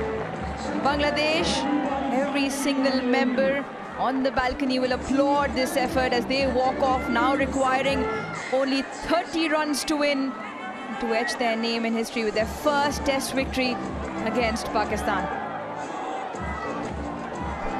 Mehdi Miraz with 4 for 21.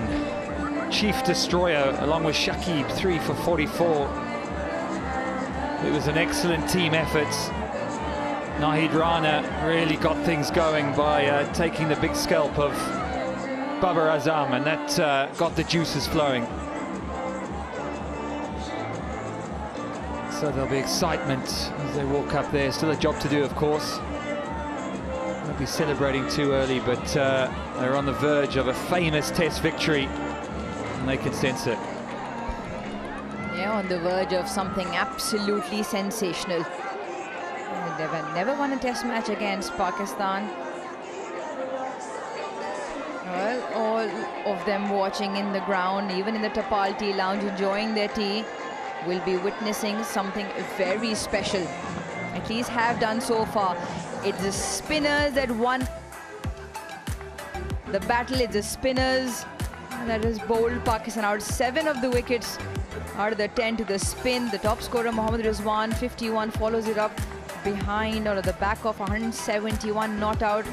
Pakistan 146 all out.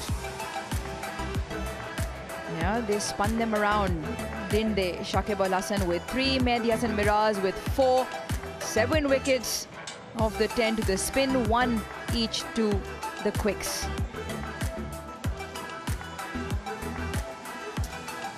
The line at the bottom, and an intriguing day of Test cricket. Najmul Hasan Shanto's men require 30 runs to win this first of 2 tests. We'll take a short break. Be sure to join us after this very short break.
welcome back. Pakistan cleaned up for 146 in their second innings. 37 to Abdullah Shafiq, Babar with 22, Rizwan with another half century.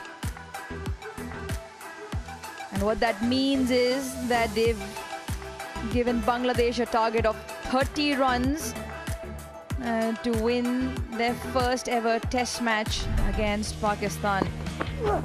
Well, look away if you're supporting the local team. That was a poor shot from Ayub, the opener. No foot movement.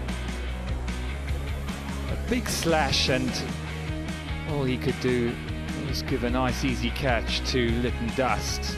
Rifles first. And then there was a bit of a question mark over this one, but eventually there was a tiny little thin edge from the captain, Hassan Mahmood, taking his first. And it was a big one at that. The captain gone. And that was the wicket that everyone was waiting for if you were a Bangladesh fan. He pushed him back, and then the full one.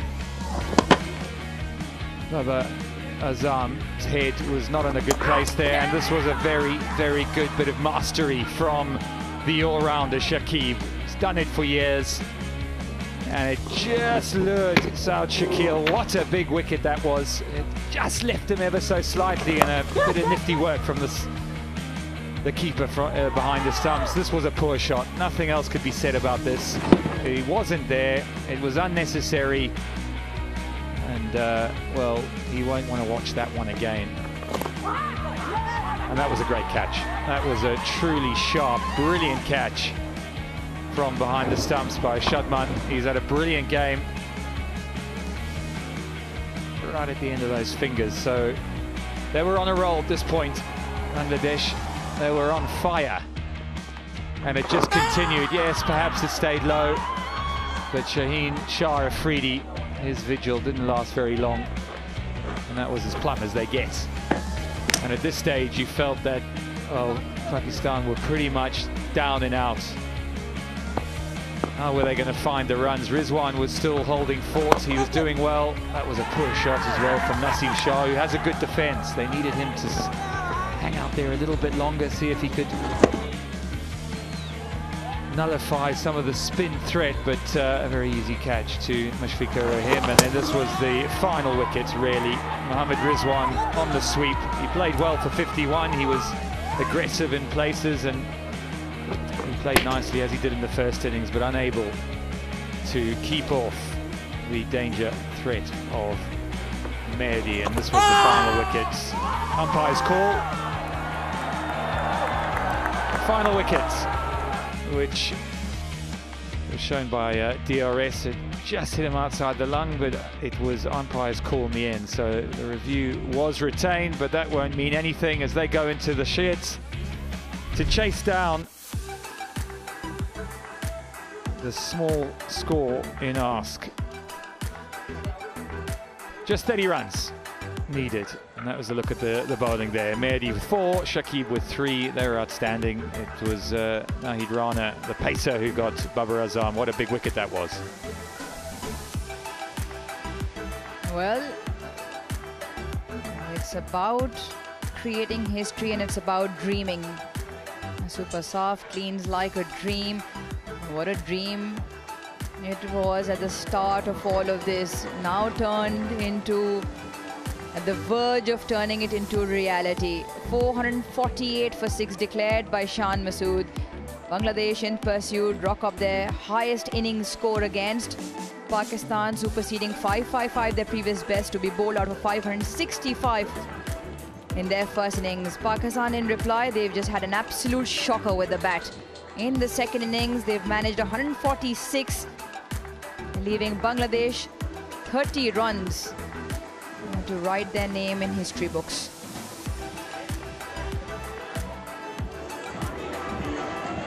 It was the spin that did the damage. It was 4 wickets to Mehdi Hassan Miraz, 3 to Shakib Al Hasan, 1 apiece to the seamers. Zakir Hassan and Shadman Islam make their way out into the middle.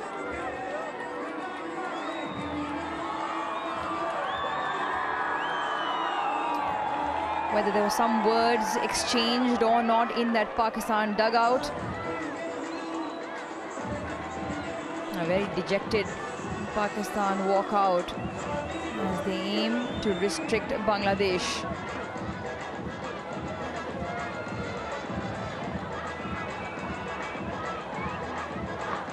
Pakistan on the receiving end of a few records that they would not like. It's the lowest total against Bangladesh, the lowest innings total by Pakistan against Bangladesh in Test cricket, 146, which they were rolled over. It's not the start Shan Masood was hoping for at home. As captain, as with the bat as well. There'll be plenty of conjecture, conversation regarding what went wrong. At the moment, it's not about that. At the moment, it's about Bangladesh. It's about this team whose captain at the start of it said records are meant to be broken. And Zakir Hasan and Shadman Islam have the opportunity to do that. Athar Ali Khan alongside. What a fitting end this will be for Bangladesh. Yeah, it's the bowlers. Initially the batters didn't doing their job when they posted 5-6-5, but that the bowlers bowling out Pakistan cheaply and put them on the brink of creating history here.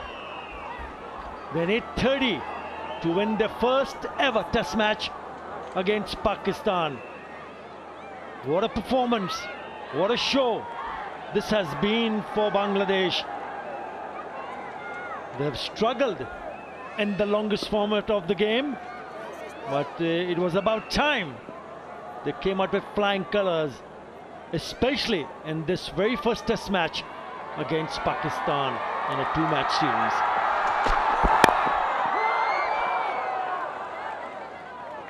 Shaheen Shafidi with the ball, starts with 2 slips, 2 gullies.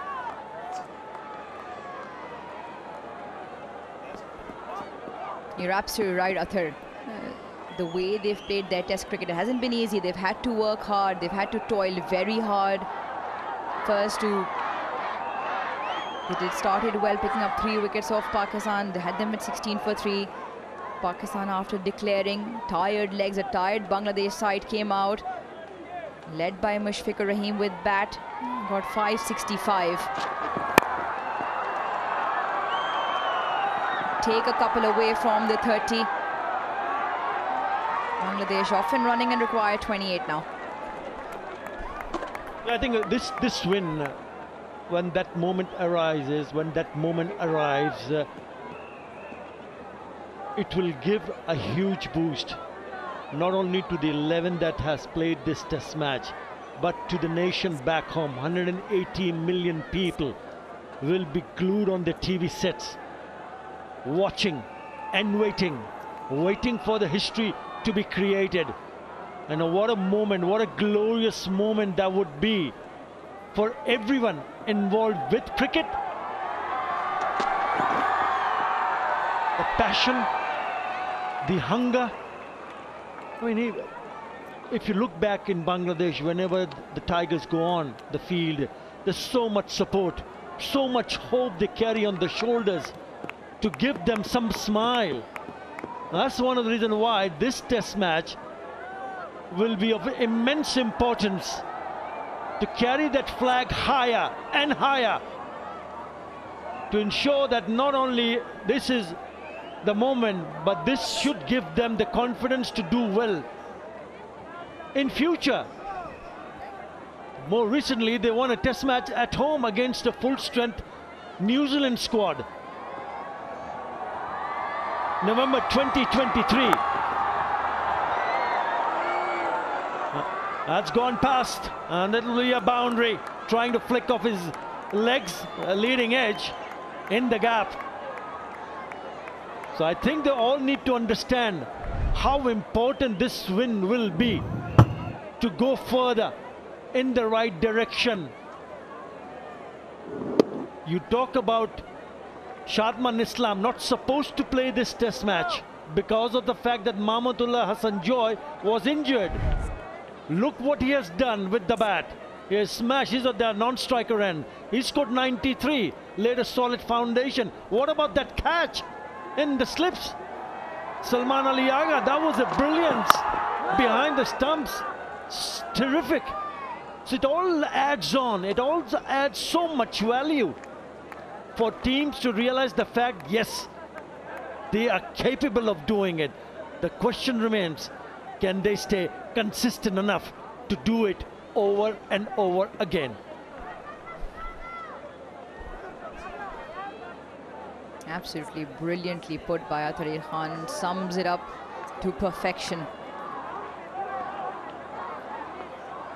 It's a huge stride in the right direction. Yeah, knock one more away. The first over goes for 7. Bangladesh now require 23. 7 for none.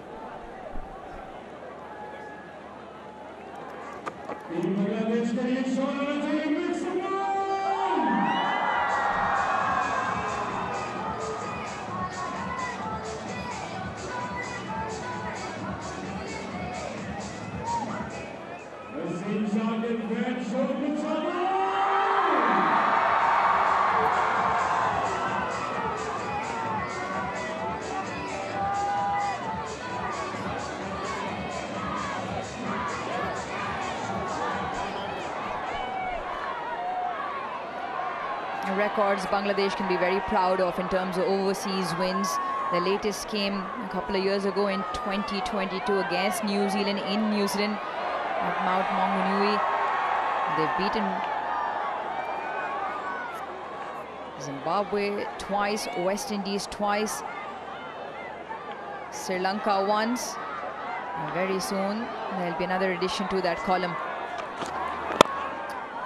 And Naseem Shah shares the new ball with Shaheen Shah Afridi.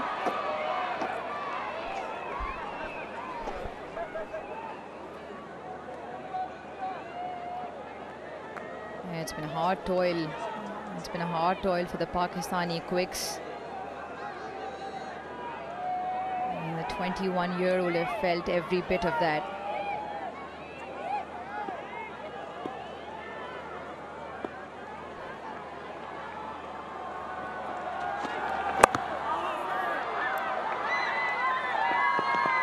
Run through for 1.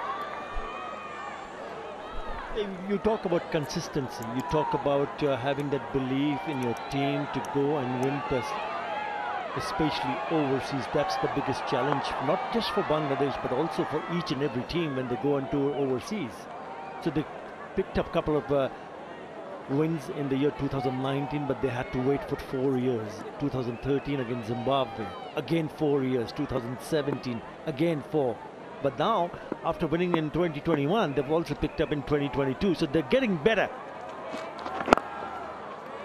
And most likely this will be their win within that 2-year spans of time. When the 2022, this is 2024. And in between, they've managed to win some test matches at home. So they've got into that momentum of starting to perform well and then picking up wins head-to-head in test matches. 13 matches. They've never won against Pakistan, but there's always a first time. And what the moment this is going to be when they take that winning run. There will be celebrations. There will be wild celebrations, I can tell you that, Uruz. Wildest of the wildest celebration back home. Everybody will be out in the streets distributing sweets, making sure, even if you are not there, taste the sweetness, take the sweetness out of the victory and taste it back home too.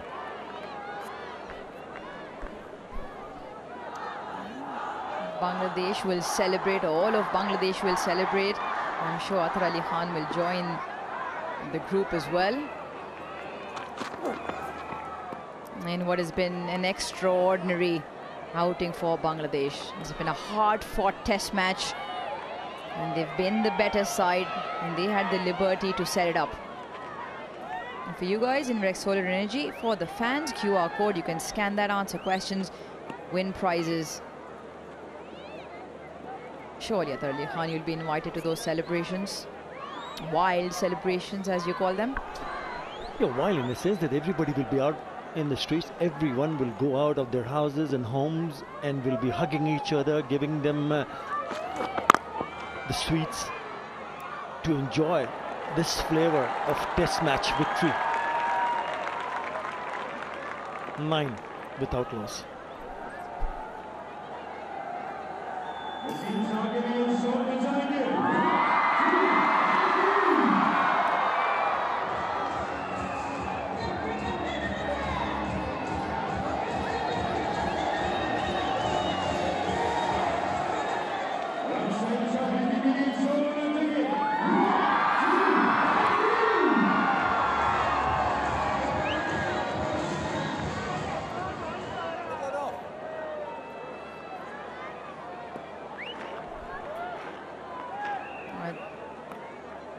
Like I said earlier, one set of green. I've certainly enjoyed that contest. It's been the one, they've been lesser in number in the crowd, but they have been there. And they've been there all the way to show support on all days to the Tigers. Pakistan supporters as well. Rawalpindi has always been fantastic. They come out in numbers. They've enjoyed watching an intriguing contest. Might not be returning home this afternoon with the result that they were expecting, but they've certainly been treated to a fantastic day's play. Clipped off his legs. Take one more off. 20 now required. But the way they handled themselves under pressure, because it's never easy for any team when you see the team batting first posting more than 400 runs.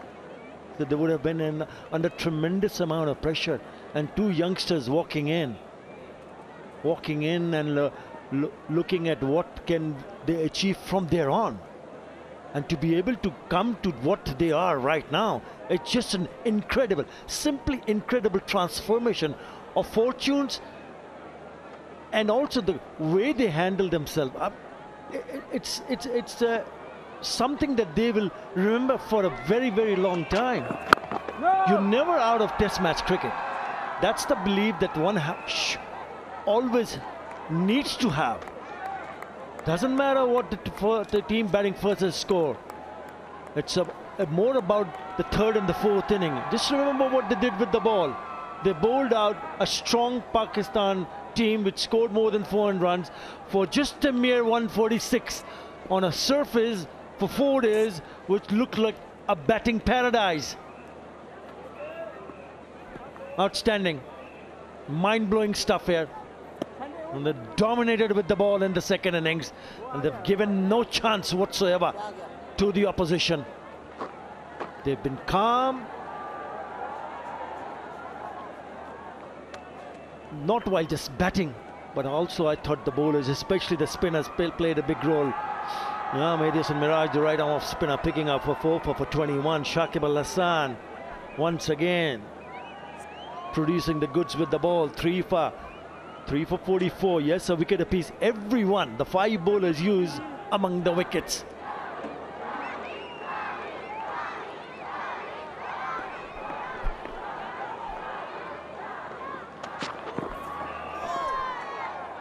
Yeah, it's been a tremendous effort, and it's been a complete team performance. That's what's been so promising. Mushfiqur Rahim, Shadman. Yeah. You spoke to him earlier. He was the one at the start of the day who told you the first hour is very important. He believed, they believed. And it all came at the back end of 191 glorious runs of the bat of Mushfiqur Rahim. His first century against Pakistan. He deserved the 200. He'll take the win. Brilliant hand by Saim Ayub in the covers. We talk about team effort. The entire Bangladesh contingent. Shadman, you said, got a chance because of Joy's injury. Mehdi Hasan Miraj, remember he started the day with 77 with the bat. big partnership. And then he's come out and spun a web around Pakistani batters. He's picked up 4 for 21. Confident bowler in his elevation at the pinnacle format. It's really exciting. It's 10 for 1. Apologies, 10 for no loss.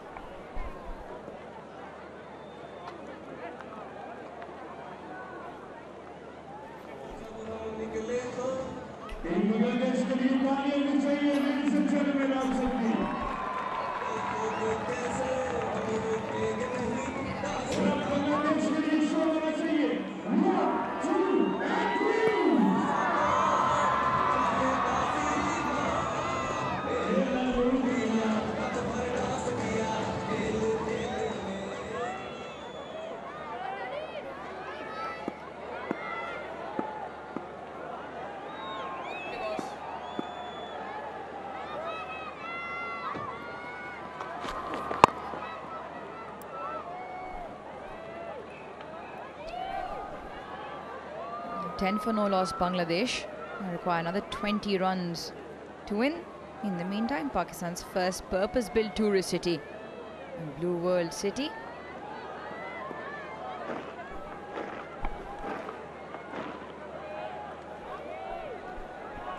Yeah, I thought Mehdi and Miraj played a really important role.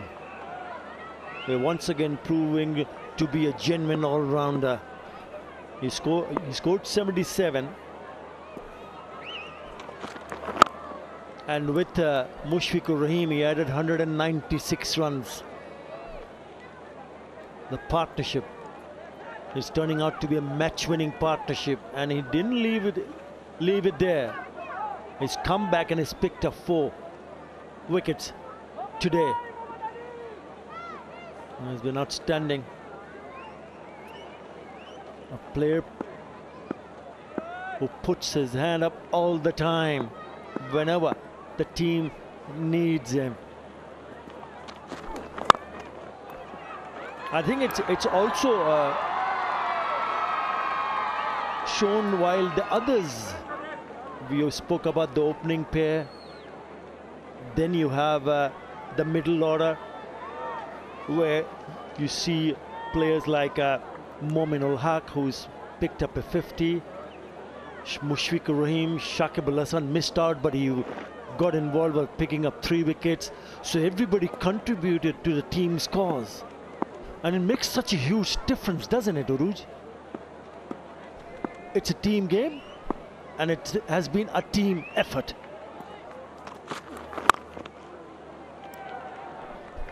And it's been what has made all the difference in this test match. You look at this test match now, and with the conversations you've had with the entire Bangladesh contingent, their players, their coaches, what a brilliant delivery that was.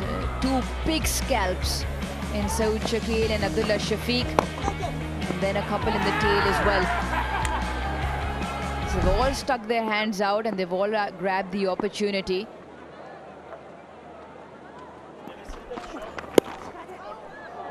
Yeah, take 4 more off.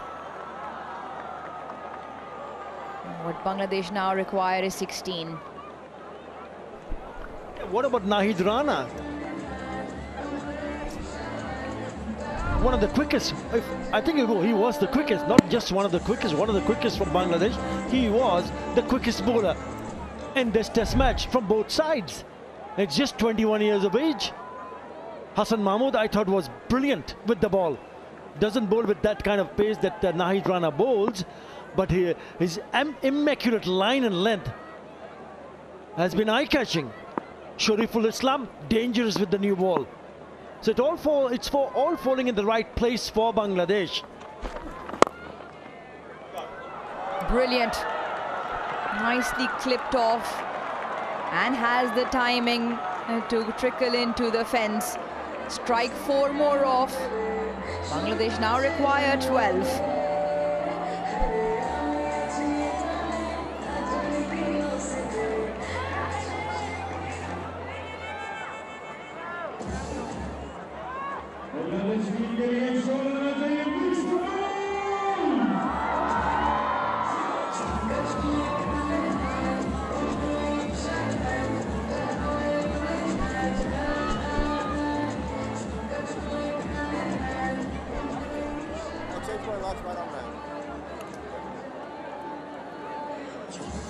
Bangladesh 18 for no loss, now require 12. Now we were discussing the limelight and the parts that have shown bright here in Pakistan for Bangladesh. For me, that everything that was come together was Liton Das as well.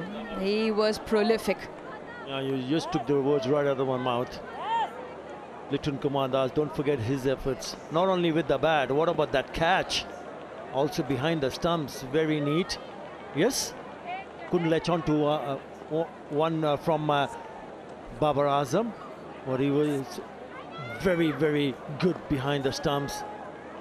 Looked to be in control and also looked classy when he scored 56 of just 78 deliveries. Yeah, he was tremendous to watch. First with the gloves, like you said, not just for Babar Azam's take behind the legs.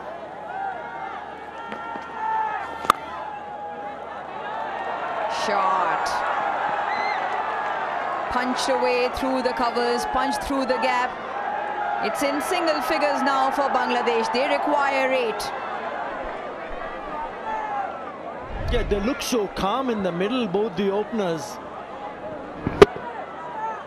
Driven, tossed up Driven, says thank you very much, Zakir Hassan. He was the one who picked up 100 on debut against India in Test cricket at home. Yeah. Good to see the support for Bangladesh in the stands. Well, it will turn out to be a glorious moment and will open a glorious chapter in the history of Bangladesh cricket. Oh, yeah.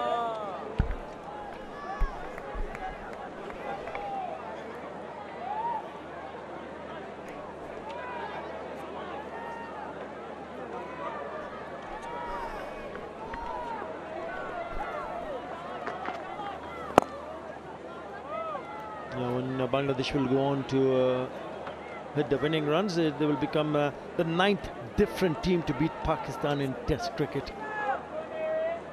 A question will be asked, but it has been a brilliant performance, simply brilliant from Bangladesh. 22 without loss.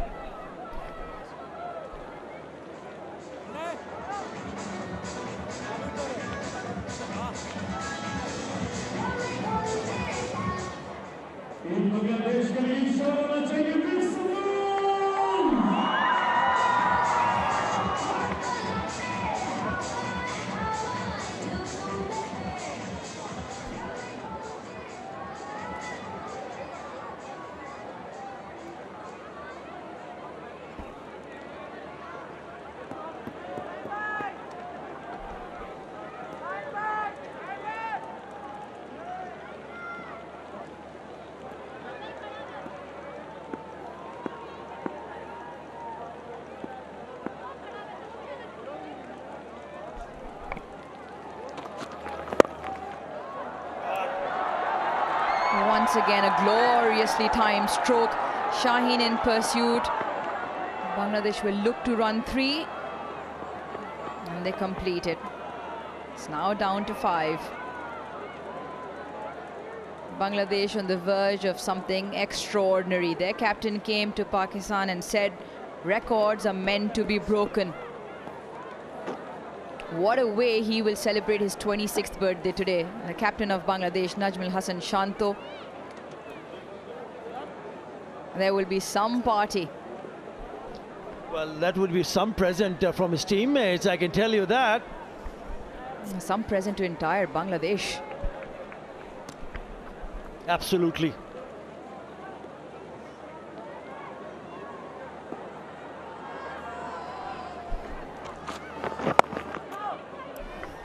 They would also need to realize that they were here to play 2 test matches. A win will give them a lead in the series.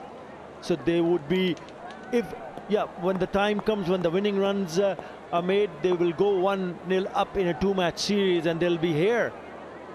4 days gap in between and then the next test match starts in the same venue. 30th of August. So they will be in that 4 days they will be thinking and hoping that they can get better, and how one can get better.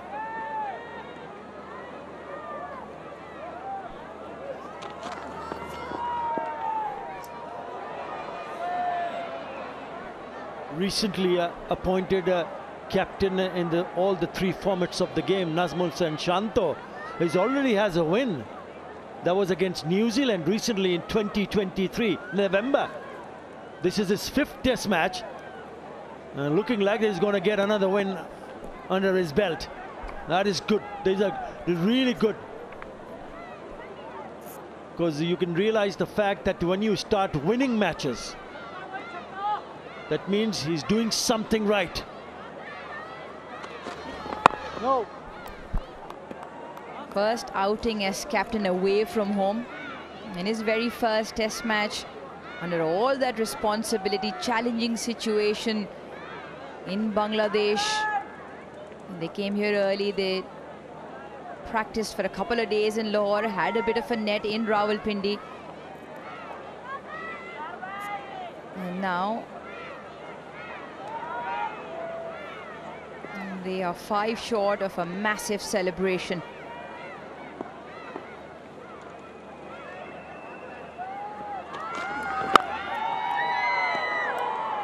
Oh, you spoke about the consistency in test wins for Bangladesh. Winning a habit, knowing how to get over the line, and becomes slightly more easier once you've done it once.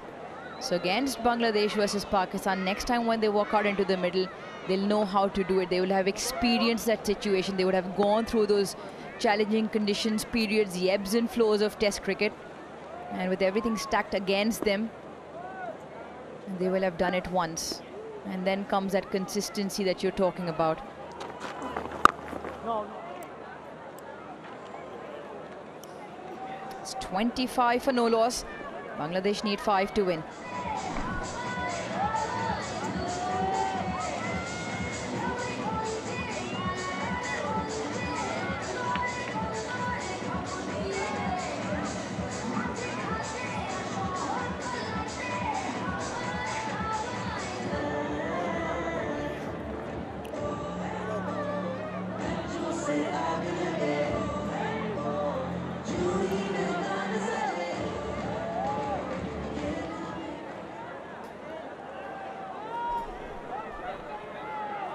Day 5 of a test match has yielded 9 wickets.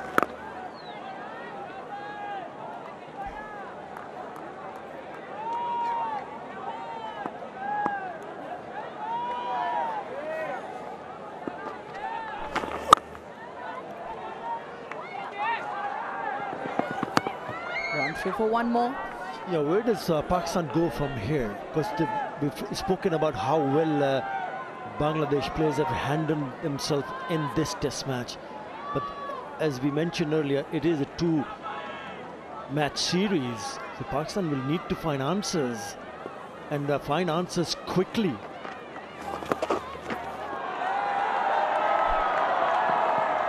Four more. There you go. Bangladesh go on to create history. And they're all up in the stand, standing and applauding the 2 youngsters who will remember this forever.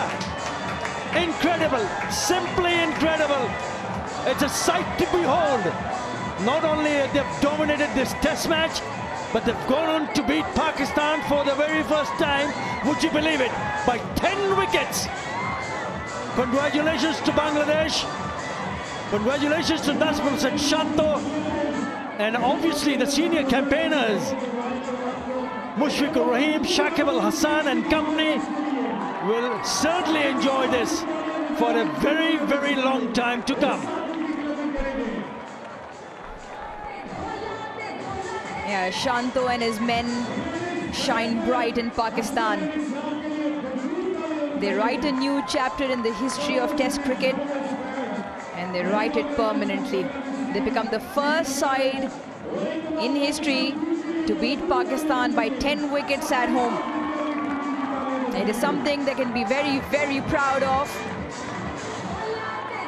is something that they and all of Bangladesh will celebrate for years to come. It has been an outstanding effort. Shanto said at the start of this, we are determined to do something special. And they have delivered on all fronts. Bangladesh registered their first victory in Test cricket against Pakistan. And as the scoreline reads, it's been nothing short of sensational.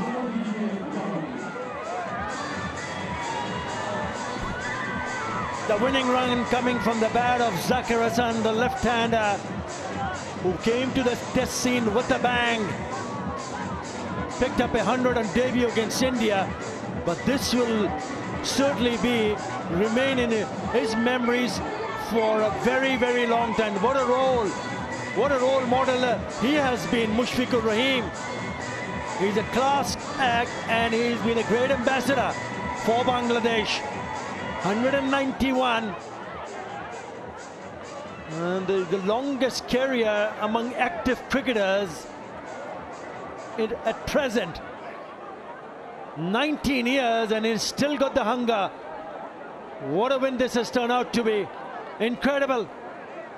Shanto will be over the moon. Bangladesh back home. Party starts now.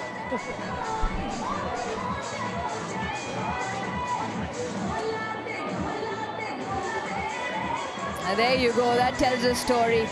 They're going to be dancing in the streets, they're going to be dancing at home, and they will be dancing to every beat of this test match. And his heart will be beating in his chest at the knots of this victory. A very, very happy birthday, Najmal Hassan Shanto, and a very, very huge congratulations to Bangladesh. That's a 1,000 megawatt smile. On the ground, to my left, Athar Ali Khan, who's been a part of Bangladesh cricket, had a certain hand to play in the selection of a number of these players, including that man on screen, Mushfiqur Rahim. But it's about the players. It's about the 11, their preparation, their execution, and the other members in the squad and the support staff. Let's revisit the golden moment. Yeah, what a moment when Zakir Hassan swept that for a boundary. The sight of that ball going and hitting the cushions, and everybody gets on their feet. Yeah, unbelievable scenes here. They've put in a lot of hard work, I can tell you that. It's not been an easy ride for them, especially in the longest format of the game. But the satisfaction to achieve a test victory against Pakistan, in Pakistan, will certainly make them very, very happy. Outstanding, brilliant, thanking the Lord above.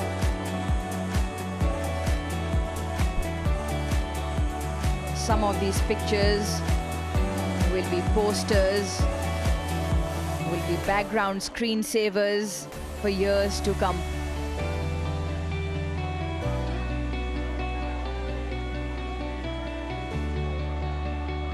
Extraordinary, incredible, simply spectacular by Bangladesh. Led by a 26-year-old Najmal Hassan Shanto, who captains his first test match away from home and leads a group of players determined to fight. Showed resilience. Their temperaments were tested. They toiled hard in the field, and they emerge victorious. They emerge victorious, and they create a number of records. It's their first test win against Pakistan. They become the first side to beat Pakistan at home by 10 wickets. And they deserve a mighty celebration.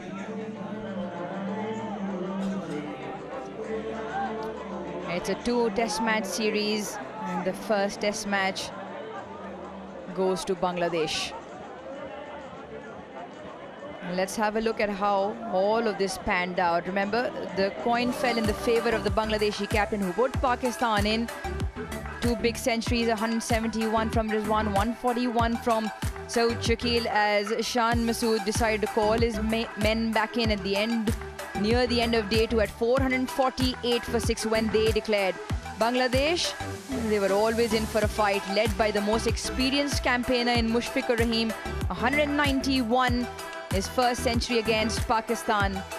They were bowled out for 565. Pakistan, well, they were bundled out in some spectacular fashion by the Bangladesh spinners for 146. 4 to Mehdi Hassan Miraz, 3 to Shakib Al Hassan. And Bangladesh, requiring 30 runs to win, have registered a record-breaking win by beating Pakistan by 10 wickets in this first of 2-match series. Well, another one added an overseas win. So there would be a 7th win for Bangladesh, and what a win. 10-wicket victory for Bangladesh, and their very first against Pakistan. Yeah, we'll take a short break and we'll come back with the presentation.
Welcome back to the Rawalpindi Cricket Stadium as an exhilarating day's play comes to a close as Bangladesh have won the first test by 10 wickets. Right, we are all set and ready in the middle with Bajat Khan and the post-match presentation. Welcome to the post-match ceremony after the first test match between Pakistan and Bangladesh at Rawalpindi. We witnessed history. Bangladesh winning by 10 wickets, and what a final day we have seen today, what cricket we've seen. Now with me in the post-match ceremony, I've got my guests with Mr. Fareed Zaka Bajwa, Project Director Legends Enclave at Blue World City, Ms. Rubina Naz, Corporate Head Islamabad, Corporate and Investment Banking Group Bank Al-Falah, Mr. Mohammad Zakir Ali, CEO Inverex Solar Energy, Mr. Saeed Sarwat Ali, Advisor to Chairman SuperSaf Infinity Ventures. And now with the awards. Firstly, Mr. Saeed Sarwat Ali will present the SuperSaf Dishwash Bar Striker of the Match Cash Award of Rs 150,000 to Mohammad Rizwan. Mohammad Rizwan with an innings of 171 in the first innings and then an innings of 51 runs. Now with the second award, Mr. Mohammad Zakir Ali will present the Inverex Solar Energy Energetic Batter of the Match Cash Award 100,000 to Liton Das. 56 with a strike rate of almost 72, 8 fours and a 6. Ms. Rubina Naz will now present the Bank Al-Falah Outstanding Performance of the Match Cash Award 100,000 to Shaud Shakil. Shaud Shakil for his 141-run innings in the first dig. Moving on, Mr. Saeed Sarwat Ali will present the SuperSaf Bowler of the Match Cash Award Rs 150,000 to Mehdi Hassan Miraj. Took a wicket in the first innings, but more importantly, 4 for 21 in the second innings and bowled Bangladesh to victory. 5 wickets in total for the game. Mr. Fareed Zaka Bajwa will present Blue World City Player of the Match Trophy and Cash Award of Rs 300,000 to Mushfiqur Rahim. Mushfiq with 191, 22 fours and a 6. Fabulous innings meant that Bangladesh were in the game. Mushfiq, what a fabulous innings. How will you rate this innings in your test career? Also the magnitude of the innings as you went on to win the test match. Yeah, first of all, alhamdulillah, thanks to Almighty Allah. To be honest, this is one of my finest so far. because as you said, we haven't done really well overseas, so that is one of our goals as a team, so that we can put a performance where everyone can see that how can we improve our batting, especially overseas. So I thought credit goes to not only me, I think all the players, the way they prepared themselves throughout this in Pakistan and also back home. And I was really, really happy. I got all the support from them as well. Testament to your fitness as well. It wasn't easy conditions, very humid, very hot, but you kept on batting and got those partnerships with Mehdi Hassan and Liton Das. Over 100 runs partnership, both of them. 196 with Mehdi Hassan.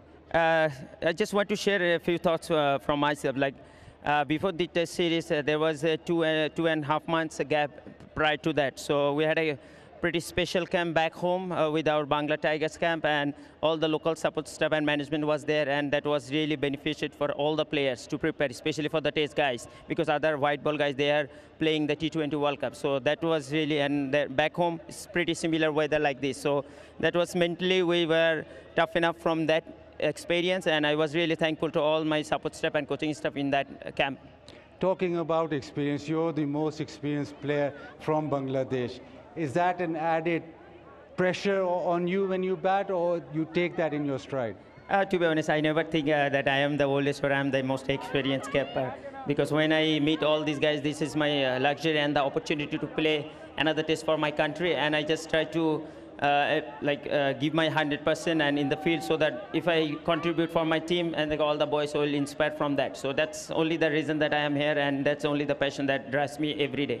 It was a privilege watching. Fantastic. Thank you very much, and enjoy your victory. That was brilliant. Thank you so much, Baji. I just want to make one request and from my team that this prize money, I just want to donate. You know, that in our Bangladesh there is flood affected people, so I want to donate this prize money on that. And also I just want to request all the people back home and for my country, those who can donate and also help in this cause. Thank you very much. Fabulous gesture. Donates his prize money, does Mushfiq. Fabulous from Mushfiq. Now I'd like to invite Pakistan's captain, Shan Masood. Shan, a tough test match to start off your home season. Lots of questions. Let's start right at the top, the pitch. We're expecting, or we believe that you played with 4 fast bowlers. You're expecting a lot of movement up front. Look, I mean, never to make it an excuse, but it didn't play the way we thought it would, number one. Number two, there were also other factors in the game, like we lost half a day in the first day. So then when it's 4.5 days or 4 days, you think that's going to be the faster men that do the bulk of the overs, looking at the pitch as well. And then also with the weather that had been around in Islamabad and Rawalpindi, we had been here for 9 days and it had almost rained every day. And we've had a perfect match without any drop of rain after that first day. So a lot of things that came into factors, but at the end of the day, I mean, we have to look upon the mistakes we've made collectively and work on them. Yeah, just coming into the test match, obviously it's end of monsoon seasons, high humidity. Was that ever a factor in actually playing those 4 fast men? Again, that was the thought. Again, firstly, looking at the pitch, we expected the pitch to do a bit more. Secondly, I thought with 3 fast bowlers, you were going to be pushing them to the limit, and that would mean that the spinner would also have to operate at around 25-30 overs a day. So that was something we were trying to avoid. If you bring the spinners into play, that was more day 5. Again, we thought that with weather, it might not even last 5 days completely. And again, I think at the end of the day, we got it wrong, and we just have to work a way around it now. Yeah, hindsight is a great thing. You declared your first innings and end up losing the test match. If you go back now, would you have done things differently? Look, again, hindsight's 2020. The reasons for declarations was a positive push to push the game forward, to hopefully have a crack at them in the 4th innings. But look, we declared and we could have done with those runs, but also there were some things in the ball and in the field that we could have done better to either have a lead or kept them at par. Today, the batting wasn't brilliant. You did get bowled out. Was there a lot in the pitch, or do you still think that short selections was the case? Look, I think it's it's a mix of things. I think with the way that there was a 117-run lead, for us to be in a winning position, it was going to take a lot. So when you're technically playing for a draw, that's where pressure happens and funny things can happen. They've bowled well. The cracks have opened up, as we saw in the last session last night, that I thought that that's when it did the most. And the Bangladesh bowlers bowled really well in that particular spell. But again, there have been mistakes and mistakes that we have to do better with whenever we play next. Last question before I let you go. Everybody's asking the same question. Is there room for a spinner come the next day? Same venue, it'd probably be a similar surface, not too different. Weather will also probably be the same. Look, there's always room for a spinner, but that's the thing. You have to look at your whole 11. We lost Amir Jamal, who offered us something both with the bat and ball. So that meant that we had to play 4 all-in-out seamers. That's where we were missing the all-rounder as well. So the spinner can always come in. When we played in Sydney and we thought that we really need a frontline spinner there, Sajid Khan played over there. So you never rule it out. Again, it was a host of different equations that led you to playing 4 seamers, and it didn't work. So we'll see the pitch, we'll assess the conditions. Just because one thing hasn't worked right now doesn't mean it won't work again. So you have to respect the conditions and see the best team that you can play then. But historically, the Pindi pitch does play pretty much like this, the same. If you look at the scorecards, say 1994, even in the 4th innings, there was runs being scored. So that question will come up again and again. I think there have been different pitches produced for test matches. When we play domestic cricket in Rawalpindi, it's completely different. Again, different seasons of the time. So again, it's a huge lesson for us in terms of what to expect of our own conditions. But again, the key comes down to assessing the conditions well and making sure that we don't make a lot of mistakes that we have in this game. Thank you very much, Shan, and go well for the next game. Right, now the moment that Shanto will be hoping for, the winning captain from Bangladesh. Sir, before you start, can I say something? Yes, sure. Yeah.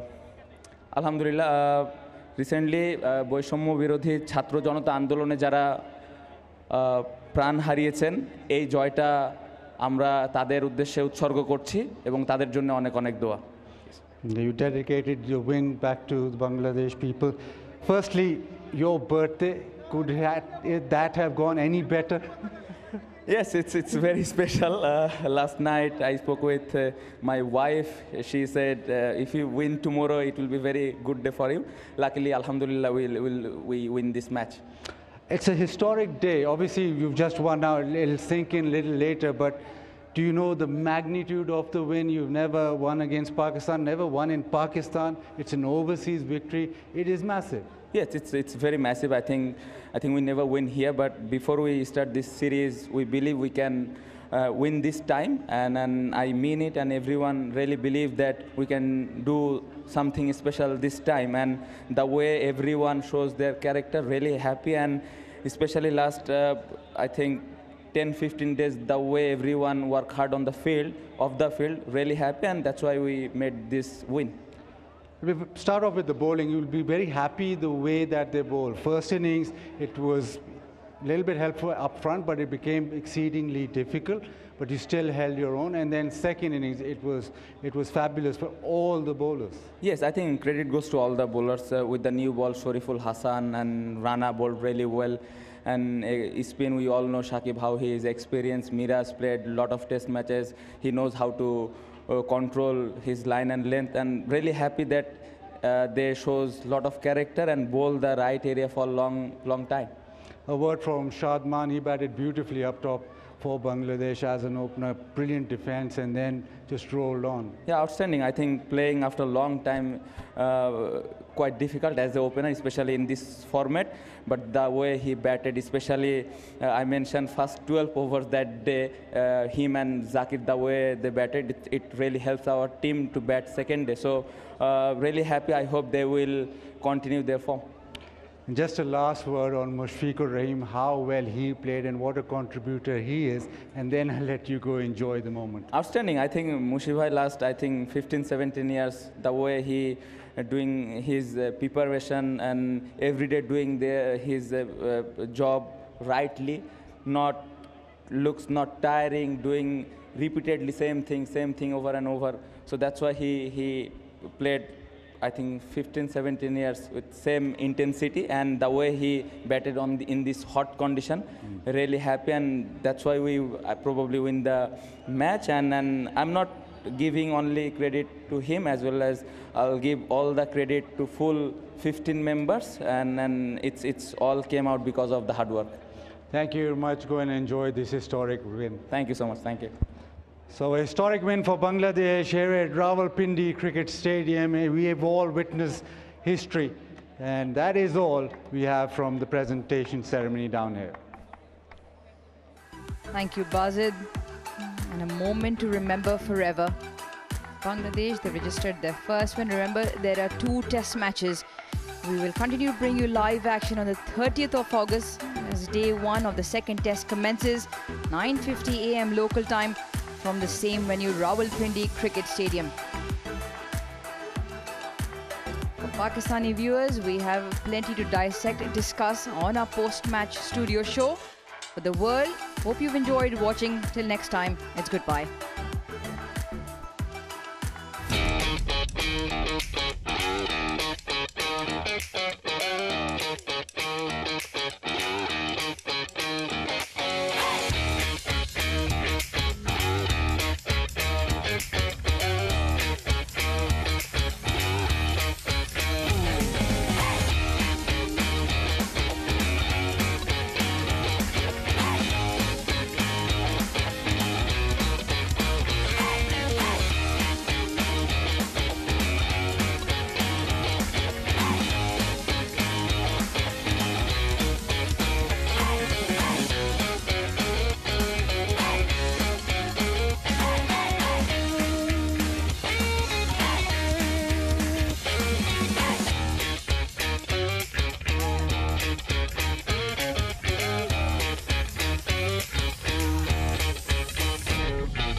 What a day, 25th August 2024. Bangladesh beat Pakistan in Pakistan and win their first test match here.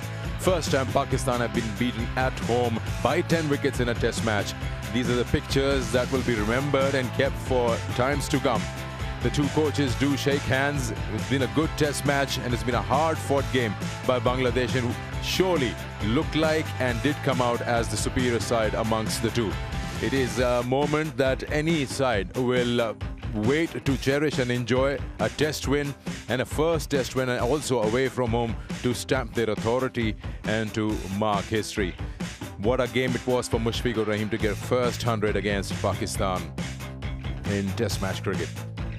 Hello and welcome to the coverage of this particular test match on our pitch-side studio. Let's have a look at the match summary, how it went about. Bangladesh won the toss and decided to put Pakistan into bat, and Pakistan scored 448, and they declared thinking that they will rush through their batting lineup, that is the opposition, but Bangladesh had other things in mind. They posted 565, getting a lead of 117.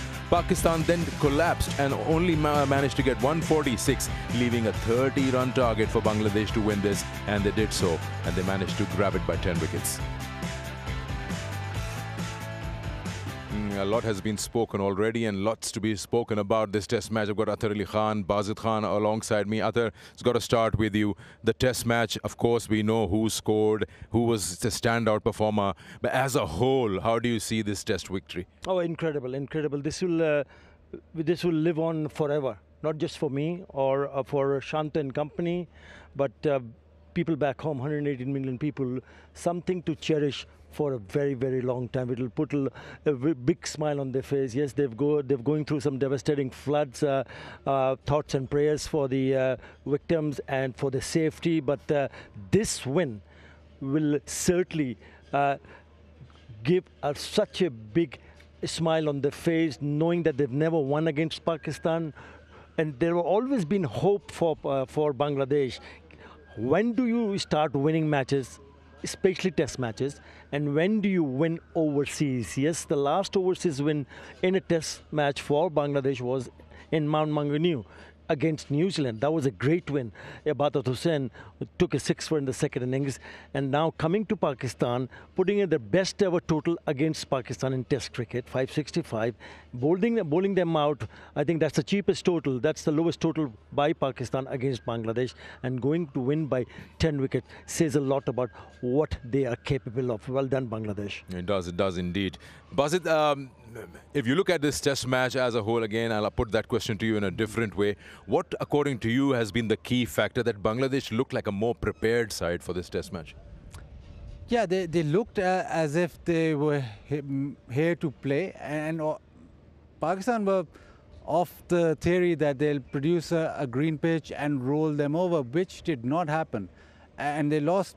Obviously, Bangladesh won the toss, but even so, the way that they batted, I think, yes, they bowled brilliantly. Yes, the second innings was exemplary. But once you are faced with 448, and then you come back with getting some lead and putting the opposition under pressure, I think that is the key. They're able to stay with the game and then lead the game throughout, or sort of come back into the game.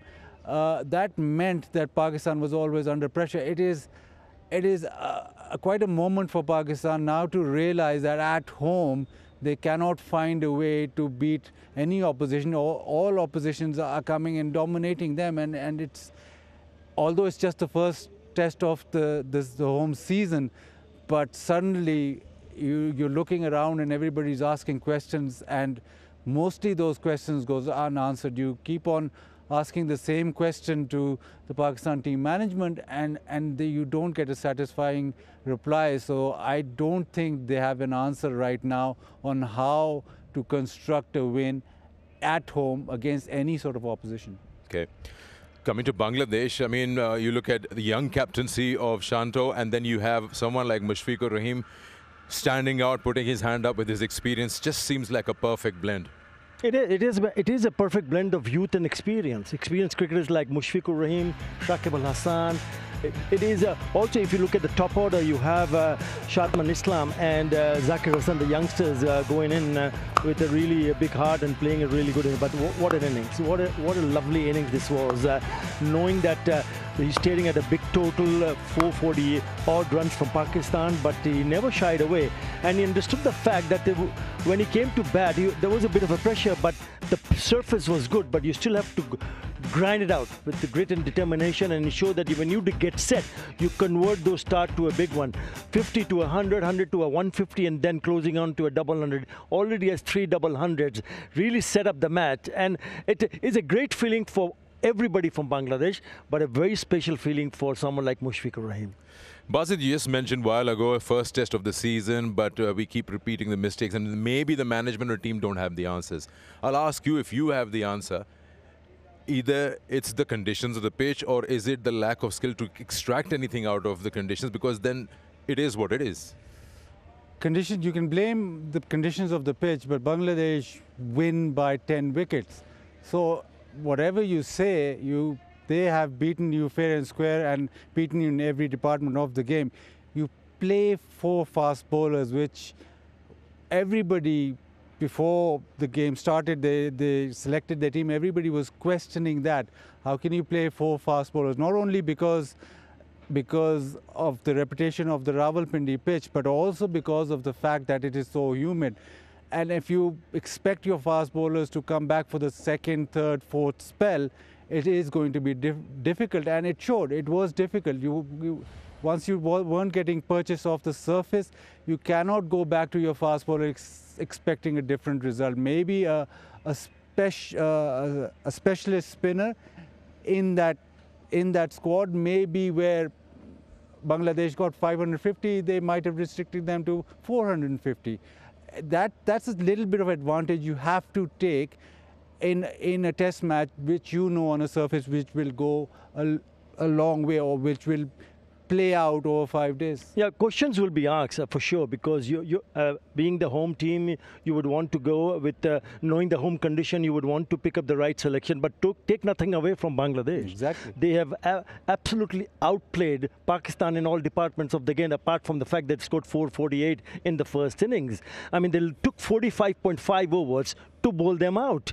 They took the 1 wicket yesterday, and today 9 wickets in 45.5 overs, and the 2 young guns come in and wrap it up in like 6 point something overs, winning by 10 wickets. Yeah, clearly there was a marked difference, at least in the areas also that the bowlers were bowling. Just one thing to add here. If you hide away from the question, now the question asked, did you misread the pitch? Nobody's accepting that they did. They're saying they didn't play as we expected, so that means that you misread the pitch. Then the other question is, why don't you play Abrar? Abrar has, remember, he has on this ground has 40 wickets in 5 games, so you don't play him in the first test match.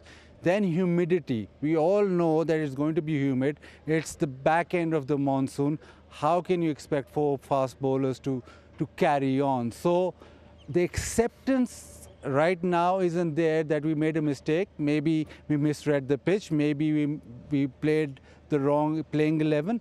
The acceptance, I don't think at the moment we've got anything back from the management that yes, we did this wrong and it shouldn't have happened, or something that maybe we misread the situation altogether. So that brings me to another question. I mean, we're talking about 4 seamers or not, whether 1 spinner should have been there in a specialist. What about the batting in the second innings? 146 all out. I mean, I don't think they started the day with any pressure on them.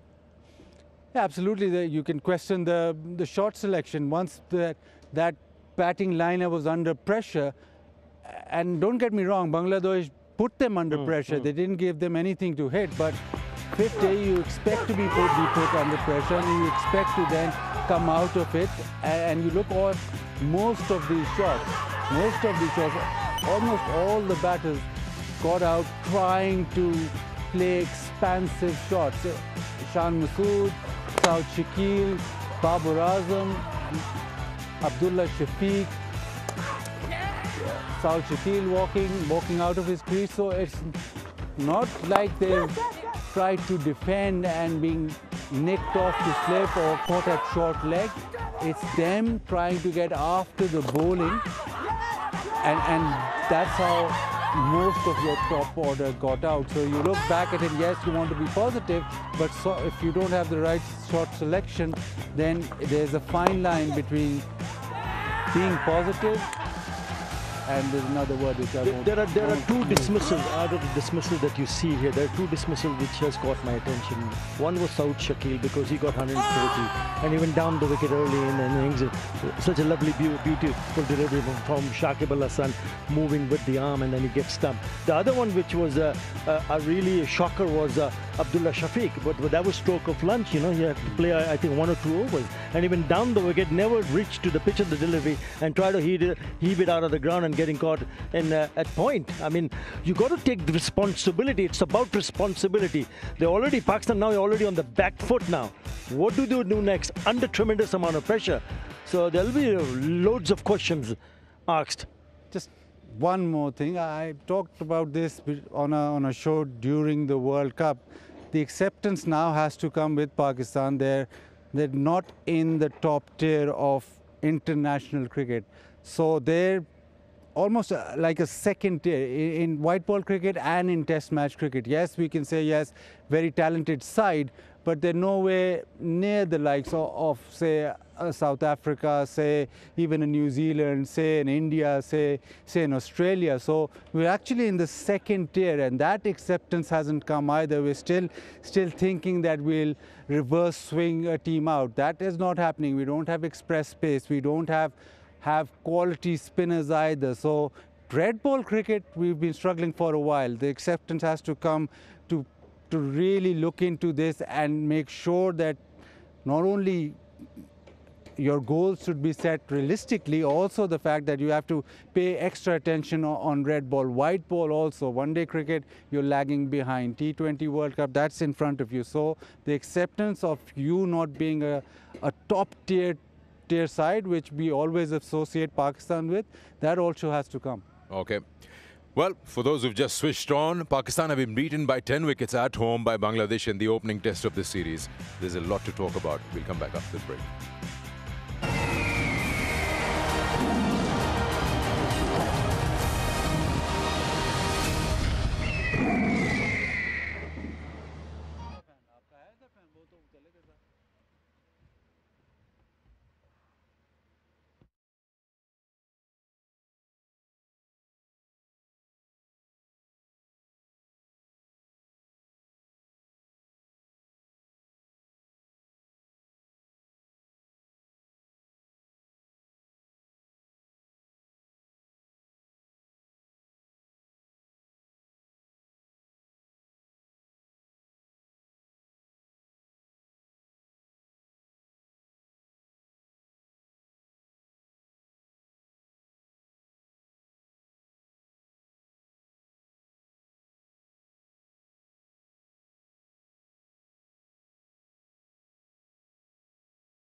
Welcome back once again to the pitchside studio. Let's have a look at the Pakistan squad, and I'll take it to Bazid. Bazid, what are the changes, immediate changes that you're looking for the test that starts on the 30th?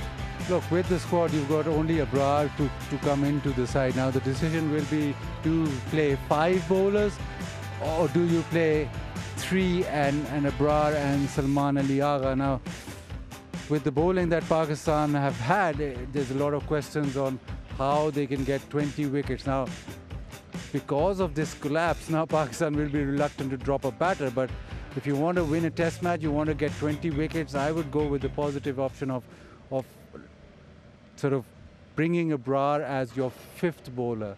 So basically dropping a batter and then bringing Abrar in. You say batter, then the only name I can think is Salman. Salman is your 2nd spinner. How can you drop him? Then who do you suggest or say that is going to make way? That? No idea. That I cannot tell you, but that is the 11 that they have to pick. They need to pick 5 fast bowlers. After that, 5 bowlers, specialist bowlers. After that, you pick your 11. Shan made way during the PSL when he was captain. Okay, if you were saying the other option, say they go with 3 seamers and a spinner, then which fast bowler would you feel that they might leave behind? I think Shaheen. I think there's a lot happening for Shaheen behind the scenes. Obviously, congratulations to him on becoming a father. And in these conditions, he's played a test match. I'm not saying that he should be dropped, but I think this is sort of the right time to just give him a rest, let him enjoy the moments, and then come back come the next series. Okay, let's have a look at the Bangladesh squad. I know you don't want to touch the winning combination, but if you were supposed to make changes, any? There are 2 players who will be in contention to make the cut in the 11. The first is Taskin Ahmad, because they want him to come and play. He's available for the 2nd test match. Other is Taijul Islam, because I think they just might try to prepare a little bit drier pitch in terms of having less grass. It all depends what the curator offers you when you come and show up on the 30th. So these are, because the batting, I don't want to tinker with the batting at all. It's all about those 2 players, whether they get an opportunity. Remember, Mahmudullah Sanjoy is also injured. I don't know whether he's 100%. But Taskin may be in, maybe Taijul Islam. You want to go in with 3 frontline seamers and 2 spinners, or you want to go with 2 seamers and 3 spinners? So I'd put the same question to you. I mean, if you want to bring Taijul Islam and you feel Taskin will add the experience, who goes out? I think if you look at what we have seen in this test match, you cannot. I don't think so. You can drop someone like Shoriful Islam and also Hassan Mahmood. I thought Hassan Mahmood was a pick of the bowler.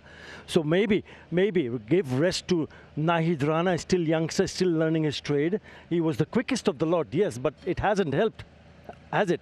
So maybe he is given the rest, but it all depends what the team management feel. Okay, let's have a look at the World Test Championship standings. There are a few changes that have come about after this win from Bangladesh. And Bangladesh, before the start of the series, was behind Pakistan, but now they've jumped 2 places. They've crossed South Africa as well at number 6. That's good, at a good start to the season. That's a brilliant start to the season. I mean, you will always take that. A win is a win, and win will give you 12 points, and they can add to that. Remember, 1 up in the series, and they can manage to go and win another test match in 4 days' time. When it starts, then they add another 12 points and they climb above, 1 step at a time. This is brilliant. A quick one to you, Baz. How important is for Pakistan to even have a look at this standing? I think they should now look past this and think, yeah, we've got very little chance. So that pressure of what they put upon themselves before the series, that look, we've still got a chance to get to Lords and play that final and win everything here. I think that goes in the backdrop now. Maybe with that pressure released, that they can play a little more freely and play more the way that they want to play, maybe unshackle them in a way, because before the series started, the whole talk about the outside chance of getting to Lords, I think this test match might have just put that to bed. I hear that after this win, you're throwing a party and distributing gifts to all of us. Definitely, and even a bigger party and more gifts if you go on to win the second test match. Okay. All right. Let's have a look at what's in store for us, and not too far from here. It is the Bank Alfala presents Blue World City Test Series second test match, and the first day of that would be 30th of August. Our coverage will start at 9:25 in the morning. That's the local time, right here in the same ground in Rawalpindi. So don't forget to join us. I'd like to thank my guest Athar Ali Khan, and congratulations once again. Basit, thank you. Thank you for joining us, and thank you all for joining us and enjoying the 5 days, seems so long, 5 days of Test cricket. We'll see you on the 30th at 9:25 a.m. Till then, take care of yourselves. Allah Hafiz.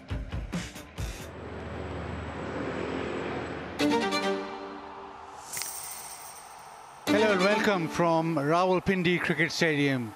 First test, day 1.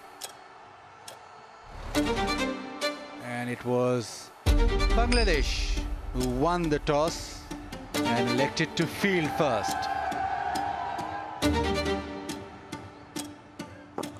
In the air, and what a catch that is! What a catch at gully. A beautiful delivery. Is there an inside edge? Huge appeal. Sharaful Islam is totally convinced. Bangladesh with their second wicket. Shan Masood, he's furious. He thinks he missed that, and just the ball clipping the pad. There was a sound and the finger goes up as well. Bangladesh, well, they can celebrate because they picked up the really big wicket of Babar Azam. Nicely played, nicely timed, and that'll get him his first test match, which is... So that's it for day 1. Honours for me are shared by the both sides. It is day 2 of this first test match, and day 1 saw plenty of action. Launches it, yes he does. He hits it over and gets to a century. Very impressive innings. And he gets there, South Shakir. What an innings from him. Well, there comes the signal from the dressing room. Pakistan have declared at 448 for 6. That is what you expect with Naseem Shah. Shan Masood will be happy with the day's play. Made sure that it is been Pakistan's day. Pakistan versus Bangladesh Test Series, the first test, and we are into day 3 at the Rawalpindi Cricket Stadium. Gone! What a take by Mohammad Rizwan. Bring up his 50. It's his third 50 in Test career. He'll raise the bat. Beautiful delivery. Knocks him over. Oh, pulled him. That's the end of the day's play, and it's ended rather nicely for Bangladesh. Welcome to the Rawalpindi Cricket Stadium once again on day 4. Classy century for Mushfiqan. Look what it means to him. Edged and gone. And a new celebration for Shaheen Shah Afridi. Bangladesh innings has been wrapped up. That's gone. Well, this contest continues tomorrow. Edge, dropped. Oh, he's got it! He's got it! Oh, he's gone! He's walked right through that. Oh, he's chopped it on. Excellent from Bangladesh as they clean out Pakistan. That's gone past, and that will be a boundary. Bangladesh go on to create history. They've gone on to beat Pakistan for the very first time, would you believe it, by 10 wickets.